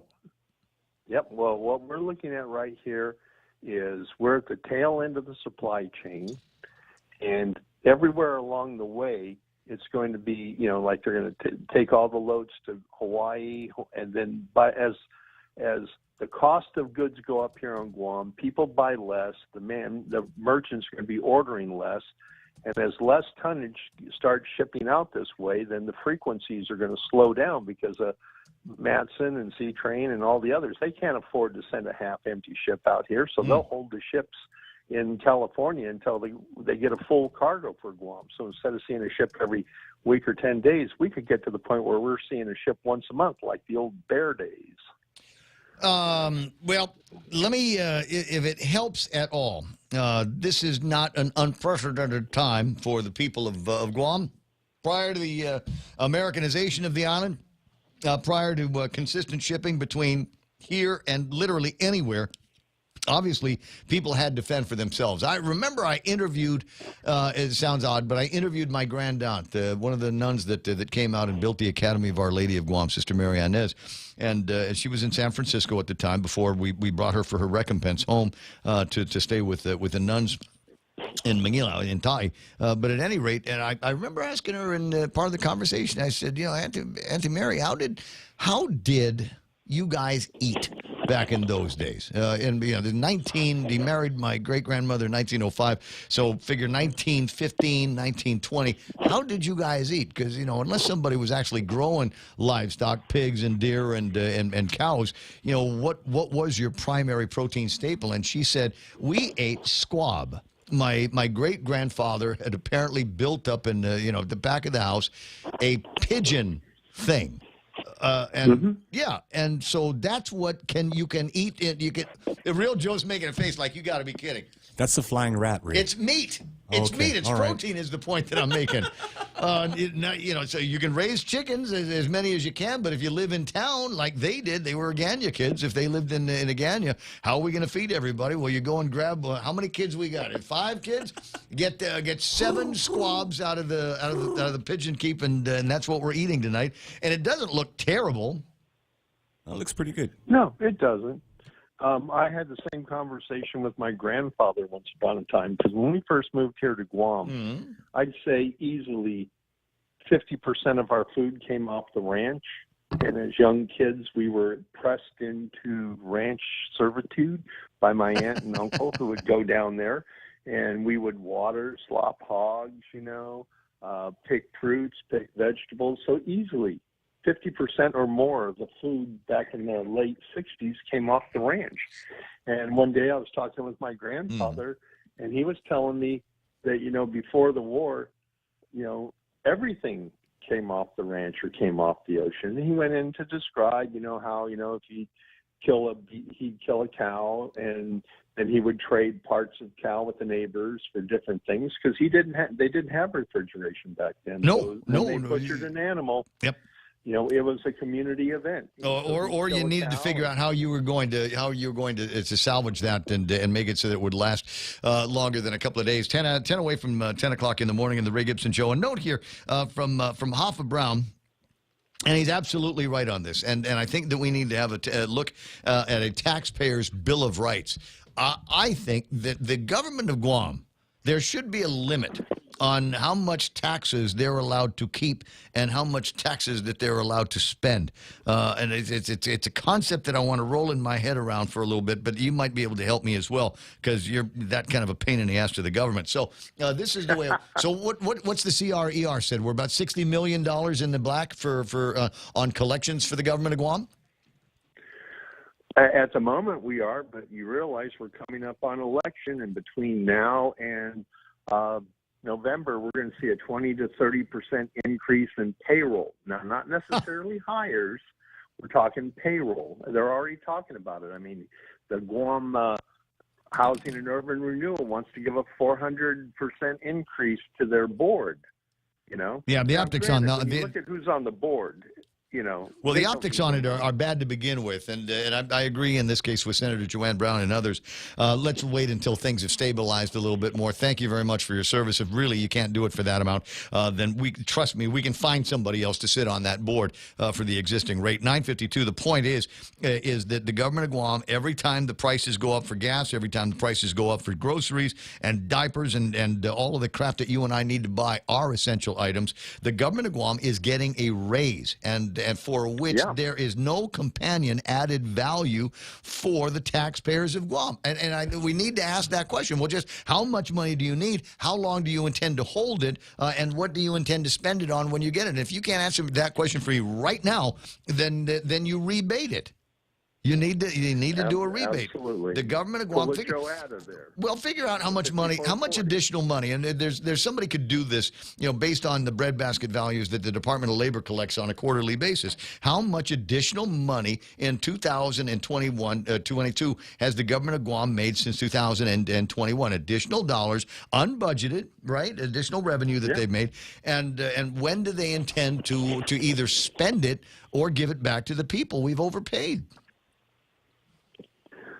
Well, like I told you, it should be revenue neutral. Can we use that phrase that we learned from the federal government? Should be revenue neutral. As the cost of goods go up, there ought to be a companion decline in the business privilege taxes that are charged for that to keep the government of Guam's revenues revenue neutral with regard to the spend.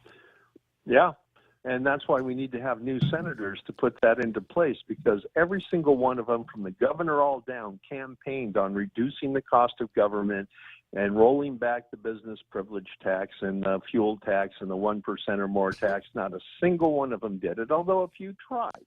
Let's give Jimmy Moylan and his merry band accolades for at least trying, but they were up against the Democratic machine that said, no, the democratic values say that we're going to take our experience and your money and turn it into our money and your experience.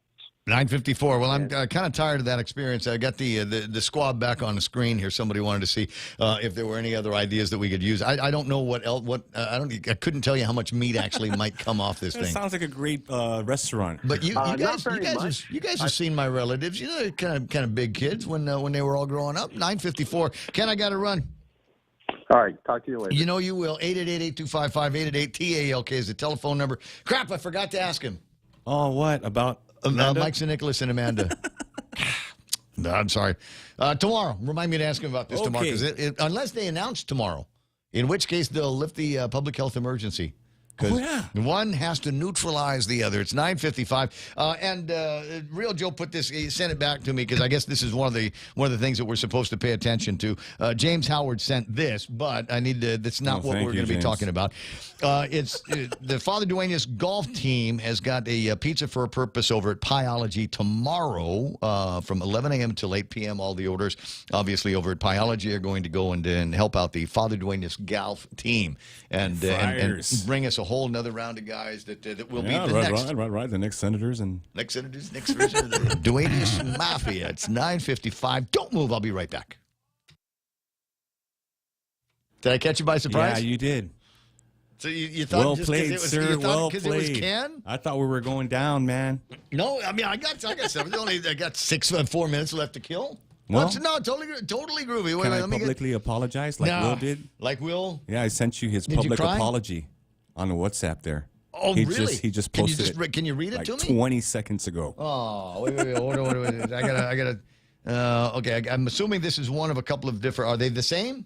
No, it's a continuation. The other it's a continuation. Yeah, that's the second part. Tears of Hope?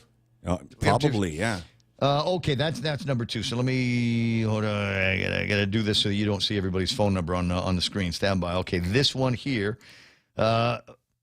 Wait, violence. Okay, this is page 1. Page 1. Yes, okay, sir. Violence in all of its forms is poisonous and destructive. My behavior at last night's Academy Awards was unacceptable and inexcusable. Jokes at my expense are part of the job, but a joke about Jada's medical condition was too much for me to bear, and I reacted emotionally. I'd like to publicly apologize to you, Chris. I was out of line and I was wrong. I am embarrassed, and my actions were not indicative of the man I want to be. There's no place for violence in a world of love and kindness. Wait. Page 2. I would also like to apologize to the Academy, the producers of the show, and the attendees, and everybody watching around the world. I'd like to apologize to the Williams family and my King Richard family. I deeply regret. Did you know that Vanessa had a nipple slip? No, I hadn't. No. You know why? Because everybody was watching Chris and Will. Wow. Yeah, there's pictures. Just look it up on Twitter. I deeply regret that my behavior has stained what has been an otherwise gorgeous journey for all of us. I am a work in progress. Sincerely, Will. Beautiful. Wow. What do you suppose? All is forgiven now. Angel Sablon. What do you suppose Angel Sablon would say about Will Smith right about now? Very nice letter about it. Nice letter to the judge. I'm kidding, Angel. I'm young and it's a joke. It's a crime of passion. We joke about that all the time when we're together. Angel, if I ever get in trouble, you're going to write me a letter, right? You're going to write me one of those letters? Tony Babauta, what about you, bro? You're going to write me a letter too? And Tony Babauta's out there listening going, get your name out of my mouth, Gibson. Get your, right now. Is that going to buy anybody? Is that, going to do anything? There's, I don't know. There's Team Will. There's Team Chris. It's all up in the air. But I don't know. It just seems to me that there's all kinds of people that I want to throat punch. There's all kinds of people that have said crap about me. There's kind of people that said crap about you. And I just want to say, wow, there's guys, I hear this stuff secondhand, right? I'm like, oh, wow. Say it to my face. I dare you. Come on, say it to my face. It's okay. But I know it's hard for me to predict what's going to be coming on the other side of that. I am not prone to violence. I'm prone to, self-defensive natures and that kind of thing, but mostly for a couple of reasons. Number one is I might be afraid. It's not fun to get smacked in the face. And number two, it might go someplace else from there. And I think the idea that I'm too old to get my butt kicked and spend a weekend in a hospital. I'd hate for something like that to happen. So, yeah, I'll defend myself violently if need be, stand my ground, castle doctrine me, and all of that. But again, I keep going back to this thought here, and that's why I want to get Dr. Macris on the line. Alopecia, while I'm sure it's a pain in terms of diseases and causes you to be more anxious and self-conscious. I'm sure there are other things for her to be self-conscious and anxious about. But it's not like a disease that has a ribbon. Do you know what I mean? It's not like, it's going to be cancer. It's not like, she's in and out of the hospital. Lost so many people. And was she in a wheelchair at the time because of all of this? Look, it's a thing. People get it, and it should have run right off of Will's thing, and he should have been able to say, "Come on, baby, it's just come on, you've done worse." I heard Kanye's been talking again. Hey, I gotta go. 10 o'clock in the morning. The radio station's KUSG. I got you. 93.3 is the point. For Real Jill Cruz, Donna D, and Jerry Roberts, my name is Ray Gibson saying thank you so much for listening. Hashtag tell the rest. I'll see you on the thing tomorrow. Promise. Bye. There will be no walk back. I'm Lisa Lacera, Fox News. President Biden not apologizing for comments he made over the weekend, which seemed to call for regime change in Russia. The last thing I want to do is engage in a land war or a nuclear war with Russia. The president saying the comments where he said Putin has to go were about moral outrage, not regime change. And the president rejected the idea that his comments could escalate tensions between the U.S. and Russia, though a Kremlin spokesman called them alarming and a personal insult. Earlier today, the president released his budget blueprint. President Biden says his $5.8 trillion budget plan sends a clear message that we value fiscal responsibility, safety, and security at home and around the world. The spending proposal would raise taxes on the wealthiest Americans with a 20% minimum tax on households worth more than $100 million and a corporate tax rate hike. Elements of the president's stalled Build Back Better legislation are included, with a call to increase spending for education and public health and increase spending on law enforcement and crime prevention. At the White House, Jared Halpern, Fox News. The House panel investigating the January 6th riot is meeting now to determine whether to hold allies to former President Trump, Peter Navarro and Dan Scavino, in contempt of Congress. Both men have refused to comply with subpoenas. Scavino is thought to have been with Trump hours before the riot, while the committee says Navarro pushed claims of voter fraud. Will Smith has offered an apology on Instagram after slapping Chris Rock last night during the Academy Awards. After